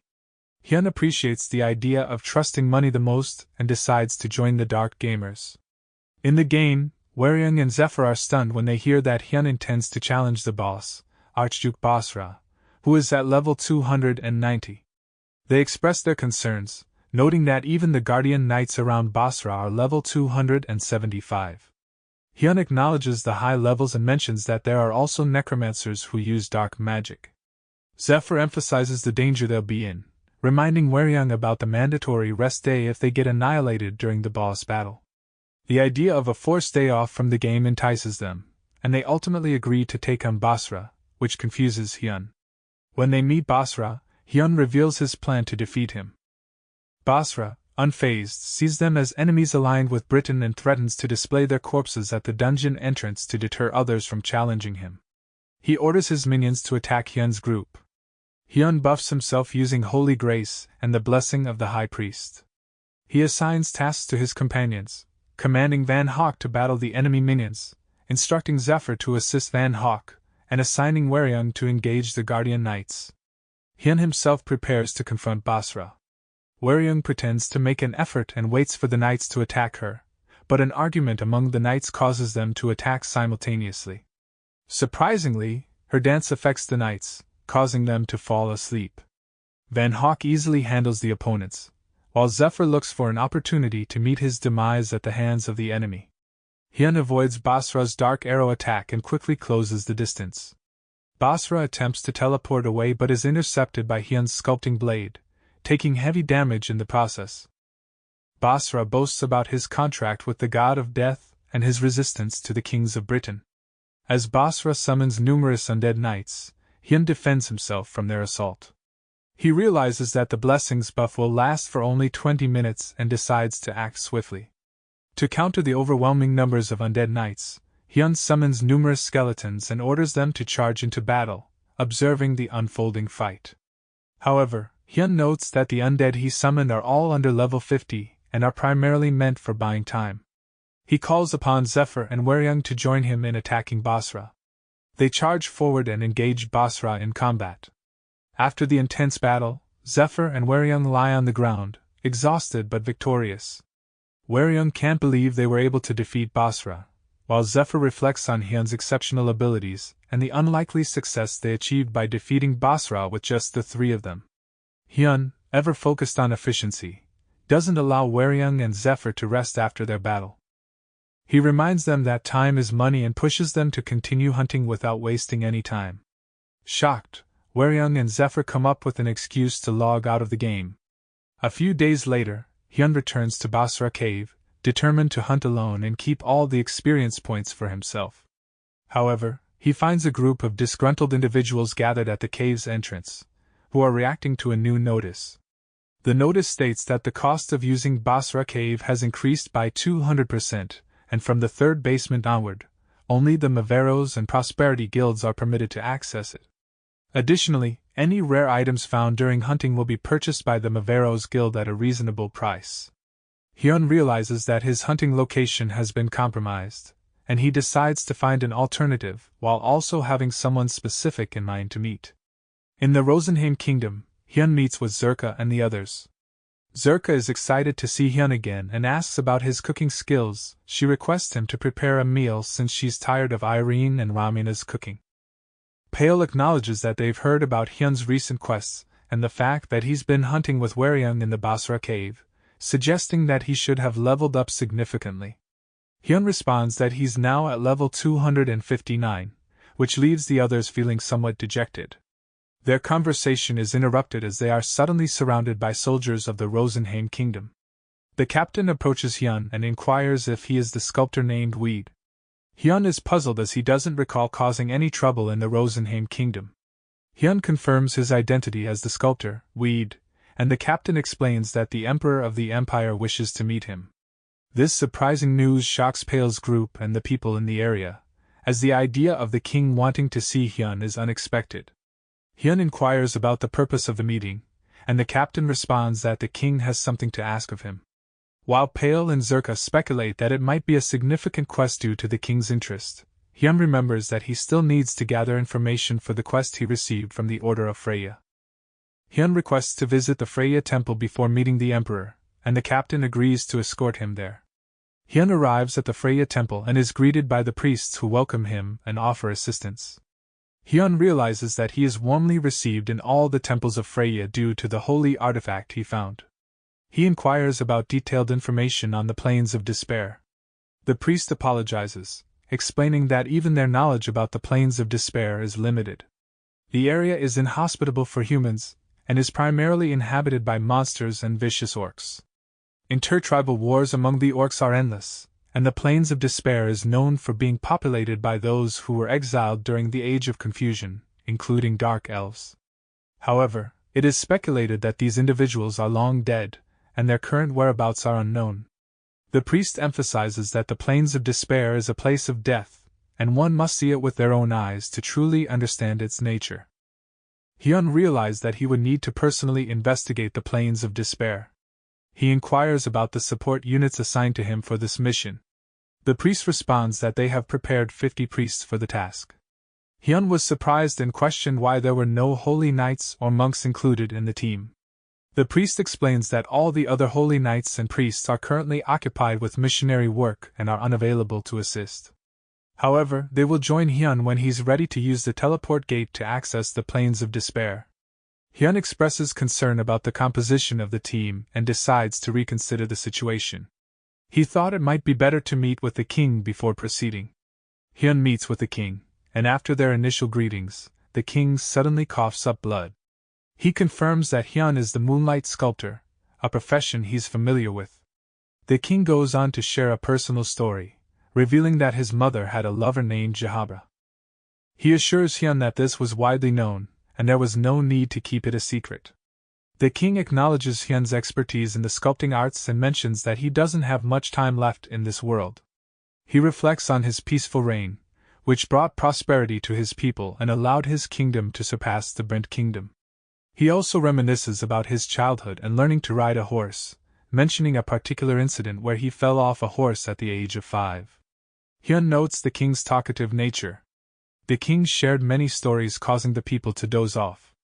The king continues to express his condition, stating that he has been feeling weak lately, and it's time for him to pass on his power to the prince. He emphasizes that he will need a new home, which is essentially his grave, where his tired body can rest. Hyun receives the quest to build King Theodore's tomb, and he contemplates the potential benefits.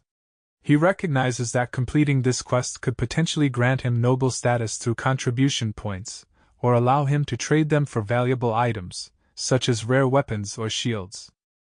He recalls someone mentioning that he would need at least 2,000 contributions for such a reward. Hyun accepts the quest to build King Theodore's tomb, committing to putting everything he has on the line to create a grand final resting place for the king. After leaving the king's presence, he contemplates the project ahead. Hyun decides that he shouldn't create something basic but rather a legendary and monumental tomb, befitting a figure of King Theodore's stature. He believes that his most profound talent lies in manual labor, and that he has a proven track record of success when working hard. Hyun is determined to create something enormous and glorious, emphasizing that he can make up for a lack of artistry with sheer size. He draws inspiration from the ice dragon sculpture he created in the past and resolves to construct a gigantic royal tomb for the king. In return for his efforts, he plans to request a rare weapon as a reward. After exiting the meeting with the king, Hyun encounters Pale and the others who have been waiting for him. Pale expresses their concern and asks if he received another quest. Hyun confirms that he received a quest directly from the king. Pale wonders if this means they won't see Hyun for a while, to which Hyun responds that he will indeed need their help, and asks them to assist him. Ramuna mentions the crowd gathered at the gates, all curious about why the king wanted to speak with Weed. Irene adds that if he doesn't show up, the crowd plans to cause trouble. Hyun is unperturbed by the situation and thinks about a plan. Hyun and his group exit the castle, and a crowd eagerly awaits their announcement. Using Lion's Roar, Hyun reveals that he has received a quest from the King of Rosenheim, and emphasizes that it is a very special task. The crowd becomes excited and curious about the quest. Hyun then expresses his intention to ask for everyone's help, and the crowd assumes it's a B-rank quest, eagerly volunteering to join. However, Hyun surprises them by asking for a fee of 1 gold from each participant. The crowd perceives this as a generous offer, thinking that it's a great deal. In contrast, Pale and the others are worried and suspicious, believing that Hyun may have an ulterior motive. The people enthusiastically lined up to join and pay for the opportunity to help with the quest, while praising Hyun. Hyun is pleasantly surprised by how easily people were persuaded to join. He has already decided to build the tomb on the east plains of Cereburg, and realizes that all that's left is to gather laborers and materials. Hyun leads the crowd to the mountains to collect stones for the tomb, and motivates them to start working. He encourages them by emphasizing that the rewards will be based on the amount of work put in. This incentive drives the people to work diligently. However, Hyun is aware that he needs more people to complete the quest. Outside the game, people are talking about a large gathering of individuals in the Rosenheim Mountains, attracted by a shared B-class quest. It's generating a lot of buzz on bulletin boards, and many are even traveling from other kingdoms to participate. Weed's reputation is growing even more. A woman is intrigued and considers going to check it out, but the man is suspicious and advises against it. Meanwhile, KMC Media hears about the event and plans to send Hyman Shin, but they realize that she may already be at the location. Meanwhile, Hyman is struggling to carry stone blocks despite using lightweight magic. Hyman is determined to raise her fame and contribution in the game, but the heavy stone is causing her difficulties. Fortunately, Pale arrives to help her, and she introduces herself as Malin in the game, expressing her gratitude. Meanwhile, Hyun is serving food to the people gathered for the quest. He's proud of his intermediate cooking skill level 4 and handicraft level 9, confident that he can make even simple food taste delicious. Hyun views providing quality food as a way to show appreciation for those helping with the quest. He's eager to work them to the bone to complete the task quickly, as the 100,000 gold he received is ample for the quest's expenses. Additionally, he's earned 10,000 gold from the event.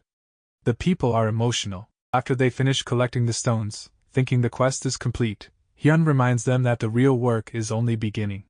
He instructs them to pick out the broken surfaces and make them flat, essential for the tomb's construction. The IKA Guild, the group that had previously attacked Hyundo and the sword nymphs, also participates in the quest and assures Hyun that they can handle the rocks. Hyun feels conflicted about working with them given their past actions, but he contacts Hyundo for advice. Hyundo encourages Hyun to take the high road, emphasizing the importance of living life with a good heart, and without succumbing to hatred or grudges. As the people continued their work on the pyramid-shaped tomb, they were surprised when they realized its design. The exterior had been relatively straightforward, but Hyun faced a challenge when it came to the interior. He was determined to create something meaningful and symbolic for King Theodore's final resting place, even if it meant investing more money and effort into the project. Inside the tomb, Hyun contemplated what to place on the casket. He had an idea and decided to climb a large stone near the tomb. He began sculpting the stone, choosing a lion as the theme for the current king. He saw the lion as a representation of dignity, agility, and longevity, believing it was the perfect symbol for King Theodore. As he worked on the sculpture, it caught the attention of the people involved in the construction of the tomb. Hyun was determined to create something truly significant for the king. Hyun's lion sculpture turned out to be a masterpiece, and it had some special properties. Those who witnessed the statue gained increased abilities, and it also had a lion's roar skill that could weaken the monsters in the area. This remarkable piece of art contributed to the leveling up of Hyun's sculpture and handicraft skills. Additionally, he gained the mind-hand skill, allowing him to sculpt with 3 hands. Hyun was ecstatic about achieving an advanced level in his sculpting skill and acquiring the mind-hand ability. The crowd was awed by the lion's sculpture and the effects it had just by being in its presence. The people couldn't believe what they were seeing, and they marveled at Hyun's extraordinary craftsmanship. Meanwhile, Pale introduced Hyman as his girlfriend to the others, which took Zerka and the rest by surprise. Zerka and the others realized that Hyman looked familiar, and it eventually clicked that she was Shin, the famous Royal Road announcer. When Hyman confirmed her identity, they were taken aback, and she explained that she didn't openly share her identity as an announcer to avoid negative attention. Zerka found it cool to meet a Royal Road announcer in person, while Ramuna wondered what was special about Pale. Hyman revealed that she felt a strong connection with Pale from the moment they met. Zerka inquired if it was appropriate for someone like Hyman, a Royal Road announcer, to be playing the game. Hyman explained that she needed to cover a story, likely referring to the pyramid construction. Zerka offered to help arrange a private interview with Weed for her, but Hyman declined. She didn't want to mix her work and personal life, especially when it came to her relationship with Pale. She didn't want to meet him for work and potentially upset him. Hyun declined the various guild invitations and decided to leave the area. Zerka spotted Hyun and called out to him. Hyun then cooked food for the group, and Hyman expressed her admiration for his cooking. She mentioned how she could eat without worrying about gaining weight in the game, and she praised Hyun's culinary skills. Hyman also commented that with his cooking talents, he should be quite popular with the ladies. Pale got a bit jealous hearing Hyman's compliments about Hyun's cooking. However, Hyman assured Pale that he was the only one for her, leaving the others speechless. Hyun suggested that they go hunting together, and Zerka and the others enthusiastically agreed. Irene mentioned that she had been leveling up diligently, and had reached level 225, assuring them that she wouldn't get in their way. Pale and Hyman shared their levels, both at 238, and Irene joked about the rigorous leveling grind, mentioning a time when she couldn't differentiate between the game and reality due to excessive goblin encounters. Zerka noted that she might have thrown punches if she were in the same situation. Hyundo and the Swordnibs arrived and wanted to join the hunt with Hyun. They were welcome to join, and Pale suggested the location, which was the Huntress Canyons. Although it was dangerous and Pale hadn't been there before, he had always wanted to explore it with the right team. As they arrived, they were surrounded by the Huntresses over level 280, and they prepared for battle while Hyun thought of what they were going to do. Pale and the group are faced with a warning from the Huntresses in the area. Pale assures the others that the Huntresses won't attack until they are completely surrounded. One of the Huntresses warns the humans not to defile their lands. Hyun decides to take action and asks for all the weapons and defensive gear. After they are equipped with the prepared items, Pale is amazed by the results. Hyamin is particularly impressed by the quality of the gear, and the unique bow she handed Hyun, the bow of the High Elf Venus, which has many options. The group is astonished by the skills of an intermediate-level blacksmith and the high-quality items produced by Hyun's craftsmanship. Zerka is impressed by Weed's craftsmanship, even noting the options on her clothes. Hyun decides to start cooking and prepares a steak for the group. The sword noobs are amazed by the delicious food and ask for more. Hyundo requests refreshments other than water, and Hyun offers a special drink made from different kinds of herbs, along with snacks. Hyundo appreciates the gesture, and Hyun secretly views it as an investment, knowing that the alcohol will raise their abilities and make hunting easier.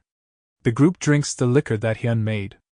Hyamin is surprised by the party's unconventional approach of drinking before a hunt, and she finds it strange that production skills are being used to enhance party members' abilities. Hyundo asks if Hyun has more drinks and expresses his interest in trying them. However, Ilhun advises Hyun to restrain himself, as what they just drank was something Hyun had been saving. This disappoints Hyundo. Hyun eventually takes out the snake wine, and after drinking it, the group's stamina improves.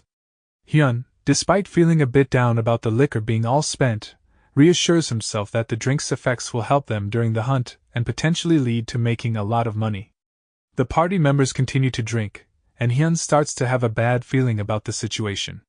After a while, the party members receive a debuff from being drunk, leading to a 70% reduction in health and a halving of their abilities. Hyun regrets giving them the liquor. As the situation worsens, a group of huntresses approaches and threatens to kill them for not leaving. In response, Hyun summons Van Hawk and orders him to attack the huntresses. However, Van Hawk hesitates and wants to share something with Hyun before taking action. He reveals that he was originally a knight of the Kalamor Empire and had been stuck in a dreadful abyss. Thanks to Hyun's sociability, he was able to remember his past life. Although he couldn't return to the Empire, he had no choice but to recognize Hyun as his master. Van Hawk expresses his unwavering loyalty to Hyun, stating that he will answer Hyun's call even without the necklace. This surprises Hyun, who realizes that he can now summon Van Hawk without the need for the necklace. He also contemplates the benefits of not having to share experience points with Van Hawk.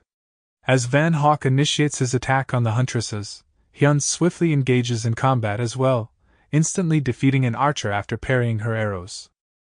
When another huntress attacks Hyun from behind, she is swiftly killed by Van Hawk. As the remaining huntress calls for reinforcements, Hyun starts to wonder why they are attacking, despite Pale's earlier warning that they wouldn't attack as long as he didn't go into their territory. He suspects that the condition for them to attack might be when their targets are completely defenseless, which could explain the sudden assault. Hyun attempts to wake up Pale, but his efforts prove ineffective.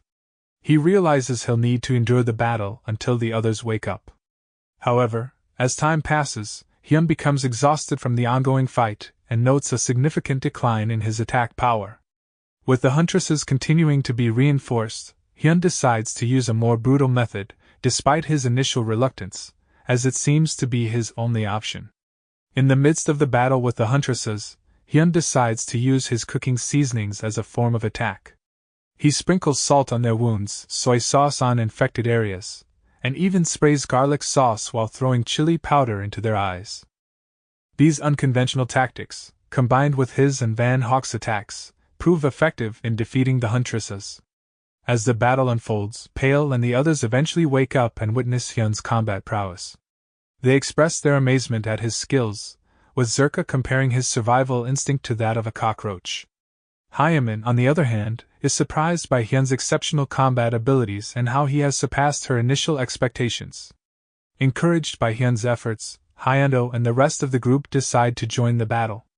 Hyun shares Hyun's report card with their grandmother and expresses her pride in her brother's achievements. She mentions that she had been nervous when he was preparing for the exam but is pleased to see his success. Although his ethics grade is low, he still passed the acceptance grade, and she attributes some of his success to her tutoring. Grandma is overjoyed to see Hyun pass his GD and feels that she can now die without any regrets. Hyun reassures her that she should live happily with them for a long time to come. The people at the dojo, including Hyundo, congratulate Hyun on his achievement, acknowledging the challenges he must have faced. Some of them, like Ilhun, admit that they also dropped out of school to focus on martial arts. Hyundo stated it wasn't something to boast about, and mentioned being a doctor. However, the others knew it was only an honorary title, and he never even finished grade school.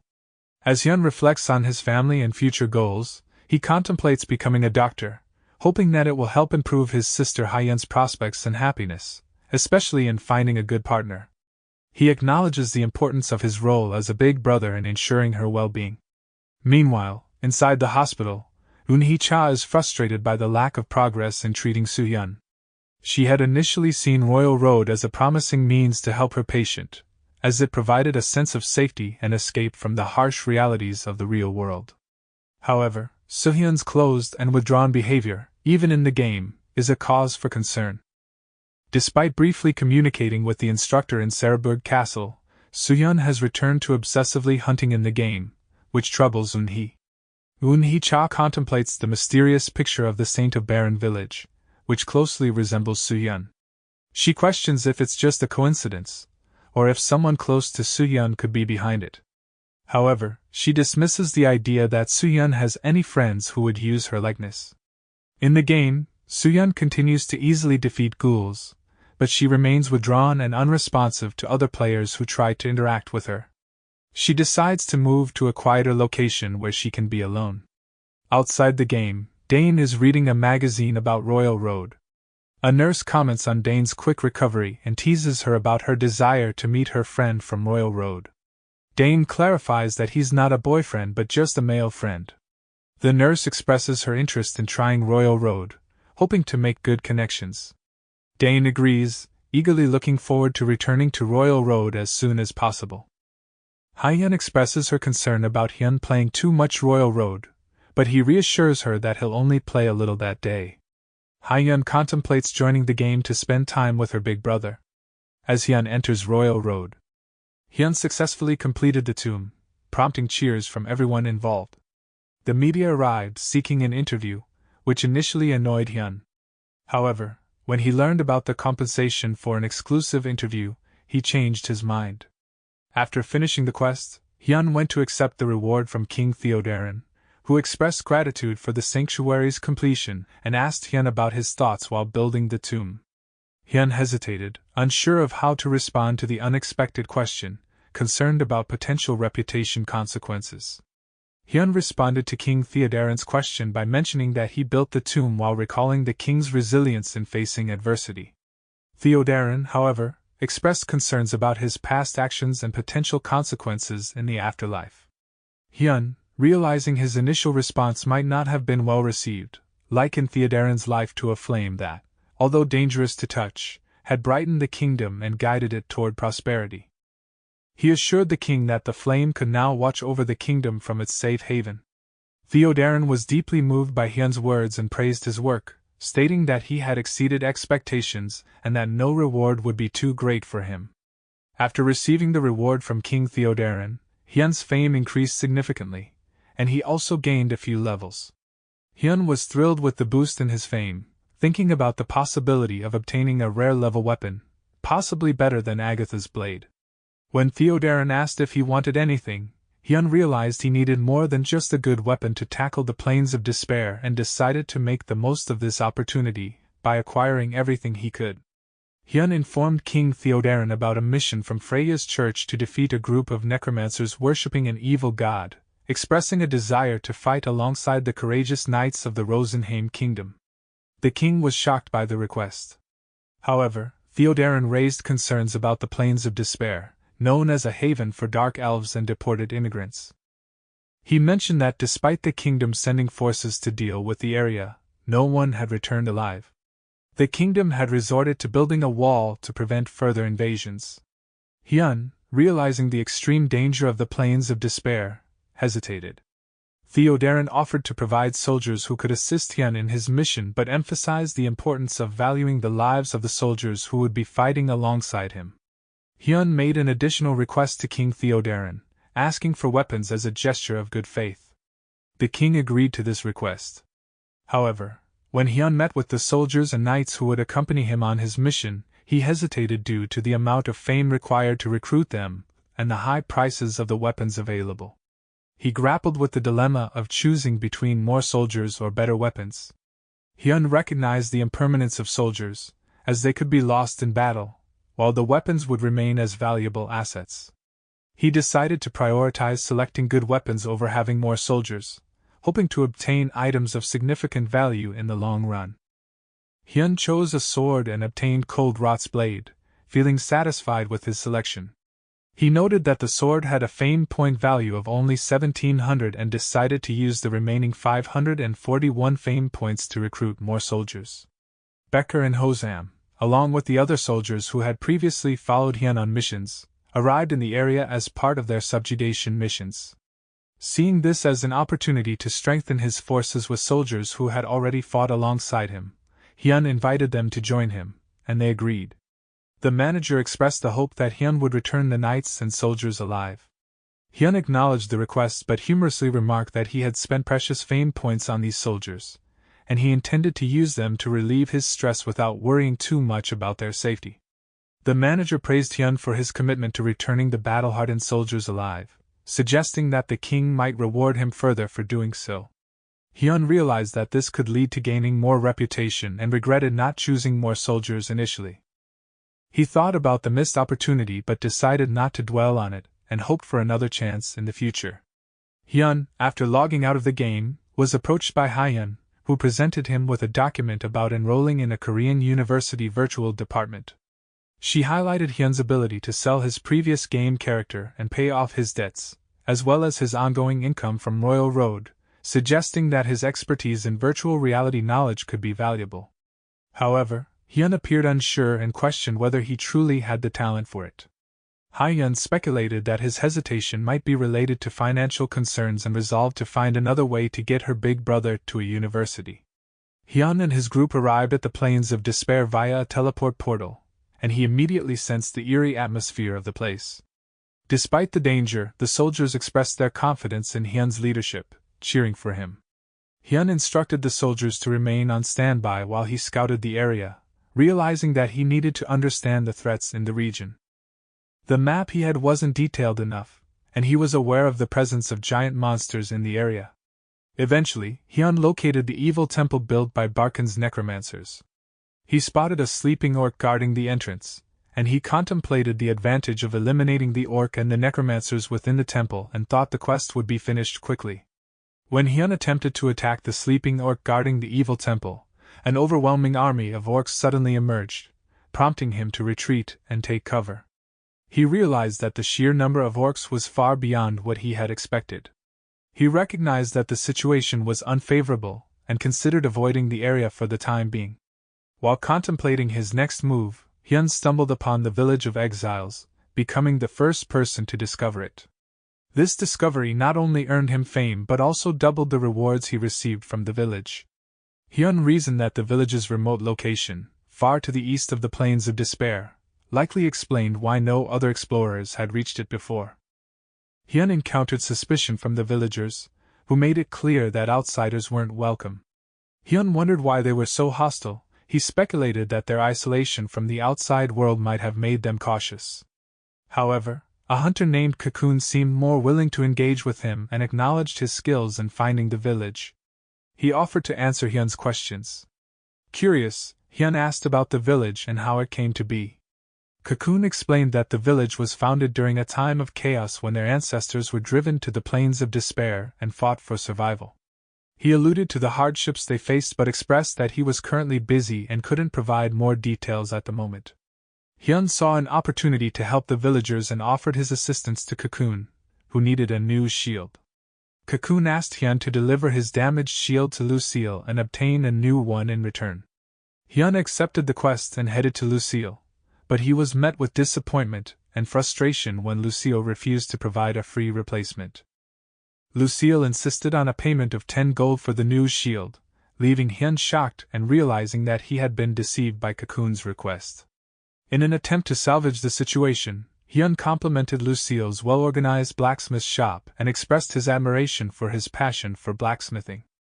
Hyun managed to negotiate a discount with Lucille, eventually paying 5 gold for the new shield. He returned to Cocoon with a grumpy expression and completed the quest. Cocoon continued his story, explaining that the survivors who founded the village had to become strong and skilled hunters in order to protect themselves.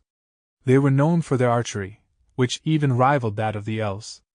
The presence of a small iron ore mine near the village allowed them to create weapons and secure food. However, the recurring orc raids, particularly during harvest season, remained a significant challenge and a reason for their less than prosperous condition. Cocoon explained that the village enjoyed relative peace because there were no dangerous monsters nearby, thanks to the presence of the orcs. However, in recent years, the orcs had taken to capturing villagers during their raids to use them for various purposes, making them a source of misfortune for the village. Hyun expressed his curiosity about whether people were taking action to end this misfortune, and Cocoon explained that the sheer number and strength of the orcs made it nearly impossible to confront them. Hyun challenged this view, suggesting that such thinking was the excuse of a coward. Cocoon was angered by this and proposed a task to prove his strength. He asked if Hyun could hunt down at least 5 giant ants, as even the village's warriors couldn't attack them carelessly. Success in this task would earn Hyun not only Cocoon's acknowledgement, but the recognition of the entire village. Hyun accepted Cocoon's quest to hunt down 5 giant ants, and he couldn't help but feel satisfied that Cocoon had fallen for his taunt. Afterward, he returned to his group of soldiers and began sculpting, with the soldiers watching him closely. Hyun was determined to increase the soldiers' abilities with his sculpture and avoid any mistakes that might decrease his fame. To ensure success, he decided to sculpt someone he was familiar with and chose Suyun as his subject. Hyun finished the sculpture of Suyun fighting a monster, creating a masterpiece known as the female mercenary statue, which had the ability to increase various stats. While it didn't significantly boost combat-related stats, Hyun appreciated its potential to enhance the experience earned from quests. Hyun led the soldiers to hunt the giant ants, and the ants suddenly emerged from the ground. Hyun immediately started giving out orders, but the knights seemed a bit hesitant to follow. Regardless, they moved forward, only to be easily overpowered by the giant ant, which frustrated Hyun. Recognizing the need for a change in strategy, Hyun ordered the priest to slow down the ant. With the combined efforts of the soldiers and the knights, they managed to engage the monster effectively. Hyun noted the high health of the giant ant, as expected from its size. He realized that the slow magic had its limits in stopping the ant's movement, and decided to use the momentum to finish the ant quickly. He joined the battle, delivering a powerful attack alongside the others, and eventually, they defeated the monster, prompting cheers from the soldiers. However, Hyun came to the realization that the giant ant's level was over 350, which was higher than he had anticipated based on the quest's stated difficulty. He cursed Cocoon for putting him in such a challenging situation. Hyun returned to Cocoon with a grim expression, feeling even more furious upon seeing the quest reward. In his frustration, he threatened Cocoon. Cocoon offered Hyun his short sword, emphasizing that he would give it to him as a sign of friendship. Hyun recognized that since it was a quest reward, it likely had some future use if he kept it. Cocoon acknowledged Hyun's skills as a warrior, and explained that this village faced serious problems. He cautioned Hyun about the dangers of the Plains of Despair, especially against the orcs. The orcs were formidable opponents who had been fighting powerful monsters since a young age to become strong, and they were considered the masters of the region. Additionally, the orcs were in constant conflict with the Dark Elves from the Urokina mountain. Hyun was surprised to hear about the Dark Elves. Cocoon explained that originally, the orcs, with their remarkable reproductive rates, had been overwhelming the Dark Elves through sheer numbers. However, the situation had changed. The Dark Elves had allied themselves with individuals who could use black magic, and since then, the orcs had started losing more frequently. Cocoon even described a recent battle he had witnessed where dead orcs came back to life and turned on their own kind. Hyun realized that the necromancers allied with the Dark Elves must be Barkan's followers and became eager to learn more about this topic. Hyun led his group on a quest to deal with doppelgangers who were targeting innocent villagers. He explained to his group that the doppelgangers were particularly interested in a girl named Amy and that one of them even wanted to take her as a bride. When Becker questioned whether such a situation warranted the involvement of so many men, Hyun revealed that Amy was just a 10-year-old girl. The soldiers and knights were outraged upon hearing this and charged forward to save the girl immediately. As the knights and soldiers engaged the doppelgangers, Hyun pondered his next steps. He considered using side quests to increase the soldiers' levels, but he also knew that they wouldn't stand a chance against formidable foes like the dark elves or orcs. Hyun faced a difficult decision about how to proceed. Hyun devised a method to approach the orcs. He sculpted a statue of an orc and utilized sculpture transformation to turn himself into the sculpture. However, in this transformed state, he couldn't use most of his usual gear. Hyun ventured to the area where the orcs were and encountered a group of orcs. He feared he had been discovered and tried to smile, but this intimidated the other orcs, causing some of them to flee. Hyun inquired about the situation from the remaining orcs. The orcs informed him that there was a battle taking place with intruders on their lands. Hyun followed the orcs and discovered that they were struggling against a formidable fire giant. The orcs found it challenging to inflict damage on the giant in the ongoing battle. Hyun contemplated whether he should let the orcs die in the battle and then take the drops. However, he couldn't ignore the fact that he was currently in the form of an orc, and orcs wouldn't stand by and watch their brethren die.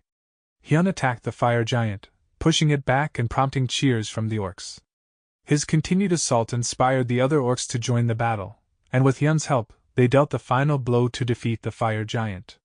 The orcs expressed their gratitude, cheering and thanking Hyun for saving them. Curious about his identity, they asked for his name, and Hyun quickly improvised, introducing himself as Karichi. He added that he didn't know where he came from, inventing a dramatic backstory on the spot. Despite his attempts to fit in, the orcs remained terrified of his expression. After her captivating concert event, Hylan Jong, who goes by Waryang in Royal Road, was eager to log into the game and increase her level. On the other hand, Jihun Choi, known as Zephyr in Royal Road, found himself bored outside the game. He reminisced about the enjoyable time he had spent with Hyun in the game and longed to meet him again. Jihun decided to leave his friends and headed back to Royal Road, where he hoped to continue his adventures. Hyun was pleased to learn that Hyun had successfully passed the first round to get into a university. She realized that all he needed to do now was perform well in his interview, which gave her hope as there was more than a 50% chance of him being accepted. Hyun was determined to get Hyun to attend the interview. Meanwhile, inside the game, Hyun continued to defeat monsters alongside the orcs. He acknowledged that hunting was the most effective way to level up and noted that he had equipped orc armor, and had significantly boosted his level. Hyun reflected on the fact that feeding the orcs for free had been a worthwhile investment. As he explored further, Hyun encountered an orc selling an old hammer for an exorbitant price of 1 million gold and noticed that many items in Orc Village were overpriced. He pondered why the prices in the village were so messy. Hyun suddenly found himself surrounded by a group of female orcs who were expressing their attraction to him. In a panic, he ran away for his life, while the male orcs were clearly jealous of the attention he was receiving. After losing his admirers, the village elder approached Hyun and explained that it was only natural for female orcs to be attracted to a strong candidate of the opposite sex. The elder introduced himself as the elder of the village and informed Hyun that, as the accused, he was being summoned for a village trial. Everyone in the village gathered, and Hyun, still confused, decided to hear what they had to say. The orcs then presented their accusations against him. The orcs accused Hyun of not being born in their village, eating less than the others, and being too handsome. They then went on to justify why they favored him, describing him as selfish, respected, sly, skilled in combat, and the provider of delicious food. As the two sides argued, Hyun mused that even as an orc, the world wouldn't leave him alone, and it seemed that great people like him were envied no matter where they went. Hyun decided to address the gathering. Using Lion's Roar, he introduced himself as Karichi and invited anyone who opposed him to step forward, promising to prove his worth. His words silenced the orcs. The village elder, recognizing the challenge, decided to choose something for Hyun. He informed Hyun that the Dark Elves, who were their enemies, had been acting strange. They were building a castle similar to the humans, and as a result, the monsters were targeting the orc village instead of the elves. The village elder explained to Hyun that they had decided to retaliate against the Dark Elves by invading their castle, and he asked Hyun to join them in this endeavor. Hyun received the quest, realizing that it was a tribal war quest, and he accepted it. Hyun then left the orc village and returned to the knights and soldiers. Before the upcoming battle, he decided to feed them and make preparations. Hyun recognized that he had been occupied with gathering materials while leveling up, but now that he had accepted the quest, he needed to start gathering forces on their side. Hyun prepared his group for combat, and called on the soldiers and priests to get ready. Hosram questioned the reason for their preparations, while Becker asked what Hyun had in store for them. Hyun assured them that he had something significant prepared. To the surprise of his comrades, Hyun summoned Van Hawk and also summoned Torito, who had seen and admired Hyun's sculpture. However, to toughen up the soldiers, Hyun ordered them to attack Torito. Witnessing the soldiers' hesitation, both Hyun and Van Hawk initiated the attack on Torito. Torito countered with Blade Tornado, but Van Hawk shielded Hyun from the damage, and together, they managed to land a powerful blow on Torito. After Torito sustained damage, he sought to sacrifice a soldier to regain life force. Hyun ordered the priests to attack Torito to prevent his recovery. Seizing an opportunity, Hyun attacked Torito, narrowly missing a soldier but successfully defeating Torito with the help of Sword Kaiser. Despite the victory, the soldiers were scolded by Hyun for not fighting, as he had summoned Torito to help them level up. Hyun decided to summon Torito again, urging the soldiers to fight him. While the soldiers complained, Van Hawk became emotional, recalling his past experiences. Afterward, the soldiers engaged in a grueling 7-day battle against Torito. After the battle, Torito pledged his loyalty to Hyun and gave him the true blood of the vampire as a symbol of his loyalty. Consuming this item would enhance Hyun's mana pool and various stats but result in a loss of a few faiths. Hyun, pleased with the outcome, realized he could now summon Torito whenever needed, and the repeated summoning and defeating of Torito in the past week had been worthwhile. With the new item that increased his maximum mana pool, he decided they were prepared for the tribal war. Outside the game, Hyun was in a meeting with the Unicorn Company. They offered to showcase his gameplay videos on their homepage's Hall of Fame, a privilege reserved for players with at least 6,000 fame. The representative explained that it was an honor to be featured, but views would be split among the showcased players. Hyun was asked if he would like to reveal his gameplay footage on the Hall of Fame by uploading a video once a week from a heated battle or a cleared quest. Hyun considered the offer to have his gameplay videos featured in the Hall of Fame. While the chief suggested signing the contract, Hyun declined, expressing his lack of interest in fame and recognition on Royal Road. However, when the chief mentioned the potential financial benefits, such as receiving advertisement fees of at least a couple of $1,000s and the possibility of becoming rich through appearances on game shows, Hyun's perspective shifted. He immediately accepted the offer and requested to see the contract right away. After Hyun left the meeting, the secretary questioned the chief's strong interest in him, considering him just a player. The chief then revealed a video of Hyun's battle as Karichi, and the secretary was astonished to learn that Hyun had started playing less than a year ago. Expressing disbelief at how Hyun had gained so much fame in a short time, the secretary argued that fame typically required more than just effort. Some people sacrifice sleep and more to achieve fame. The chief, however, found it intriguing and looked forward to the upcoming weekly footage reveals. Inside the game, the orcs arrived at the Dark Elves' castle, and Hyun prepared to rally the orcs and give a speech. However, he had a strategic plan in mind, thinking about how to direct the scene for an awesome video to garner high views, as high views would lead to financial gain. He acknowledged that the upcoming war wouldn't be easy, given the challenges they faced.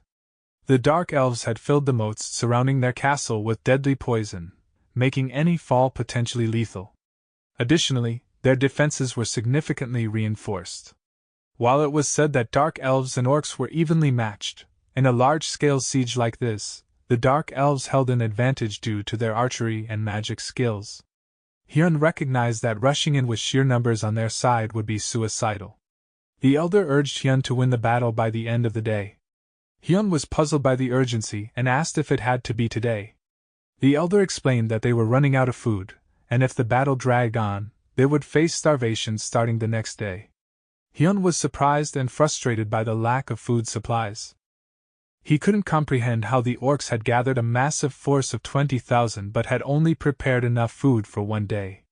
However, he then discovered that the combined forces of all orc tribes totaled 400,000 orcs, raising their chances of victory. Rallying the orc army, they charged forward despite being met with a barrage of magic attacks and arrows from the dark elves. Hyun marveled at the scale and intensity of the battle, anticipating the views on his videos. While some orcs were eager to engage, Hyun instructed them to wait. He realized that many were urging for a frontal assault, even though their supplies were insufficient. The dark elven terrain made it challenging for the attacking orcs, who were getting focused fire. Hyun recognized that pushing forward with sheer numbers would result in too many casualties. Moreover, the morale of the orcs had been affected by recent magical attacks. Feeling the need to change the course of the battle, Hyun decided to personally step in. Hyun charged forward with the other orcs, noticing that the dark elves' attacks had weakened, likely due to their low mana reserves. He scaled the castle walls, breaking the archers' formation. Other orcs followed, engaging the dark elves in combat. Hyun continued his assault, and the dark elves used magic to attack. Hyun orders the orcs to move away, causing friendly fire among the dark elves. Hyun then ordered the orcs to capture the castle, causing panic among the dark elves. He used sculptural destruction, which converted his art stat into strength for a day. With a powerful attack, he destroyed the castle gates. As Hyun entered the castle, the dark elves decided to focus on eliminating him. They launched their attacks, but Hyun skillfully blocked their assaults and countered with a powerful attack that resulted in the death of multiple dark elves. Hyun then used Lion's Roar and ordered the orcs to ransack the area. However, amidst the chaos, he regretted seeing some expensive items being destroyed. The elder expressed admiration for Hyun's leadership, confirming that entrusting him to lead their orc forces had been the right choice. Hyun, remembering the quest from the Order of Freya, left the elder in charge. While the knights and soldiers were climbing a mountain, they were taken by surprise when they encountered an orc. It was only after spotting Torito that they realized it was Hyun in orc form. Hyun reflected on his earlier instructions to them to hide on the opposite side and climb up from there. However, he was disappointed with their trustworthiness, considering the orcs to be better both in numbers and combat skills. He had brought them along for contribution points, but he was now concerned and determined to keep everyone alive. Hyun led the knights to the necromancer's temple, arriving amidst the ongoing battle between the orcs and elves. He instructed the knights to focus on the necromancers while ignoring the dark elves. The dark elves attempted to stop their advance, but the priests used their skills to blind the dark elves. Van Hawk and Torito then stepped in, effectively dealing with the dark elf opposition. Upon entering the temple, they immediately confronted the necromancers. Barabal acknowledged that their plans had been ruined and noted Hyun's thorough preparations. Hyun knew that the necromancers were useless without corpses and was already thinking about the rewards. Hyun found the B-rank quest to be appropriately challenging. However, he couldn't help but feel that it might be ending too easily and abruptly. He remembered that the quest involving the true blood vampires and the one to get rid of the dark elves, both of B-rank difficulty, had been exceptionally challenging and demanding. As the necromancers begged to be killed, Hyun couldn't shake the feeling somewhat suspicious. He considered the quest chain that followed the retrieval of Helane's grail and the crown of Pago, and though he was glad he could potentially conclude the quest here, he couldn't escape the feeling that something was amiss. As the necromancers demanded to be killed, Hyun showed interest in their claims and questioned Barabal about the gods' providence and their past mistakes. When the priests suggested punishment, Hyun stopped them, insisting on hearing the necromancer's story before making a decision. Barabal expressed surprise at Hyun's willingness to listen, asking if he could promise not to kill him. Hyun clarified that he couldn't promise to spare his life, only to listen to their accounts. Barabal began to share the story of Master Barkhan Demoth, a genius magician who initially researched immortality to help the poor and alleviate human suffering. However, Barkhan's disciple, Shire, grew resentful of the world and used dark methods to bind Barkhan to the power of darkness. This twisted the immortality research and led to the creation of an army of undead. Barkhan, under the influence of dark mana, lost his sanity and, along with the undead army, brought destruction to the world. Shire, in collaboration with the forces of darkness, led the Immortal Legion. Barabal reveals that their teachers, who had accompanied Master Barkhan during the bloodshed, were not without guilt. They had uncovered these truths from an ancient tomb within the temple of Beelzebub. The researchers of blood and death had become the harbingers of blood and death themselves. They aimed to free Master Barkhan, who had been consumed by dark mana, and eliminate Shire, the source of all evil. Hyun received the quest and realized that he didn't need to kill the necromancers. However, he regretted not obtaining the items he should have. Hyun wondered how much money he had lost. Barabal then disclosed that they had joined forces with the Dark Elves in the Plains of Despair to suppress Shire. After the Immortal Legion's initial disappearance, Shire had fled, only to reassemble the army in the Plains of Despair. Although the new undead army was not as large as the original, it possessed significant numbers and impressive power due to Shire's magic. Now fearing death, Shire had transformed himself into a lich. Barabal emphasized the need to counter the Immortal Legion alongside the Dark Elves, who had accepted their proposal for the prosperity of their race. Hyun received the quest. Immortal Legion led by Shire, with an A-rank difficulty, which he noted as the highest difficulty he had encountered so far. To his surprise, he also received a special class quest that promised the unlocking of the Necromancer class if he successfully defeated Shire. This shocked Hyun, but he decided against fighting the Immortal Legion, which left the knights, soldiers, and priests questioning his choice. Hyun acknowledged that it wasn't that he didn't want to undertake the quest but rather that the difficulty was too high, and he couldn't afford the potential penalties of failure. Barabal stressed the importance of the matter, stating that the Immortal Legion's threat extended beyond the necromancers to the entire continent. He believed that Hyun was the only one capable of leading them and begged him to fight. The quest appeared again. Hyun expressed concern about the repeated quest offers, noting that forced quests like this were typically quite challenging and became progressively harder. Hyun declined the quest once more, but Barabal continued to urge him. He warned that if Hyun ran away from this responsibility, he would be forced to live in the shadows, much like the necromancers. A prompt appears, confirming whether Hyun truly intended to decline the quests, and warns him of the penalty.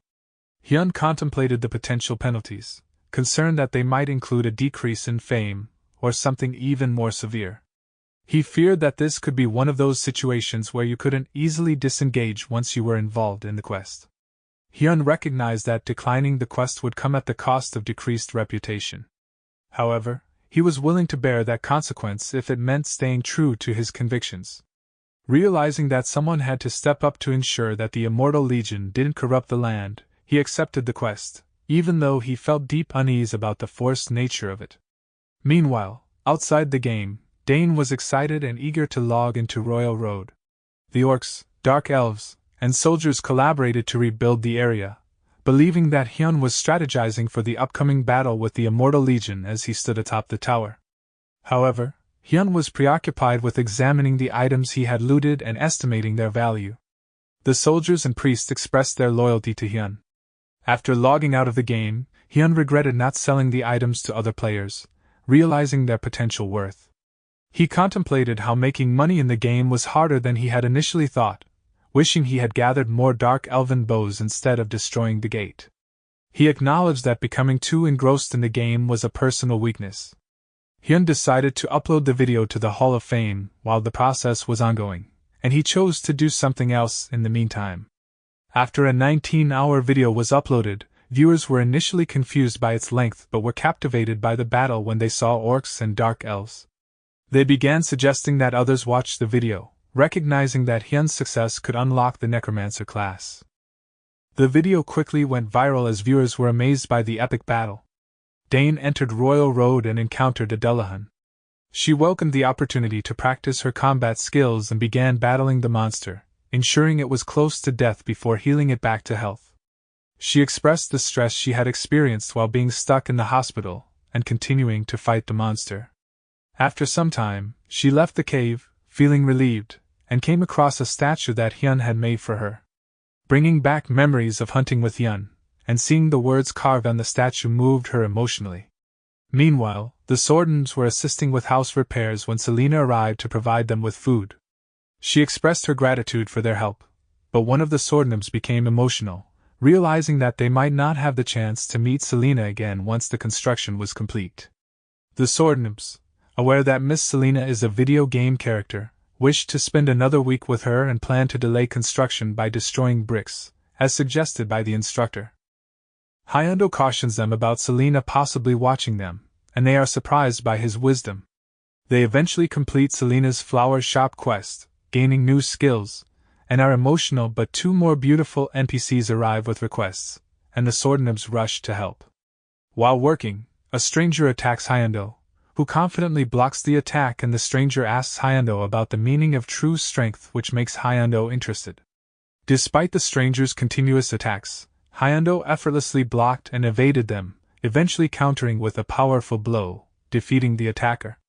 The stranger apologized and revealed that he had tested Hyundo because he was known as a martial artist on the path to perfection. He acknowledged that he had heard about Hyundo and his comrades, emphasizing that training alone was not enough to attain true strength. Hyundo agreed with the stranger's sentiment, acknowledging that seclusion and training were insufficient. The stranger then offered Hyundo a quest, suggesting that he return after experiencing a bigger stage, promising to guide him toward achieving true strength. This unexpected quest surprised Hyundo. Following this encounter, Hyundo called over the swordnibs and made an announcement. He reminded them that they had been a strong and fearless group in the world of Royal Road, but it was time for a change. He encouraged them to venture into a larger world by traveling the continent, performing heroic deeds, and defeating formidable monsters. Hyundo instructs the swordnibs to reconvene in the Rosenheim kingdom after 6 months. The swordnibs express their loyalty and commitment to their master, and assure him that they will return. As the group departs, each of them begins planning their activities. Outside of the game, Hyun hesitates to inform Hyun about his admission to Korean University. She is concerned about how Hyun will react when he sees the tuition fee for the university. Despite this, Hyun decided to continue. Hyun enters the room to inform Hyun that they need to go to Korean University for an interview. Hyun seems surprised and asks about the interview. Hyun explains that she put in an application for early admission to Korean University without consulting him, and got accepted. She apologizes for applying without his knowledge. Hyun understands that Hyun might have been concerned about burdening him with her tuition. He decides that he should support Hyun in attending the university without any issues. Hyun is surprised that Hyun isn't mad and reveals that the interview is in 3 hours. This makes Hyun panic as he rushes to prepare for the interview. Hyun is taken aback by Hyun's enthusiasm for the interview. However, Hyun thought that the interview was for Hyun, unaware that it was for him. They arrived at the university for the interview. Hyun is confused as to why he's the one taking the interview, while Hyun is relieved that she managed to get her brother to attend. Before the interview, Hyun brings up the topic of virtual reality, and asks Hyun about her interest in it. Hyun, realizing that her brother misunderstood the situation, Hyun understands that her brother thinks he's there to support her in her interview. She's aware that he might leave if he realizes the interview is for him, and she's unsure of how to handle the situation. Hyun makes an excuse to go to the restroom and secretly asks a university staff member for a favor. She requests that the staff member inform her brother that he should take the interview on her behalf. In the interview at Korean University, the board questions Hyun about his reasons for applying to their school. Hyun tries to explain that he believes the university offers a promising future due to its facilities and professors. However, the board finds his answers insincere, and Hyun starts to worry, knowing the interview's outcome is crucial for his sister's future. Hyun opens up about his personal background, revealing that he and his little sister lost their parents at a young age. He candidly shares their experiences, mentioning that he initially tried various ways to earn money while his sister temporarily went off track but later refocused on her studies. Hyun then discloses that he managed to pay for his college tuition by playing a VR game called Royal Road, which surprises the board members. He goes on to explain his perspective on the blurred line between virtual and actual reality, arguing that there's no need to separate them. To him, both the game and the college are equally real, forming part of the same reality. Hyun believes in working hard and dedicating himself to building his future in both worlds. Hyun passionately expresses his belief that life in virtual reality is just as real as life in the physical world, emphasizing that people can learn, build relationships, and even make money in VR. To him, both realms are indistinguishable, and human perseverance exceeds their boundaries. After the interview, Hyun appears oblivious to the situation and suggests they return to explain the situation. However, Hyun reassures him and suggests they enjoy their spare time, opting to watch a movie together. She's already taken steps to change the address for the letter of acceptance. After watching the movie, Hyun found it great, while Hyun was disappointed. Hyun suggested going to a restaurant, and although Hyun hesitated due to cost concerns, he reassured her that it was a special day for her. They started eating at the restaurant, but their plans took an unexpected turn when two of Hyun's classmates spotted them and decided to join. Hyun was annoyed by their presence, while Hyun was concerned about the increased cost. Suddenly, a staff member accidentally destroyed an ice sculpture, leading to a manager's outburst about the sculpture being for Chairman Kang's 40th wedding anniversary. The chairman arrived and expressed his disappointment in the manager for mishandling the ice sculpture. After witnessing the incident with the destroyed ice sculpture, Hyun and the group discussed it, with Hyun feeling sorry for the employee involved. Hyun expressed doubt about the possibility of getting the same sculptor to create a replacement, given the skill and quality of the original work, which appeared to have been done the day before. Hyun and the others were surprised about his knowledge about sculpting, and Hyun revealed that he was a sculptor. The manager overheard this and immediately appealed to Hyun for help, asking him to create a new ice sculpture. Hyun initially hesitated but then noticed that the sculpture was modeled after the chairman's wife, meant for their anniversary celebration. This reminded him of his own family, motivating him to offer his assistance and create a new ice sculpture. Hyun, facing the challenge of sculpting in real life, had doubts about his abilities as he started working on the block of ice. His sculpting skills amazed Hyun and her two classmates, and she warned them not to take her brother away, but her classmates just shrugged off her threats. Meanwhile, Chairman Kang initially doubted the quality of a rush job but was pleasantly surprised by the outcome of Hyun's sculpture. Everyone present was amazed by the result. Hyun congratulated the chairman on their anniversary, and Chairman Kang expressed his gratitude for the effort, remarking that the sculpture made him feel the happiness of his wife. He considered it the best sculpture he had ever seen in his life and doubted he'd ever encounter a finer work of art. Hyun humbly downplayed his sculpting skill when Chairman Kang praised him, expressing his desire to capture the beauty of the chairman's wife. He suspected that Chairman Kang was wealthy and thought of an opportunity to make money. Later that day, Hyun visited his grandmother, who was already asleep. He shared some good news with her, mentioning Hyun's interview at the University of Korea and the unique incident at the hotel where he had to create an ice sculpture. He revealed that the experience reminded him of his grandmother, who had once suggested leaving Hyun in an orphanage due to the difficulties they faced. Hyun remembered how he had opposed that idea and emphasized the importance of families sticking together, even in tough times. He acknowledged that life had been difficult but expressed that he had no regrets because they are a family. Inside the game, Irene and the others successfully hunted monsters and celebrated their victory. Woo-ryung and Zephyr arrived late but joined the group, with Zephyr volunteering to be a tank. They expressed concerns about Weed's whereabouts and noted they couldn't contact him. Woo-ryung suggested that they might get in touch soon and continued hunting while waiting for more information. Zephyr took on the role of tank, absorbing damage during their battles. Meanwhile, Hyun oversaw preparations for an upcoming battle. He observed the fortifications, including 5 layers of ramparts, and the entire mountain being fortified. He noticed the orc elder arriving with an army of orcs, promising that their numbers would double on the day of the war.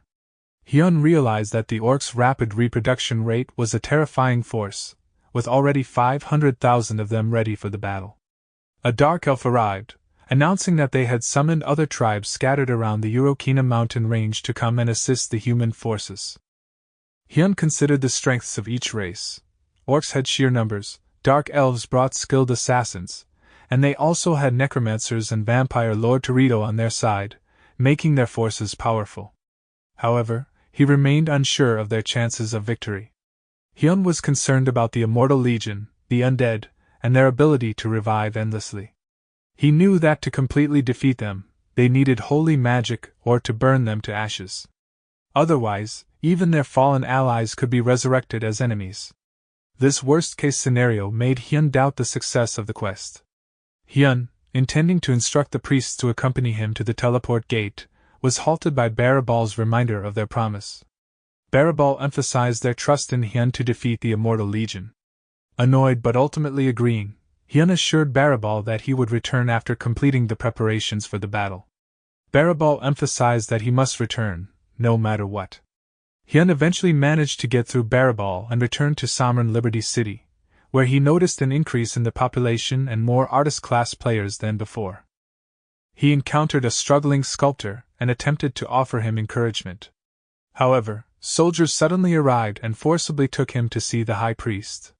The high priest eagerly welcomed him and praised him for completing the quest. However, Hyun felt annoyed after being kidnapped and left after receiving his rewards, which included Talek's Armor of Faith and Helene's Goblet, items that would help him stop the Undying Army. Hyun recognized the high-quality unique grade items and acknowledged the high difficulty level of the quest. He was determined to clear it. Meanwhile, Mapan, who had been busy selling his items, began to recall about the adventures he had with Weed. Overhearing people talking about Weed's recent accomplishments, including enlightening the necromancers and recruiting orcs and dark elves in the Plains of Despair, Mapan was surprised by Weed's ability to survive in such a challenging environment. Even other NPCs started discussing Weed's remarkable achievements, inspiring Mapan to strive for greatness himself. Mapan was contacted by Hyun. Mapan mentioned that Pale and the others had been worried about Hyun as well, with Circa, Ramuna, Irene, Wariam, and Zephyr frequently discussing Weed. Hyun inquired if everyone was together, and Mapan confirmed that they were, except for himself. He explained that they were currently hunting in Spirit Lake, as the experience gained there was quite decent. Mapan also mentioned that the Swordnibs had left the Rosenheim kingdom to further their martial training, embarking on individual journeys to become worthy adventurers. Hyun expressed his envy for their martial training journeys. Mapan expressed his relief at seeing that Hyun was doing well even in the challenging Plains of Despair and mentioned that he had heard about Hyun's achievements. Hyun revealed that he was looking to purchase silver weapons for the quest, particularly silver arrows. Mapan assured him that acquiring silver from the smithy should be feasible, and making silver arrows wouldn't be too difficult either. Hyun created a sculpture of a small orc and used the sculpture transformation skill and began practicing his movements. Meanwhile, the Scarlet Wings Guild was inside a dungeon, dealing with traps and monsters. After overcoming struggles and sacrifices, they reached a room with an altar where a guild member found an ancient text called the Baron text. The member was able to read it, revealing that it was written by sorcerers and contained a clue. In order to wake the king of Belso's ruins, deference is required. Only by bringing 7 sculptures of the scorpions that the king loved will the entrance open. The guild leader realized that they needed to create 7 scorpion sculptures out of the gems they had. They needed a skilled sculptor to complete this task and immediately announced to all guild members to find a capable sculptor for the job. While a group of players easily dispatched a group of monsters, they distributed the items from the battle, disregarding leather, meat, and teeth. They then noticed an orc approaching and prepared for battle, but the orc, who turned out to be Hyun, simply collected the items and rushed past them, cheering for the free items he had acquired on his way to Sarabug. However, upon arriving, Hyun cancelled the transformation and appeared visibly exhausted. Some people gave him a few coins in response. Hyun then met with Mapan, who had brought the items he had ordered, 2 million silver arrows and about 60,000 weapons and silver plating materials. Mapan explained that he had purchased them at a low price but spent 65,000 gold on the purchase. He had signed a 70,000 gold contract. Surprisingly, Hyun agreed to pay the full 70,000 gold upon delivery. Mapan offered to help Hyun with the transportation, given the difficulty of moving such a large quantity of items. Hyun instructed him to send the items to the Plains of Despair and the Urokina Mountains within 10 days. Which shocked Mapan. Members of the Scarlet Guild arrived, and Marker expressed frustration at having to come all the way to the kingdom of Rosenheim for a sculptor. Which noted that once inside the ruins, they would achieve their goal. Marker mentioned that the information led them to a nearby sculptor. They then spotted Hyun preparing to leave and approached him, requesting that he carve a jewel in exchange for another jewel. As Hyun worked, the topic shifted to Weed from the continent of magic, and they wondered if he was playing Royal Road. This surprised Hyun. Mocker and which discussed the possibility of Weed playing Royal Road, and there were rumors that he had not only joined the game, but had become a paladin of Freya. Hyun considered revealing that he was the Weed they were discussing but chose not to after hearing their desire to kill Weed. Instead, he focused on completing the scorpion sculpture and then quickly left them. Hyun decided not to disclose his connection to Continent of Magic to anyone and hurried toward the Plains of Despair.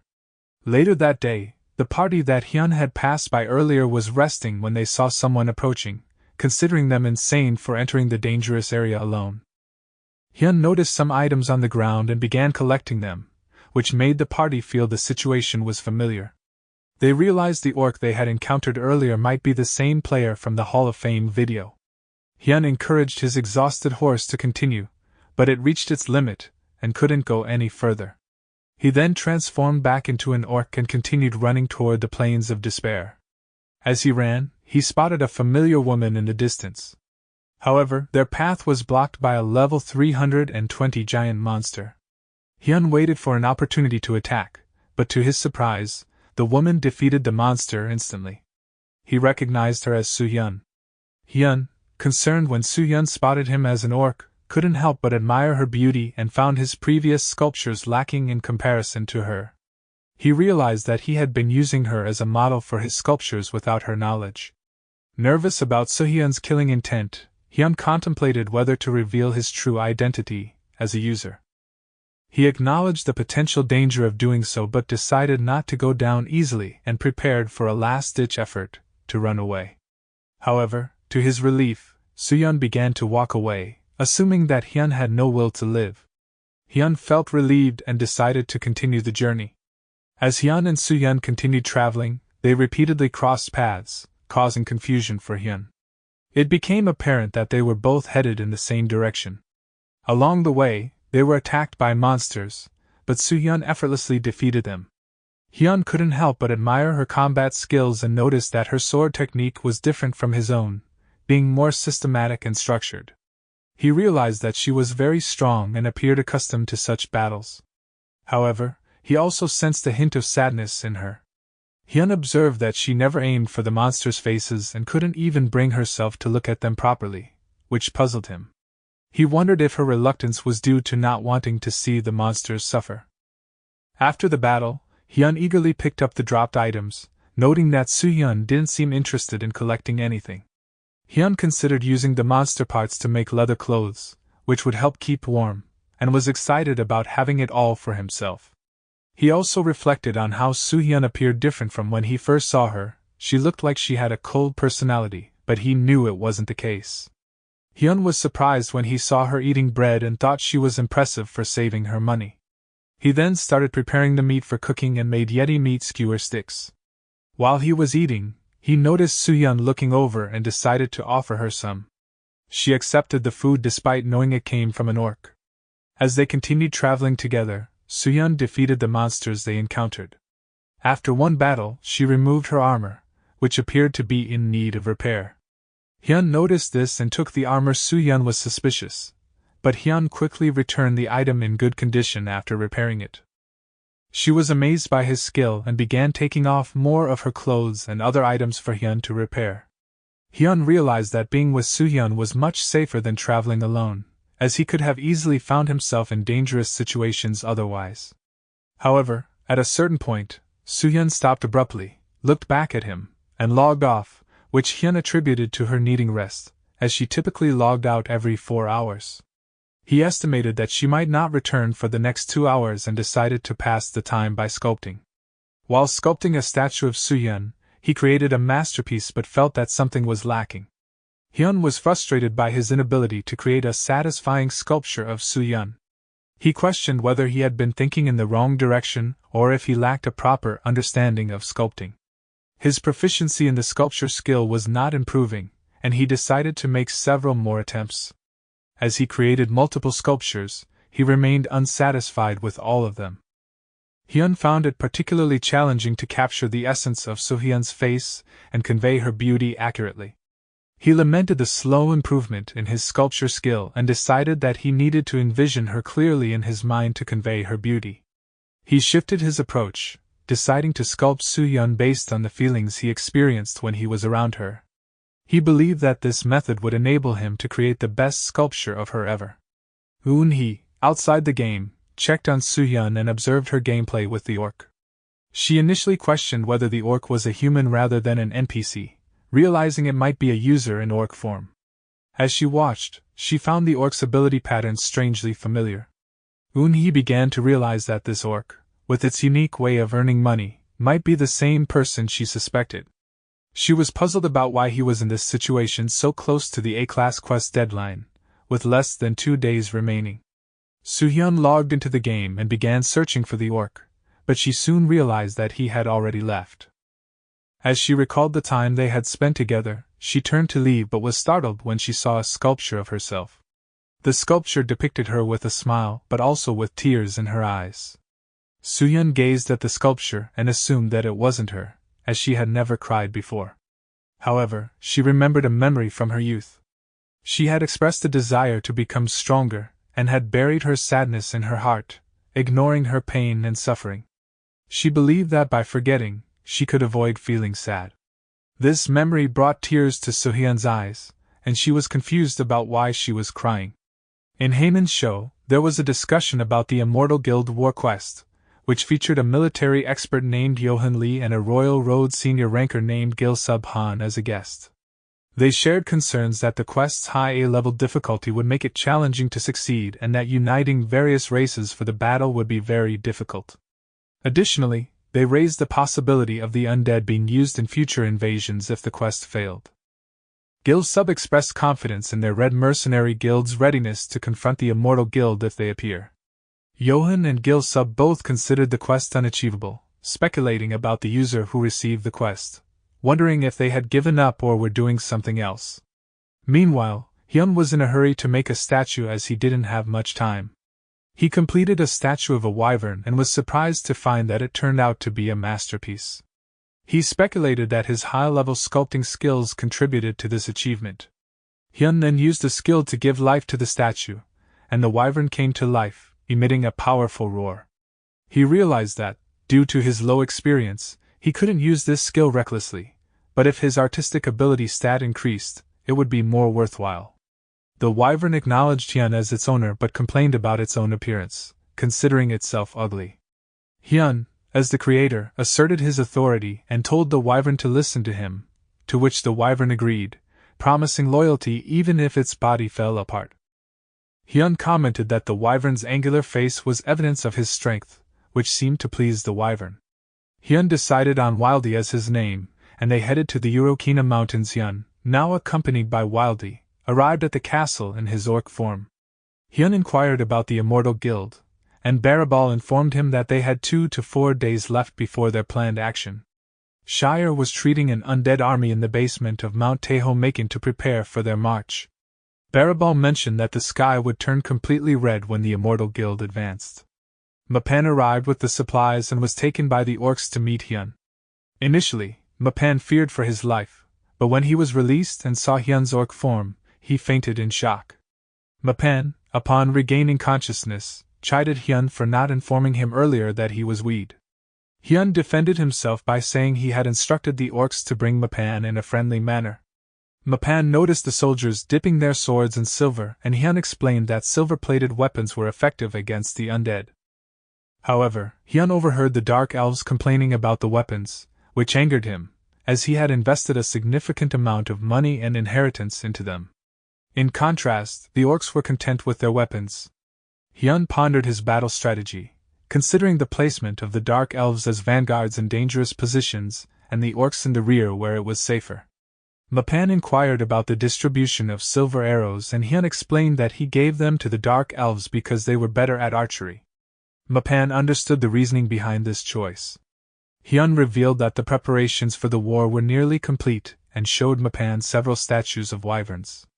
He explained that these statues were his last hidden cards for the upcoming battle, even though creating them would cost him 2 levels each time. As the skies turned red, signaling the arrival of the Immortal Legion, Hyun rallied his forces to prepare for the impending battle. He began delivering dramatic lines, which caused discomfort among the Dark Elves and orcs. The undead began emerging from the ground, marching toward the castle under the orders of a giant undead. The orcs and dark elves started to hesitate upon seeing the massive army of undead approaching. Hyun noticed that everyone's morale was dropping significantly, likely due to the chaos and fear effect of the undead clan. Some of the soldiers were shaking in fear, but Becker managed to raise their spirits by reminding them that pain was only temporary. Meanwhile, Mapan observed the undead army and wondered how Hyun would overcome this.